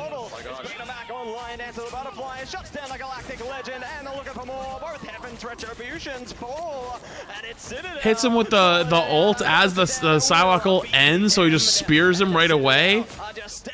Oh, TTK's so low though. Did you make it through the portal? They're looking to concede. So many not in their way. Citadel, though, still are struggling. They haven't gotten full control of the site, but they might just be able to for the time being. That's the goal that 100 Thieves have been going for. Not to win fights, not to get successful. Dude, they lost that, like, it took like 2.5 minutes to lose that fight. I swear. To try to deny the push from going to that second point. Yeah, they're going to buy as much time as possible, but now we convert to the convoys. I'm surprised TTK is on the Angela, not Vinny. Yeah, I am too, actually. Probably because they wanted to swap to this on second, was this cap mag comp. Maybe. I don't know if that actually, I don't think that made sense. Because I think they were on mag before, weren't they? Tags onto Harvey, who does get the CYA down in time, but Terra is able to spear down Tanuki. So it's going to be a 1-for-1 trade overall as 100 Thieves adjust to the Hella Namor team-up composition that is so good at zoning away key areas of the map, and that's exactly what they want to go for. This map is so confined as the point has to go from the low ground up into the high ground as Melio takes out Harvey again. Melio gets an early pick. Citadel with a man advantage as Tanuki tries to find a way to get any sort of eliminations down, but is able to fly away to safety. TTK gets one back. I'm gonna be honest with you, I can't even tell where the fights are happening right now. We keep watching people that are like on the flanks. To start here, Vinny trying to delay the mission vehicle as well. Zone out the KO onto Alex would be big for them, but they just aren't able to catch it. CYA coming online. It's Jeff though in response. Might be able to get a few with this. Oh no! Gets no one. Dead. Goes down. Polly does use the Heaven's Retribution. Can Melio have Nice job not committing for it though. Sometimes when you get a big Angela ult, you want to jump in and do the Heaven's Fall, but you realize like if I jump in, I'm just fucking dead. The Cutterfly and the It's Chef ultimate. Can it be lethal? Can they find more? So far, only one go down in 100 Thieves, but the domino effect. I love how all the casters call it Dance of the Cutterfly, but like nobody outside of casters refers to it as that. Like not a single person. As they have to get into this next fight as soon as possible. And they've got the ult to do it. Horner Proteus definitely can displace some of the Citadel players here. All Citadel have right now is Agamotto online, building up closely to the Sia and the Derek, Legend. thank you for the 9 months. Appreciated. Forward, but the Thieves, they've got everything in their advantage right now. I think it's Dance of the Butterflies, isn't it not? They can disrupt the flow of this. I think it's Dance of the Butterflies, not Dance of the Cutterflies. I'm pretty sure that was Shib's thing. Shib came up with it, and then everyone else uses it now. Some sort of damage down, but Terra still holding on to the horn of yes. TTK sees an opportunity to go for the slam, go for the dunk, and Terra and TTK, the two T's on 100 Thieves, team up and take over and hold off. Yeah, so you said crack and impact for Bucky ult? I know. Nicely done, holding it strong, holding it firmly. But that doesn't mean I said Cutterfly. I'm just talking specifically Psylocke ult, because they... Never mind. You know what? I'm not doing this. It's the Galactic Legend. They've already picked up a couple of KOs out of this one. It's Gem coming out from Millennia. Could be the answer to Lena. Nice trade coming through there. The parade's just beginning. Are they going to be able to spin their way in? Maybe, maybe not.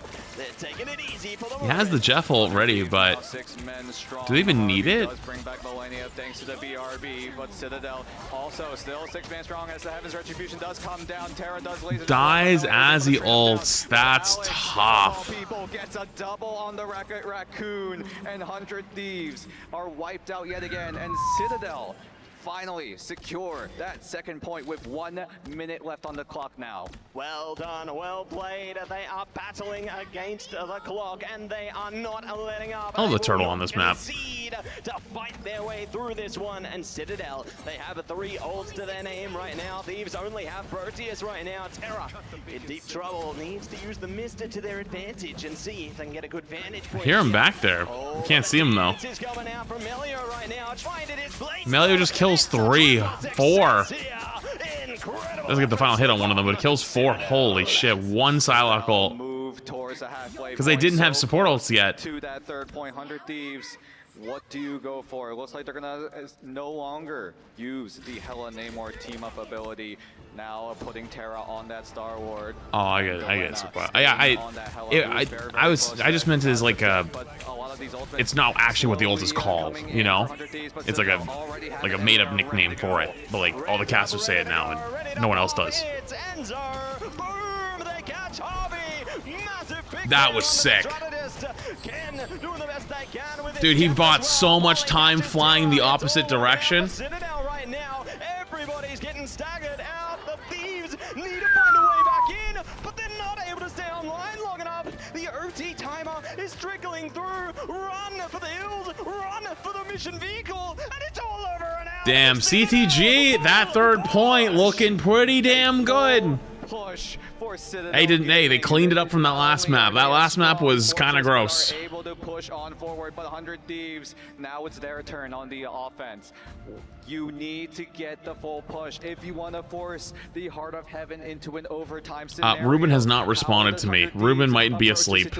I think Ruben pulled the classic, I'm going to bed. They have to change something. They have to find an answer here. I liked how they changed into the cloak in the end there, but it just wasn't enough. They got picked off. They couldn't find the right response here. They need to figure out a way to dismantle Citadel before they can really get going here, because Citadel, they already had that early momentum. They managed to get that first point with tons of time behind them, and now the pressure is on the Thieves to try and catch this one a little quicker. Yo, Sergeant, think that's 3 months in advance. On the defensive I think 8 months for shits. Thieves still finding their foot. Yeah, they bring their own stuff. Composition that will crack the code. 100 Thieves also are very, very aggressive when it comes to these kinds of maps. Trying to get control as soon as possible before any key strategist ultimates coming in from Citadel even come into fruition. And if 100 Thieves are able to get that initial push, that initial aggression work, there is a world where 100 Thieves just keep on going and keep on going. Yeah, just training along, the coals ever burning. Burning strong, burning through, and let's see who's going to be able to pull through into the initial fight here. TTK going hunting. He got stopped. He had someone, but some stun stopped him from pulling him. Remaining on their toes, not standing in place. We got one. These, I think you got the other Angela. Play have been so impactful throughout this entire tournament so far. Both teams navigating the terrain to their utmost advantage. That's a big E. Big spin to win. Poly does go down thanks to a giant right click from Melania, but that's going to allow 100 Thieves to push on forward. Ken puts himself up in the high ground to just get a great enough vantage point, but Harvey will take out Melia. That will burn the BRB as Citadel have to make a hold happen. 100 Thieves, though, need to get the push going. Now, already 1 minute burned off the clock. Terra gets the Psylocke. does blend down Melio. And now 100 Thieves with a man advantage, making a 2-man advantage, will push on forward. 100 Thieves looking pretty decent here on this attack, but CCG is just buying some time, then they're going to TP back late. Uh-oh. If this hits? Oh, it doesn't hit. Uh-oh. As well from Citadel here. See if they can stall them out, but they got the Galactic Legend and the Meteor to worry about. No way. He got one with it? Oh, Terra finished it off, that's why. Exactly where they needed to be, but they aren't able to push it over the line. That's a big kill. Citadel are still Oh, Polly made it back. Thanks to the portal, they are able to stall for just a bit longer. Look how close that first point is, going in favor of 100 Thieves as Melania Big eat. Eats all of them so they can't touch the point. That's fucked up. The final boss of 100 Thieves. The end game is here. The end game is now. But Citadel will to hold again. Looks to stay strong, but 100 Thieves. There was actually like no reason to not just reset there. Came back up, fucking threw him off, said, nah, fuck you, you get off, and then dies. Nah, you bitch. That's so funny. They're just claiming territory. It's free real estate. It is free real estate. Citadel struggling to find any sort of ultimates available. Ken and Polly have to be the difference here, where 100 Thieves have the Goddess of Death, have the Heaven's Retribution, but Harvey is pretty close. Nag's already kind of low, trying to take this fight underneath, which is where you want to take it. Also, oh, the Daredevil's out. The Devil's out again. From Vinny to keep TTK alive as Delena takes to the skies, will take out Alex, who tries to dodge away, but Delena needs to we didn't get it. onto the dorsal fin of Ken, who is gonna get away. Oh no, he's getting speared. He gets one though. Still staying alive, staying tall because it's Angela, but Tanuki now switches over to that Daredevil, has to use the sticks. He's letting his devil out. He's letting his devil out. To take advantage of these key moments here, and Citadel will be able I heard to the buggy. break through. The Thieves now have to reconsider their options here. They got a couple available already. Galactic Legend into the boundary, but I mean Citadel, they can respond right as soon as they can. Here we go, Galactic Legend coming up. Meteor trying to shut it down there, and Terra already catches Alex. That's a big one to find. They're trying to hunt down again in the back line. They will slip away. Tanuki not so lucky though, and Terra keeping it up with their team, zoning them out piece by piece. It's a triple down for Terra, and they will push on the mission vehicle. Terra looking good right now. Everyone on 100 Thieves making sure that Terra is well enabled, able to use his ultimate comfortably. Citadel, they had their response with the Meteor M, but unfortunately Enzo was not. He's kind of cooking, yeah. And had to look elsewhere. And again, because of the map terrain, these clouds have been shrouding Terra, keeping him in cover. Do you see more orgs joining the Rivals scene? I mean, Rivals is honestly one of the only esports that has money right now, because Rivals is pumping it. So it is very possible. One and the same, the dance of the butterfly coming out here. Big damage onto Vinny. Will be able to slip back. A nice utilization over the boundary there. Wasn't that one out, but now Citadel, they're gonna let the devil out. Taking a lot of letting his devil out again. Oh my god, dude, this the overhead slam does so much damage. Citadel, send them packing. Back to spawn. Back to spawn. 100 Thieves go as 2 go down as Citadel. Good bubble. Getting them out. Keep that full core press active and ready to go. Citadel also having 2 of their strategist ultimates available will be crucial. Where 100 Thieves is still trying to pick up the pieces. I've never seen this Malice skin recolor before. Nowhere near their ultimate, but didn't even know that existed. It looks good. It's going to be inevitably countered by one of those ultimates. Nicely done to start the account here. Terra's found Tanuki, and they're looking for more around the bend as well. Meteor coming out from Enzo. Could trade things back. Terra dodges away. Good dodge with the roll. Heaven's Retribution coming around the back though, keeping them in place. Harvey stuck, needs help. Goddess of Death coming out from Delena. Might just be able to find the response. Polly down and out here. Nicely done, but they're going to be caught around the angle there. I love how you gotta use the right hand to get around that corner. The left hand ones will hit the wall. Big Rudol. Oh my goodness.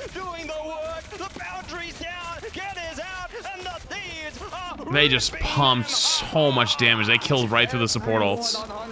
Who had their ultimates pressed in at the exact same time.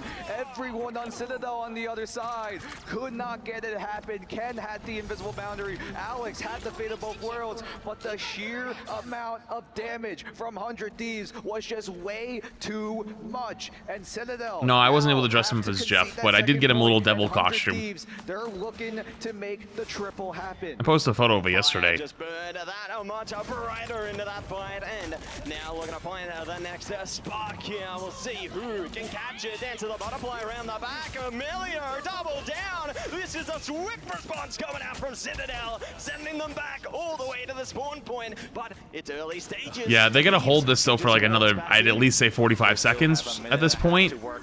So then they get a good last fight. I think that's the idea. As soon as they secured that second point, Tanuki now has the devil and is He's got his devil. to release it. He's ready to let it out. Melania has that. It's Jeff. Are they backing away to bait? I think they are. Getting closer and closer to their ultimates as well. They forced the Jeff ult. Uh-oh, he's dead. He's actually dead. Yeah, he's dead. Yo, hello? Dude, I don't know why my YouTube alerts aren't working today, but hello? Bro, hello?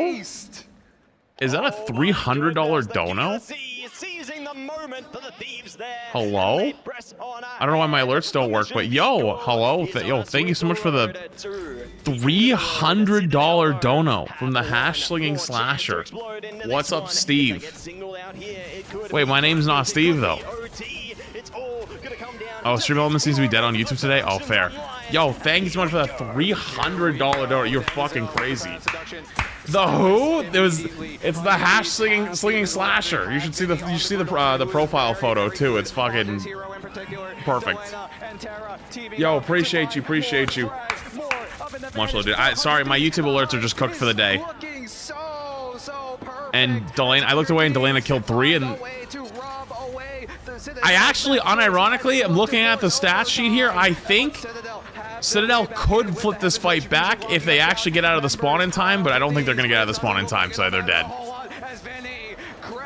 Yeah, I think they died a little too far away that they weren't able to come back and they got steamrolled. But if they got a good fight together, walking out, I think they would have had it.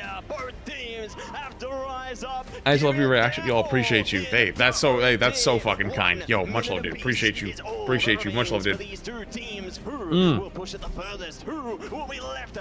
Normally I have alerts for like big donos and stuff like that.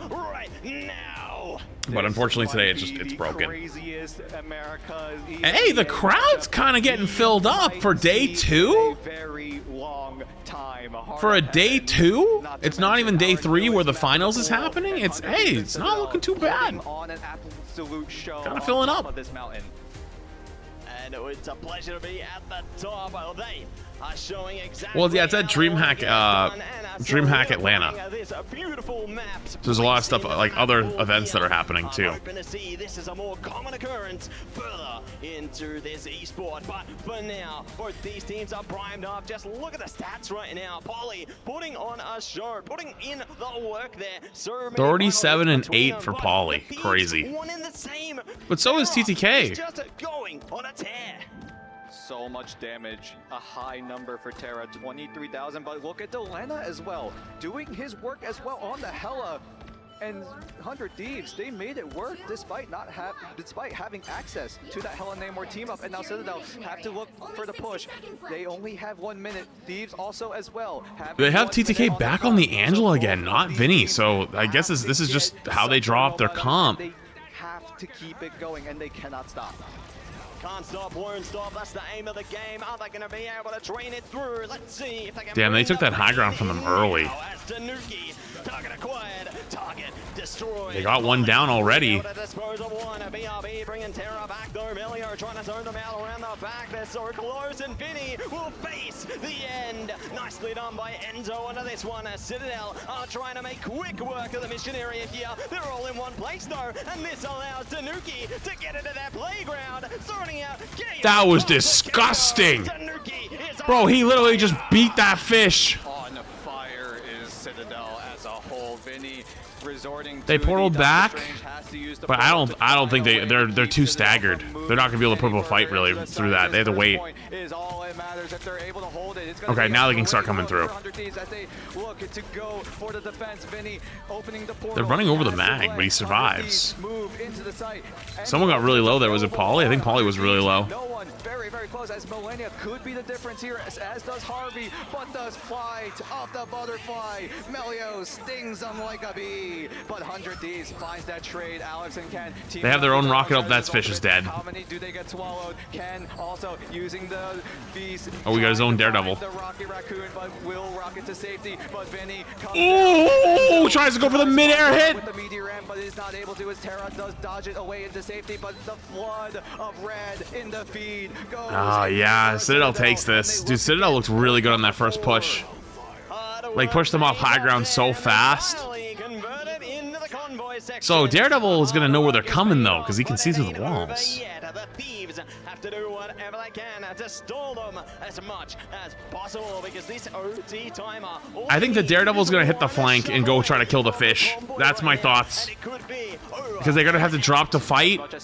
And I think the Daredevil's going to try to go fuck that fish. I think that's the play. Need at least one member on that point at all times because It's time to go fuck that fish. Overtime meter is, and it will not go away anytime soon as Tanuki lets the devil out, tries to find the back. Oh, he has to go get the rocket. Damn, that ult didn't really get a whole lot. So that is one avenue. Damn. Coming back into this fight, shut it down immediately. Delena forced to use. That ult did not get the kind of value I think they needed.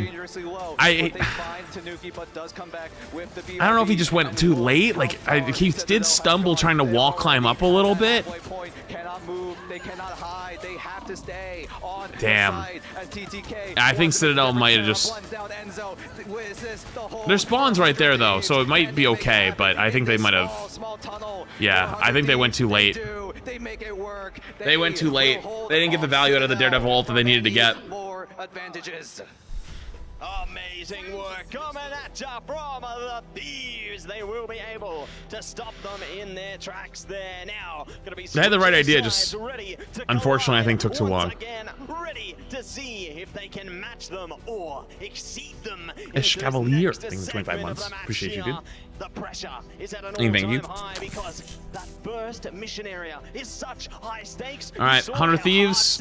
I think this is winnable, but this first point hold looks really good for Citadel last time. They have to do it better.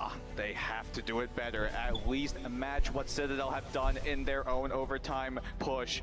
Citadel, we talked about the stakes for Citadel. They know how to play in these kinds of situations, whereas 100 Thieves, this could be unknown territory for them. This pressure. Not only are they playing at the highest level. Winner goes home. Or sorry, winner goes home. A loser goes home. This is a big map. Watching every single move, and Citadel need to stop 100 Thieves. What could be a stolen map away if 100 Thieves are able to get the push going. Yeah, we'll see if they are going to be able to push on, give it their absolute best here because the pressure is at an all-time high. And Dan, a quick reminder, this is only map 3 out of a potential 5, and it's already... Wait, this is a best of 5? Map 1 Wait, was what? almost the same way. We went the full distance as well in that domination map, and here look to be Wait, it's a best of 5?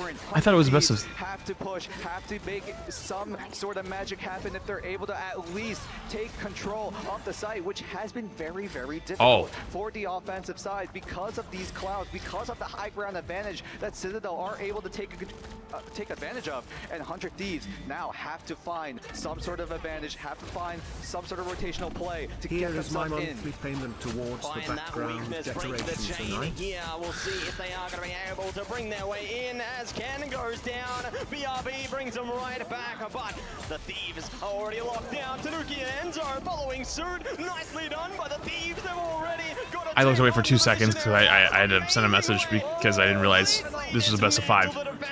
And Delena killed 4. The portal could be it, but no, it's too little too late. It's already converted. Wait, they're gonna still portal? Took it in lightning speed. Enzo is forced to use the portal in order to keep that overtime meter from staying alive. Enzo. Wait, are they gonna just try to pop out of the waterfall? But he's taking his time, waiting for the right moment to stop the push from going even further. But 100 Thieves. Wait, now, they are in what a is this fight? situation Hello? where they have to put at least one member of Wait, 100 Thieves guys? onto the site as Harvey pulls Hello? down Polly, Tanuki as well. The card's still moving. On 100 Thieves now puts himself out in the open. They're all now hit. he's gonna get focused up, focused down, and he's gone. Enzo comes back thanks to the BRB. But That might have been a bottom 5 TP. 100 Thieves to get that man advantage. Citadel need to That was so ass. Melio goes in with the dance of the butterfly. Harvey and TTK teaming up to find what could be the winning moment for 100 Thieves. Can they get the push happening? It's only 3 members. 3 meters is the difference as Millennia swallows up 2. Is that the man advantage that they need? Ken also uses the It's Jeff for himself, but Millennia! Oh no! No way! What? You did not just... But he gets swallowed himself in the end. But is this the difference? 100 Thieves are crumbling! 100 Thieves off of a misplay from Millennia. Citadel Gaming. Holy 100 throws! Oh my god! 100 trolls! Are you shitting me? Oh my god, there's actually no way. Citadel, can you believe what we have witnessed just now? Just incredible efforts coming at ya, but it's Polly on the MVP. Hello? My voice was losing itself there. Didn't Hello? say enough. This is absolutely... Yo, I looked at YouTube. None of your business with the $500 dono. That Jeff ultimate Hello? probably the winning moment. The fuck? But unfortunately, it Yo! went the other way. Thank you for the $500 dono. What the f? That's the stakes we're at. This is the Yo, W, none of your business. Yo, appreciate you. That is fucking crazy. Dude, there was a $300 one earlier. Hello? So quickly in 27 seconds and still could not push on ahead. Yo, thank you so much. You're fucking crazy. Yo, much love. Appreciate you. I didn't realize. Dude, so much is happening. 1, I didn't realize this is a best of 5. 2, looked to take control, and they were able to. And Citadel, this is why they choose their map. Now they put themselves in the map score of 3-1 on Heart of Heaven specifically, and this is a place where Citadel. oh, Ruben's awake. He finally just. This entire playoffs run. Oh, he did message me back actually right away. Oh, I'm stupid. I must have been in his Discord message when he did. Whereas 100 Thieves, they don't have a lot of experience on this. All right, hang on. I gotta pay you guys out. Yeah, and I feel like it's a bit of a wild Payouts? card, isn't it, coming through 100 for Thieves? Citadel there. No, They were not 100 Thieves. relying Citadel. on teams and not Citadel really won that. into this map as much, and so it becomes a bit more Go. of a confidence pick for them, able to push it over the line. And Wait, does Gus get a treat for that? But he's not in here. But the Thieves now have freedom of Yo, choice. hey, yo, and they thank you can again. None of your dive into business for the their big own $500 field donut. of Hey, confidence. appreciate you so much. That means a lot. Much love, dude. Appreciate you. We go He's again. not in here. We reset. Let's see if I can summon him. Now every single map Gus! that has not been played thus far in the series is available. So any map chosen from Domination, from Convoy, from Convergence, 100 Thieves now have a lot of different options they can go for as we just look through the highlights of what has been See if he appears. a long game. Absolutely, it's cinema. We're jumping into the pilot, into all the sequels here, and amazing work coming through Gussie! from teams time and time again. I got Putting treats! in the work there on the Psylocke. We saw amazing trajectory coming through from both teams here. Millennia, one and the same, the king of the depths, just taking their enemies on a trip to the bottom of the ocean. Millennia has been so good on those Jeff ultimates, but unfortunately, the one that mattered might have been Maybe he's pooping? Don't say that. The finishing blow for 100 Thieves, as Citadel obviously took full advantage and were able to get the hold by the thinnest of margins. That was Gus! probably something that was Gus, absolutely come! insane. I have treats! I'm at a loss for words. You can clearly see as 100 Thieves. What kind of maps would they want to go for here? They want to find their confidence pick here. They want to see Where the fuck is he? Stop Citadel in their tracks, because Citadel have just been able to gain so much traction. You know, it feels like the more pressure that they are presented with, the better that they play. And it's just so insane to see how much work they're able to put in. You think he's sleeping downstairs? Millennia just putting on a masterclass, you know, a master fisherman there, taking their enemies to the depths over and over again. But Ken, you know, they were putting in some good work in the backline for Citadel as well. Yeah, the immediate reaction. It looked like Millennia didn't have enough time to send himself down with 2 members, so unfortunately Millennia just wasn't able to get there in time. So it's not really much of a misplay, but a great showing from Citadel, Lord, being he able to coming. react in time. Oh Lord, he heard me that time. He heard me that time. Tried to go for the play, tried to go for the swallow down, the Hi, throwdown, Foggy. if you will. But unfortunately, Okay, you guys want to see his new? You want to see his new trick that I taught him? You want to see his new trick? While we wait, I taught him a new trick. Why does my hair look like this today? What the fuck? Hello? Weird. Okay, whatever.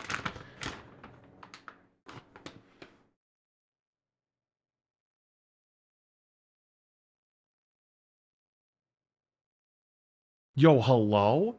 None of your business with the 50 gifted? Hello? 50 gifted memberships on the YouTube side? Yo, can we get a W for none of your business? Yo, appreciate you. What the fuck? Hello? Sup? Yeah, hi. What's going on? You said hello. Yo, I appreciate that. W, none of your business with the 50 fucking gifted. That is crazy. Appreciate you. Appreciate you. You want to see this trick? You want to see this trick though? I'll show you this trick real quick. Hang on. Come here. Come here. Come here. Come. I got the treat over here. You have to come over here if you want it. There you go. Come here. Come here. Come. Closer. Come here. Come here. No, come here. Over here.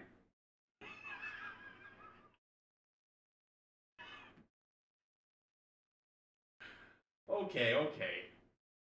We got a little work to do, apparently. But, Meepaw, there you go. You're such a good boy. You're a good boy. Wait, what? You not... Did the mic block it? The camera was focused on the mic? Oh. Okay.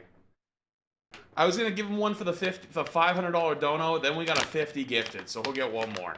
For the 50 gifted. Yo, for the $500 dono and the 50 gifted back to back, we'll give him one more. Appreciate you again. Come here, guy. Come here, buddy. Come. Come here. Come here. Come. Right here. Come here. Come. Right here. Sit. Paw. Shake. You're so cute. Oh, you're such a good boy. You're such a good puppy.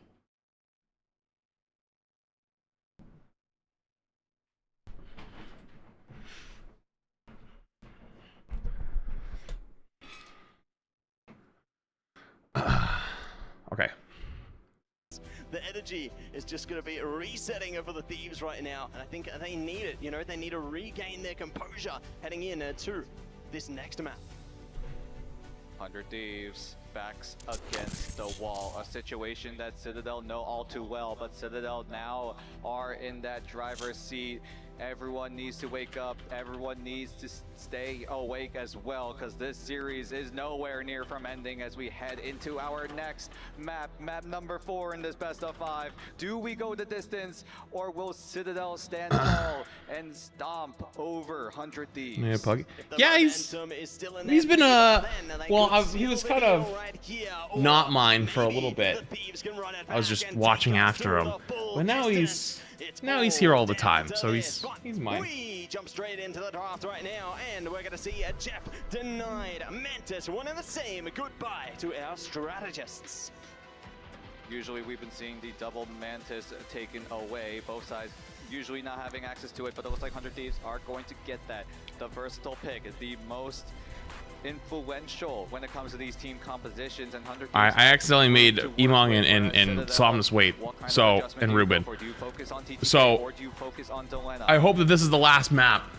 Ooh, it's a tough call, isn't it? You know, I want you to turn my PC off. Careful. Has been able to make their impact alongside Terra there, but if you're able to shut them down, like you said earlier into the piece, then maybe everything could come apart. The castle could just fall to rubble here, but it's all going to be answered in to the next portion, as Emma Frost is going to be denied by a Citadel, and we'll see what the next protect. Wait, I just saw. Wait, how do you feel about Marvel versus Overwatch? I'm more just sick of it. I'm more sick of it at this point. You know, like I think Rivals has made a lot of improvements the last couple like months, but it still has a lot to go.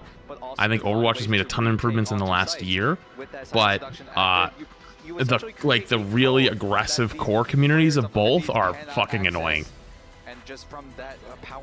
You know, and by that I mean mostly like Twitter / Reddit people. And now 100 Thieves, what do you know, have in you? They have to get away and take out that Adam Warlock.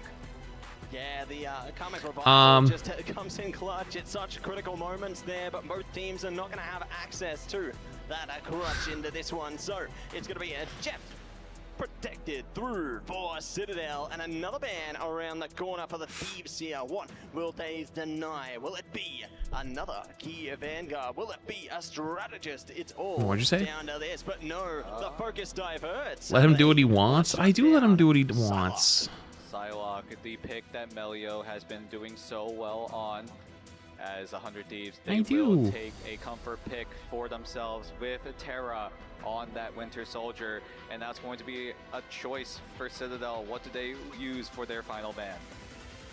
The choice is theirs. The choice will be locked down as a Venom. So Venom is going to be completely shut out of this. Alright, Emma save, Jeff save for one side, Manta save, Bucky save for the other. Wait, they didn't ban Loki? Uh-oh. Wait, they're gonna have on this map Groot, Loki, and Mantis? And Adam, maybe? Oh my god. Oh god, Citadel might have just trolled. Did I give out all my candy? No. I still have like 60 full-sized candy bars. I bought a bunch because I thought there was gonna be a fuck ton of kids and there was like 50.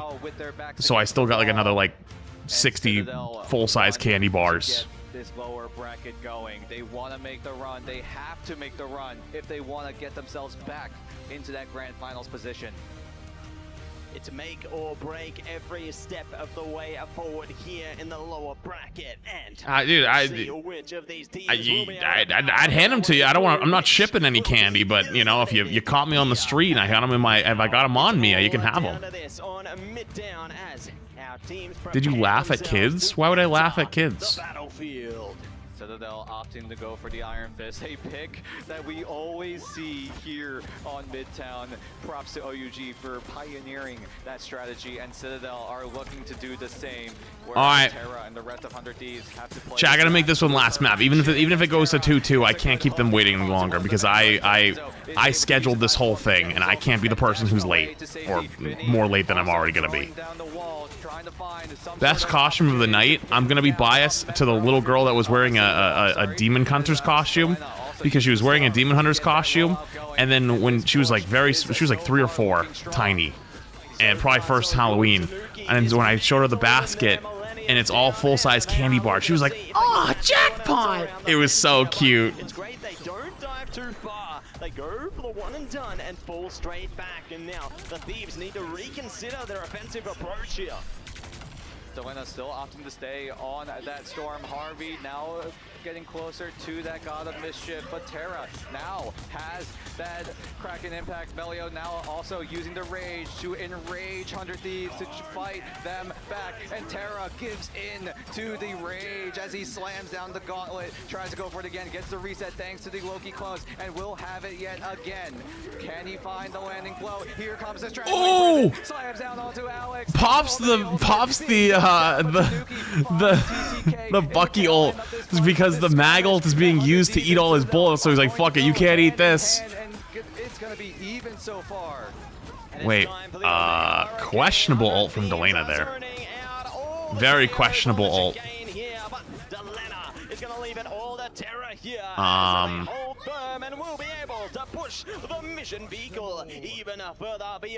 Interesting. I had one little shit who told me they didn't want any candy that I had. That's fucked up.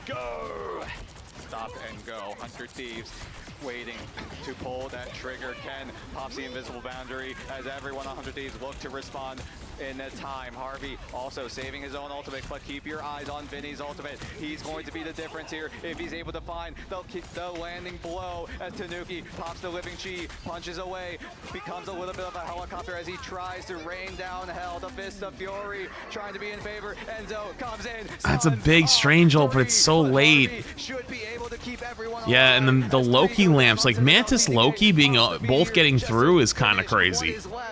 Citadel, no portal. Aw, Chad, this is gonna go to a map 5. This is going to a map 5, guys. I can already tell. Aw, Citadel got rolled in their ban phase. Pays off there, and Citadel now looking to change things up. Tanuki is bringing out the devil here and now, ready to try and strike fear into their opponents, and they're already hunting down. You can see they're hiding around the sides. They're looking to run it around the back, maybe up top, maybe down low. You never know where Tanuki's gonna go.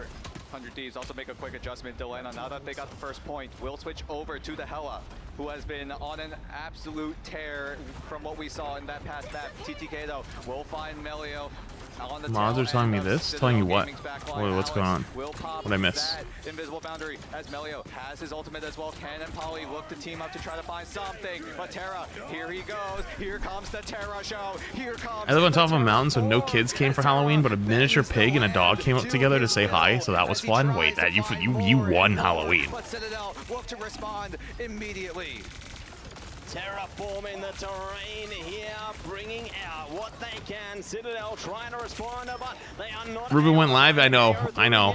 The mortality is being felt, and they do have access to the boundary. Can bring it up at the clutch moment. Soul Resurgence popped in kind. Strangling Prison from Vinny, zoning it out of the wall there. Could get the KO. Alex is down. Got a death coming up from Delena. Goodbye, Tanuki. Enzo in a lot of trouble. Will fall as well. The Thieves are taking point here.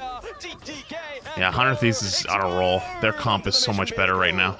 Citadel Gaming. Is Loki still bad? Loki Mantis has actually been getting tons of play right now.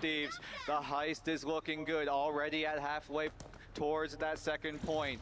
What else do Citadel have in them? They don't have the portal off cooldown just yet. Still waiting. Yep, 12 seconds left. Thank you, production, for pointing that out. But Citadel need to find the retake despite the lack of ultimates. Despite the lack of ultimates, they still have to turn up and fight. They will not go willingly into the good night here. They have to hold down the front lines, and it's all going to come down. Delena with another opening pick. They're bringing out the Kraken impact. It's Terra back on track here, trying to track through the KOs. They pick it up. Tanuki bringing out one of the. Oh my god! Oh my god! He kills 5. TTK, bring the pain and obliterate. Holy shit. Have to experience another team wipe as they look to adjust their composition yet again. Tanuki going over to the Jeff. Alex now on the Luna. Okay, they're on the Jeff now, which I was like, they saved Jeff, didn't even play him. Putting Tanuki on the Jeff though. Yeah, whole new comp. Not a bad idea. The tires on that load on that site. Wonder why I grew over mag. Probably for the the walls, because mirror that. It could be, but the fate of both worlds is coming up in kind there. Great response from Alex, and they're building up to a few more ults of their own as well. I think, didn't that Groot ult come out after the Luna ult, or am I crazy? Oh, you did not just get hooked, dude. Oh, Melio, come on. That can't happen. Oh, they got res at least. They're still pushing ahead on this one. That's a great cooldown burn. 400 Thieves as Delena point blank. Headshot, headshot, E, headshot. The eyes are gone as Citadel Big E. find a way back. Wait, what? Wait, are they not calming, guys? Can he find the ending blow? Guys, why would you Bucky ult and rocket ults into the Groot ults if you were gonna Jeff ult it. Why? They just blew 4 ults. Isolating them from their teammates is going to be impact enough here. Trying to zone them out as much as they can. Stagger out the stagger out the timing here. They have got the Citadel just made a big mistake. Can 100 Thieves like regroup and capitalize on it? I don't know. They should. They have 5 ults versus 1. Is the Eye of Agamotto, but they've got nothing else. The Thieves have almost 5 ultimates to dive into this next fight. It could really come down to the wire here. Alex is going to need to dive. They should be 100 Thieves all day long if they don't fuck up. War of a lifetime if they're able to come back into this fight. Can 2 ultimates outplay what is an onslaught of 100 Thieves? TTK wants to say no from 100 Thieves, as 100 Thieves onslaught onto Citadel Gaming. Can 100 Thieves get any sort of advantage going? Here comes the Eye of Agamotto only tagging up to Vinny, and so it's not going to matter. It's not bad though. With that soul resurgence, now it's Harvey's turn to Out of order on the abilities, but they're surviving. They still have 6 members. They're surviving. They're about to have their ults back now. How the hell did they do that? It's not all done. There's still more in store. How did 103 Thieves lose the fight with 5 ults? Where's the rocket ult? A little late. Oh, they're getting the resets. Oh, guys, the point.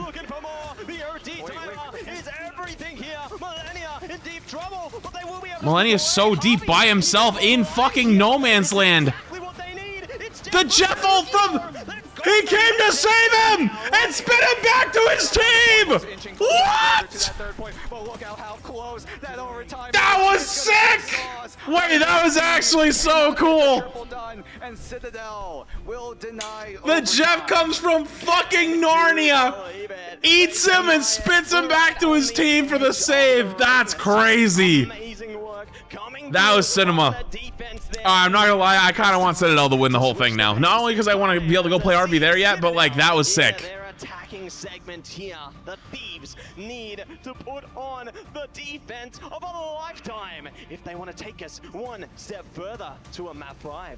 I hope everyone's voices are still intact, because 100 Thieves need all your power, all of your screams, all of the cheers if they want to make the hold of a lifetime. Like you said, Citadel, they are so close to taking out 100 Thieves, taking out another America's team, and flood this bracket full of EMEA prowess. And speaking of prowess, just look at the scores right now. So much impact has been made by the Thieves here, but Citadel are the ones who hold it firm. You know, seeing Terra, Delena putting in the hard yards for their squadron. One and the same, you know, Enzo has just been so key for Citadel. Seeing those Agamottos come in when it counted is exactly what you Dude, want. Terra's at 23-0, I just realized. Nice gift right The now for fuck? Thieves. It's the triple, and here's the thing. Dude, he didn't die once? Here's the thing. That's Vinny. That's it. He's the thing. Anyway, he's gonna try to find. Alright, this is 100 Thieves spawn hold, where they love to do the spawn hold with Thing. But I feel like Thing is just not as good here, but they've always liked it, and it does pretty decent, so you gotta give them credit. Make the push. It's their turn as they look to get the push going with the Storm rollout that we've been seeing. Terra goes down for his first death of the game. He'll be right back into this fight. TTK though has to be the front line, has to be the difference, as the triple has to stay alive. And all Vinny gets a kill on the Tanuki. They have the Jeff ult, but there's not much they can really do with that. What they're really looking for here is the Punisher combo. You basically sit here and do nothing until Punisher gets ult. 7 months sub just to say that I clean my kitchen. See on my phone I got gifted a sub on. Hell yeah. Ain't 7 months. Appreciate it, dude. Congrats on the sub / on the kitchen. That was probably from the 50 gifted that came out earlier. Vinny circling around, trying to ground people into the ground. Oh, he's alive. I don't know. His health bar just went up and down so fast. Nom nom nom nom nom nom. Oh boy. Not again. The Storm comps are not their specialty. Storm, Jeff had ult for 9 fucking years. He finally uses it, during another rocket ult and gets fucking nuked. Yo, thinking Katana. Or Kanana. Kanana? Yeah. Thinking though, push it to 6 months. That strange ult. Oh. Okay, they finally have the Punisher ult. This is what they've been looking for. He only gets 1 though. Gets 2. Okay, that's enough. I probably could just shotgun the thing to death. Whoa, actually, hello? Well, hello? Wait a minute. How are they alive? Oh, we got res with the rocket res. Damn. That's a lot of ults you just had to burn. Wait, what's the play here? He's going to try to find a counter portal play. Nicely done, taking away the play and looking to see if portal combat will be what they need. They scout ahead for now, but cancel it out. It's good to play that I mean, I game guess of informational warfare. Prepare yourselves for what's decent to come. scout, I guess. But even if he could have counter TP'd, where would he put the TP? Where was he gonna go with it? To stall them out as long as they can. Terra now switches over to the Star Aliens in 5 months. As they know that the time is running short for Citadel. If a map I can't let the Punisher die. If their Punisher dies, it's gonna be GR. They. Okay, the other Luna ult comes out. But will not find a whole lot thanks to Alex with that fate of both worlds. And now Tanuki has a chance. Oh, it's time. Up with Ken to find that Omega Hurricane.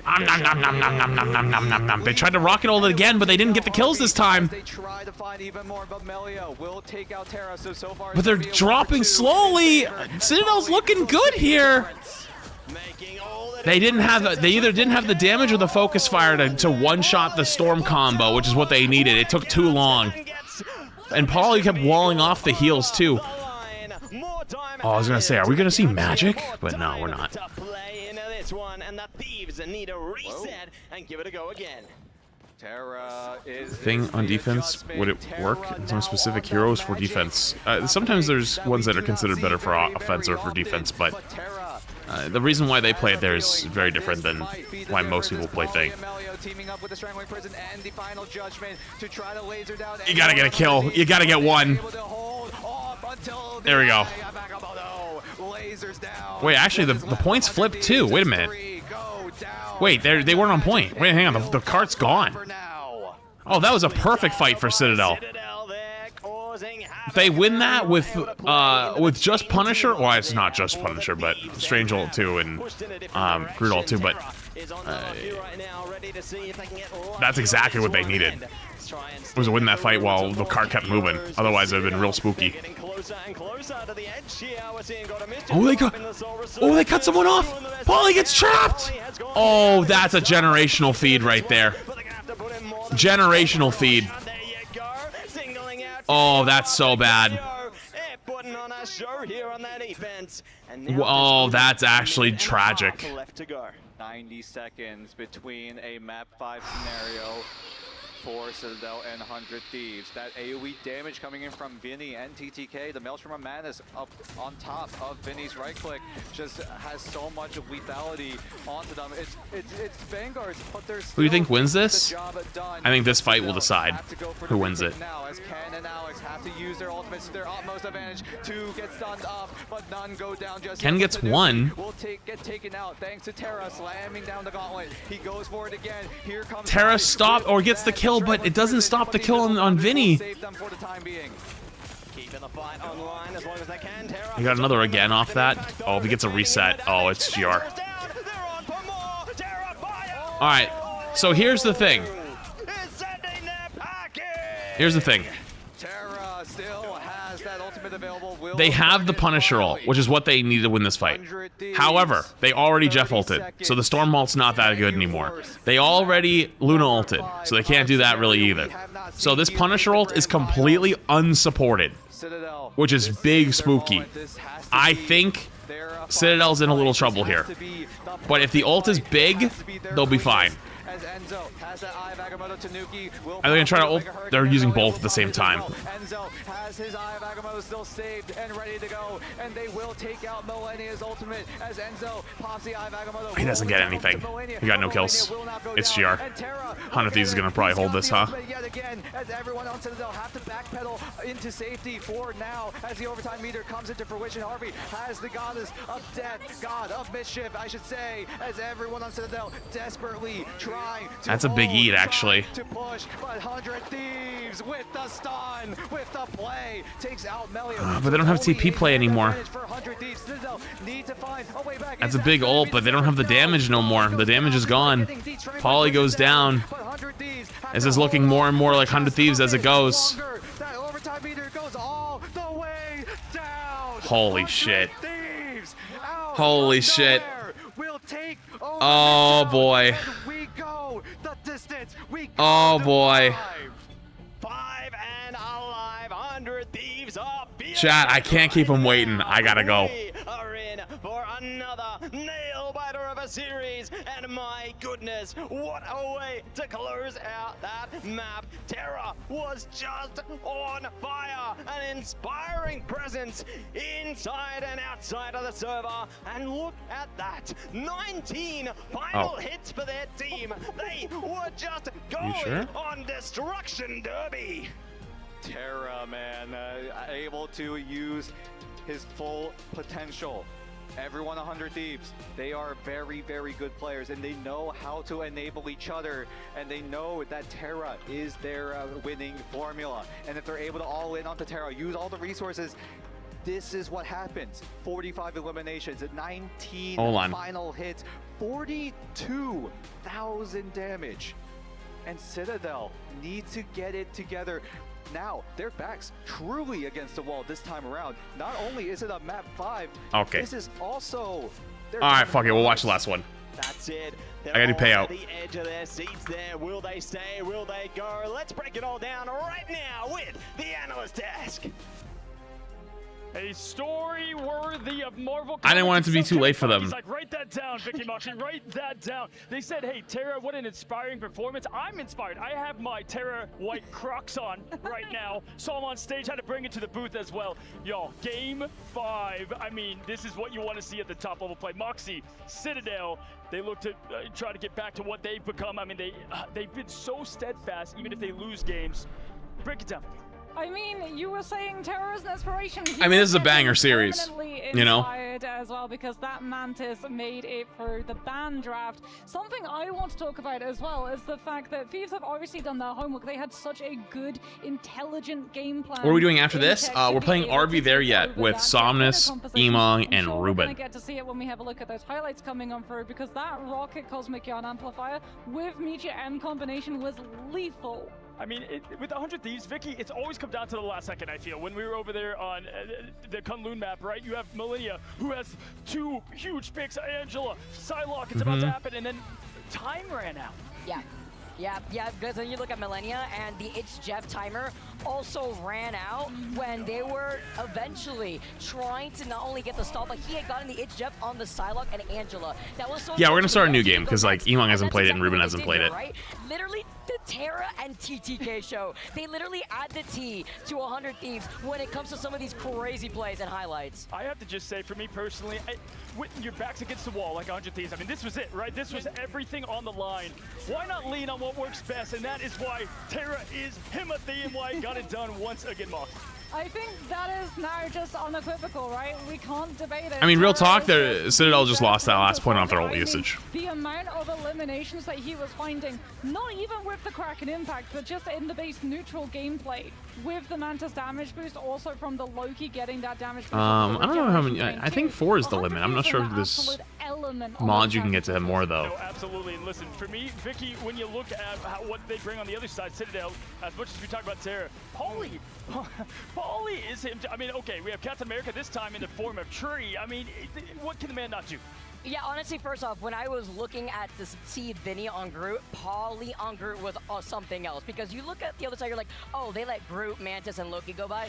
And then here comes Polly popping off on the Groot himself. The isolations off the walls were fantastic. And then even during the Heart of Heaven game that we saw, Melio was out of Psylocke's jail. Jesus, Melio Terra was had finally 42k able to get damage. enabled there, which I thought was a really big deal here, Moxie. Yeah, I mean, that Heart of Heaven, it's something that Citadel have really started turning into. I think the biggest problem for them, though, Game on the line. I want Iguodala. Oh, point that Jesus on the Christ. first round, we actually got to see them roll out with Melio, not on the Psylocke jail, but on the Ultron, something from 4.0, which is a thing of the past, but it was one of the things that a lot of these teams used to be able to try and disconnect the It's Jeff. Yeah, absolutely. At this point, I feel like we can start giving maps to different teams. And right now, I'm ready. Heart of Heaven, it belongs to Citadel. I mean, the way they're able to play that map and clutch it up time after time again.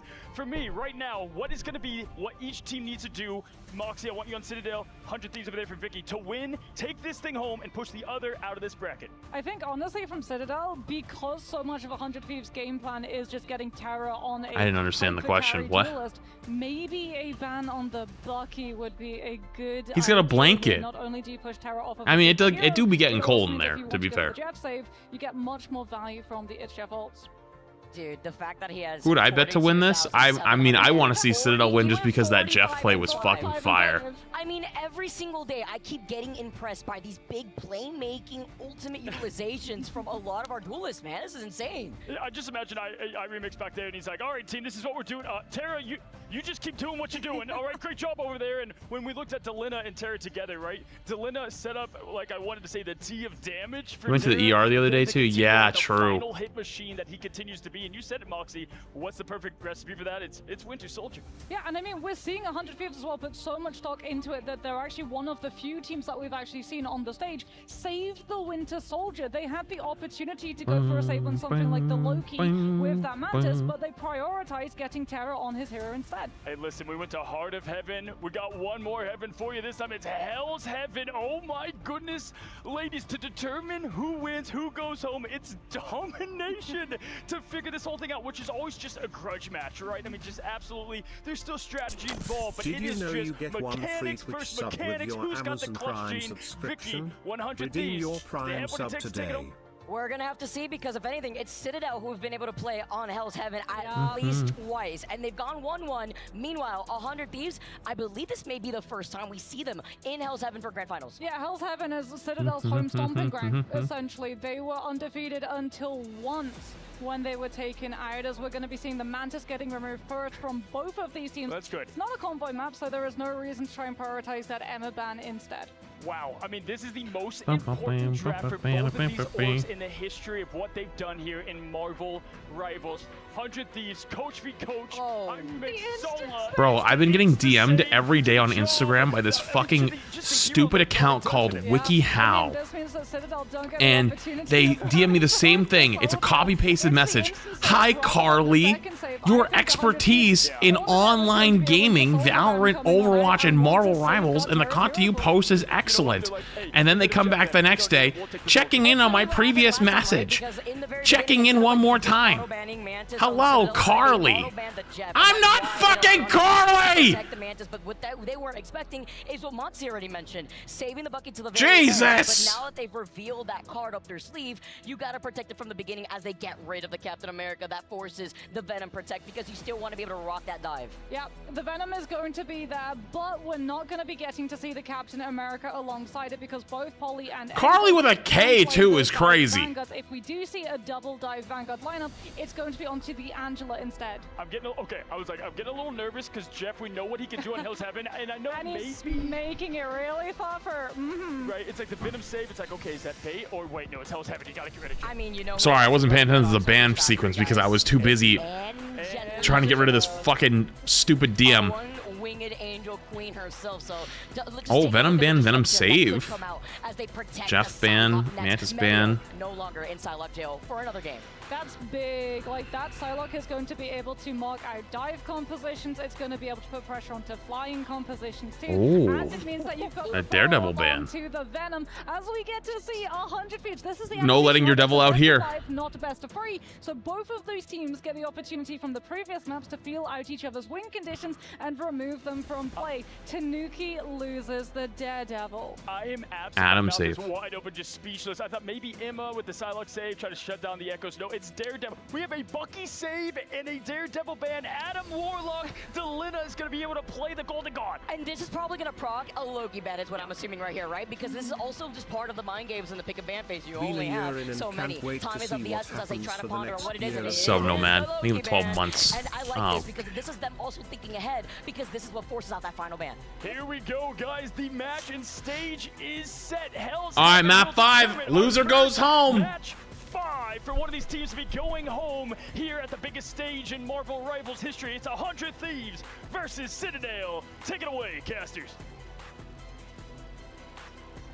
This one going. It's the 5th, the final map here on Hell's Heaven. Will it be Citadel? Will it be 100 Thieves? Stay or go? It's all down to this. And let's see exactly how our players are feeling right now. They're focused up.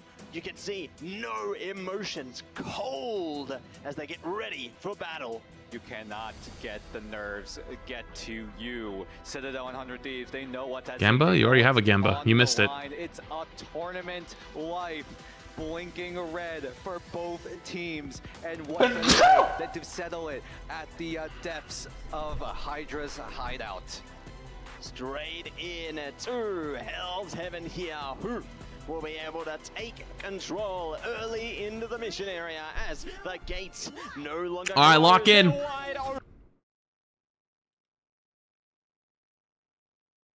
No.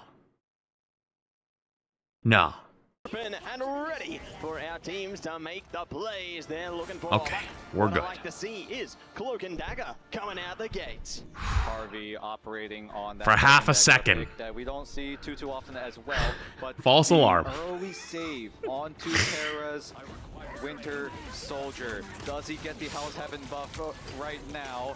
Because 100 Thieves, they're putting all in on Soul Bond Terra, already. who has been on an absolute tear on this Winter Soldier. But Citadel, have they made their adjustments? Have they gone to the Wait, are they going to board? punish him for Are that? they able to Oh, assess and they do. Polly goes down. the right click onto Polly. That's going to be a huge man advantage. Vinny got to hit a shot there, brother. And this is where it Oh, resets maybe the he was. It tone. just didn't look like he This was. First fight is where it all matters, and it looks to be all 100 Thieves as Enzo gets pinned down, but does have utility thanks to his fellow teammates. And the Emma just fucking standing there, unfazed like a fucking titan.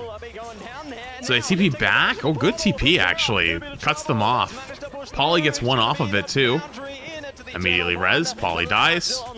With a cocoon as well. Can pop on the boundary and ready to go. It's time for the Psionic Seduction. The big hug coming out from Vinny, but it's Harvey finding the KOs onto the strategist right now, minimizing the healing impact. 100 Thieves looking pretty decent right now. Looking pretty decent. Polly's kind of been playing Respawn Simulator, though. Onto the site just to prevent from Citadel from finding any sort of way back. But now the control comes 100 Thieves. They tanked their ultimate economy a little bit. So Yeah, now they have did. to regain it, recover what was lost, and Citadel look to Polly find just a needs way to not back in. explode. With the Fate of Both Worlds and Tanuki with that Galactic Legend. It's going to be all down to this, and a Psionic Seduction is popped immediately there. No response from Citadel yet. Polly gets They're holding out. strong into this one, playing the angles, The looking to M ult minimize doesn't that actually get impact much and value because of that. We have a big ult coming up in a second with the Star-Lord. Oh, good recall. still holding on to this one, but Enzio gets Delena. The further they're pursued into this, and now they're holding on. They're gonna reset for res. They're resetting for res, aren't they? Oh no, he died actually and didn't even have respawn, I think. He died early. Uh-oh. Oh, big stagger. Stand right in front of him. Yeah. Oh, slammed him. Good stagger right there. They needed that. They just got themselves a free like 10% off of that. Those KOs there build up a lot more percentage for yourselves there, and give 100 Thieves a little bit more waiting time here as they are starting to force their way into the front right now. Terra focused up on the Enzo. Does know Polly's lurking around the back as well, but Tanuki one and the same. Trying to see Tanuki's deep in their backline. Early Psylocke ult. I'm actually surprised they go for this right now. Well, Were they just trying to get these ult off before their support ults came online? Wait, they double support ulted. Oh no, they didn't. Sorry, it's the other team's Luna. My bad. I apologize. Paulie goes down. They can't get it. They can't get him in that corner though. But Paulie gets res by the rocket res, but everyone from 100 Thieves is back with the Atom res as well. They kind of have to just reset a little bit and like back away, but don't die without giving a point. That's the play here for Citadel. Ooh, Citadel loses losing both your tanks. That's GG. I gotta reset. Having the res for 100 Thieves is so valuable. They have multiple reses technically because they have Delana can self-res and then they can also res the entire team. What we are going to have to withstand is a Feast of the Abyss, a possibility for Citadel and a Galactic Legend there. The Thieves, they got Psionic Seduction. Yeah, the ML could have been better too. You're right. On the behind there, we could see Eternal Bond, but for now, it's opened up. Ken is down, and that is Paulie's looking for an opening, but can't find anything. Keep your eyes on him with the Silent Seduction. He's going to have to zone away what is left of Citadel, but Paulie and the rest of Citadel. That's Soul Bond. First move. They go for the feast. They get the anti-heal down, but it's only for a few seconds. Swings out. These are okay with waiting that out. That's a Silent Seduction. Now the Emma ult's out, you have a free Star-Lord ult. Yeah, but they're gonna all group up in there. He's not gonna get any kills. Wow. Great positioning. Everyone's under there. Just let the Groot and the Emma sit there and tank it all. The Psylocke has to go for the flank. Ooh. That was actually a really good opportunity right there, but Paulie goes down through the Luna ult. Yeah, I have to CP back. Paulie's been struggling this round. For him to strike, and Terra bends the lands yet again as he finds more. They rezzed? Really? Really? Res? I don't know about that one. Terra, a masterclass in the Winter Soldier once again. 100 Thieves looks dominant though. I ain't gonna lie, Paulie looks a little lost right now on the Venom. Looks a little lost. Will this yield the result they're hoping for? Will this be the Thieves' chance to claim victory? Was Cap banned? I wonder if the Cap would be better. And take it all the way down the line here. It is a make or break into this matchup. Oh, my hands are shaking. This is absolutely intense. Cap was banned? Okay. Everyone is watching, the world seeing who will move forward in this lower bracket match. Citadel, yeah, it is. You're right. Now on the back foot. We talked about this. They know the situation very, very well. Backs against the wall. Yeah, Citadel doesn't have their Jeff. They don't have their Cap. Can Citadel keep their cool? Will they stay calm? Interesting. Will they stay collected? How are they going to pull this out? Just land that finishing blow. It's all on this. It's going to be a portal to open up the round here. TTK scoping out where they're coming from here. Might be looking to catch them off guard as well. But it's great to scout ahead here. They can try and catch them round the back. Look at this. They're prepared and exploding out the portal. Denied by the wall. They stole them. Did they grab someone? No, they got grabbed. Not going to be able to find the execution in the beginning there. A great reaction from Citadel. The upside down Groot wall is hilarious. Reacting very, very well. Repositioning quickly. Ken now on the Loki this time around, so try to deny some of that dive potential, some of that. 100 Thieves is really good at backing away as a squad. Okay, Tanuki. Alright, just kill them all. Alright. Alright. Hit him with the 6K. Hit him with the emote. Ah, hit him with the... Oh! Hit him with the 360? Oh! Wait a minute. Talk your shit. Control of the mission area and kill 6. Not bad. They are ready to match or exceed Terra here. It is going to be a battle for the ages, but now the Thieves hit him with the default emote. Oh! Oh! Gets punished. Gets hooked, falls down, gets blinded. Dude, sometimes it's a talk shit, get hit kind of moment, you know what I mean? Happening, and it's all in the closest of margins. Ken now pops the God of Mischief, but he goes down. Terror and Vinny teaming up to 5-3. Everyone on Citadel. They're TPing back? I don't know about this TP, guys. I'm gonna be real with you. Does he go for it? He will resurrect himself. I'm gonna be real with you. This TP might be troll. The map's moving. The fucking map's moving. It's kidnapping them. Crumbling one by one. One by one, they all go down. Emilio lost to fall. Goodbye, TP. Great stall from the Thieves. They Got an extra, what, 10%? I guess it's not awful. Citadel were on the edge of 60, and the Thieves have almost a full arsenal of ultimates here. So all right, Citadel is walking into 5 ultimates. How are they going to come out of this? Who pops first?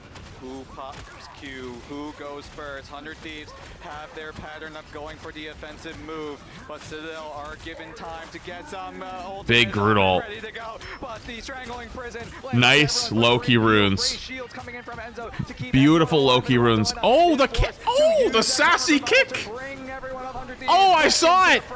As Citadel look to do the same on Melio. Ken gets dangerously low, but gets brought back. They're all res though. As well, but 100 Thieves have to make the push happen. They have to make something work as Alex and Melania create another Venn diagram. Tanuki went for ult, but he didn't get anything, I don't think. Solve the equation, and the Psionic Seduction is trying to zone him through here. Polly opens up the with the moonshot, but there's no follow-up. Hello? But it's gonna be Terra back online with the response. They've lost Millennia, but now they're zoning out more of their own. Gonna be responded to by Polly. By Citadel, they refuse to go down. Polly eventually will boulder. The Thieves are staggering out these KOs, and so it's trouble. But guys, now we're back online, and 100 Thieves are powering ahead. that was certainly a set of plays, and I think Citadel might have just trolled. Guys, they don't have it. You don't have it, guys. You don't have it. I don't think. 100 Thieves have the strangling prison and the eternal bond. Ken with the God of Mischief will find. Yeah, you don't have it. Pops the cocoon of Melio, and here we go. The onslaught of 100 Thieves have to make the push happen. They have to stave what is the fortress of Citadel Gaming, and they look to do just that. As they'll try to Citadel kind of trolled. Not gonna lie, I think they got boomed. I think they got boomed. They got outdrafted in the last 2 maps and boomed. The overtime meter slowly but surely going down. Polly comes in with the strangling prison, but it only strangles himself as everyone on Citadel falling to pieces. The fortress of EMEA slowly but surely falling down. They got boomed. Hey, you gotta give 100 Thieves credit though. 100 Thieves mental survived, and they made their comeback. We move forward in this lower bracket. Congratulations, 100 Thieves! Your journey has not come to an end. It will remain ongoing. Up and up and up. They are on the high trend. And Harvey will take the MVP. This is lower bracket, yep. 100 Thieves stays alive. Citadel goes home. I gotta pee though. Chat, we're gonna be swapping over to RV there yet. We got the squad assembling. I gotta pee. And America going at it again, this time in the lower brackets, but unfortunately Citadel could not get it done. They had so many ways to adapt their draft, adapt their game plan, but 100 Thieves this time around enact revenge onto Citadel. Yeah, the revenge story has been fulfilled. So bittersweet as we'll see 100 Thieves press on. But Citadel, unfortunately, their journey has come to an end. And this is not the end of their story. I'm sure we'll see Citadel time and time again. And they might yet seek their own revenge into the future of Marble Rivals. What a series. What a map. What an absolute cinematic moment here. This is the early days for Marvel Rivals Esports, and in the highest stage, in the highest level of competition, 100 Thieves, despite the pressure on them, are able to come out as diamonds in the end. Just insane work coming through from both of our squadrons there. You know, it was a masterclass in how well you have to play in order to stay in this here tournament. It goes down to the absolute wire, neck and neck. You know, Citadel, they could have been more than capable of taking it as well. It could have gone either way into this series because they have a plethora of insane talent as well. So much opportunities for 100 Thieves. Now they move forward. They keep their tournament hopes alive. And now we look at the start of the show as we soon enough get an inside look on how 100 Thieves are feeling, because after all that pressure, there is so much more to be played. Staying alive in that lower bracket, you've got another best of 5 ahead of you. They have to face the all right. Navi Ready to go? Chopper-Mag there. Insane stuff coming through, but let's hear all about how this match went down. Okay. If you're here for just Rivals, appreciate you for being here. But we're gonna be swapping game. Oh, hello. Oh my god! We came in here at the same. You scared me. You scared me. You scared me first. Ruben was asking, "What do you think about?" Well, I'm gonna do the knock feature with Ruben. Would you want to join us without sharing the chat? Yeah, we could do that. Okay, cool. Because Ruben was asking me, and I was gonna say we can invite you too. Then. Yeah, I'm down. I mean, okay, cool.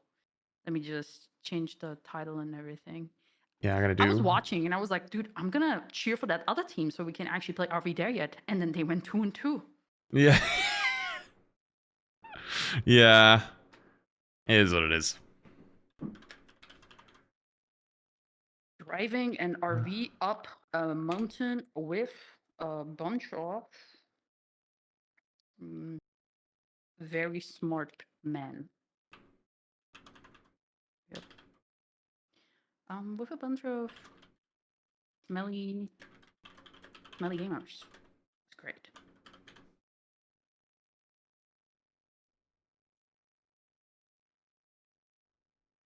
Okay, do this. All right, chat. I'm swapping over now. YouTube normally I end you guys when I start a new game, but I'm actually just gonna change the thumbnail because I don't think RV there yet. It's like that serious of a game to have like a whole separate video. In the share chat, Fat said he's graciously gonna join us as well. I'm changing. Looking forwards to more variety content too. Where's Emong?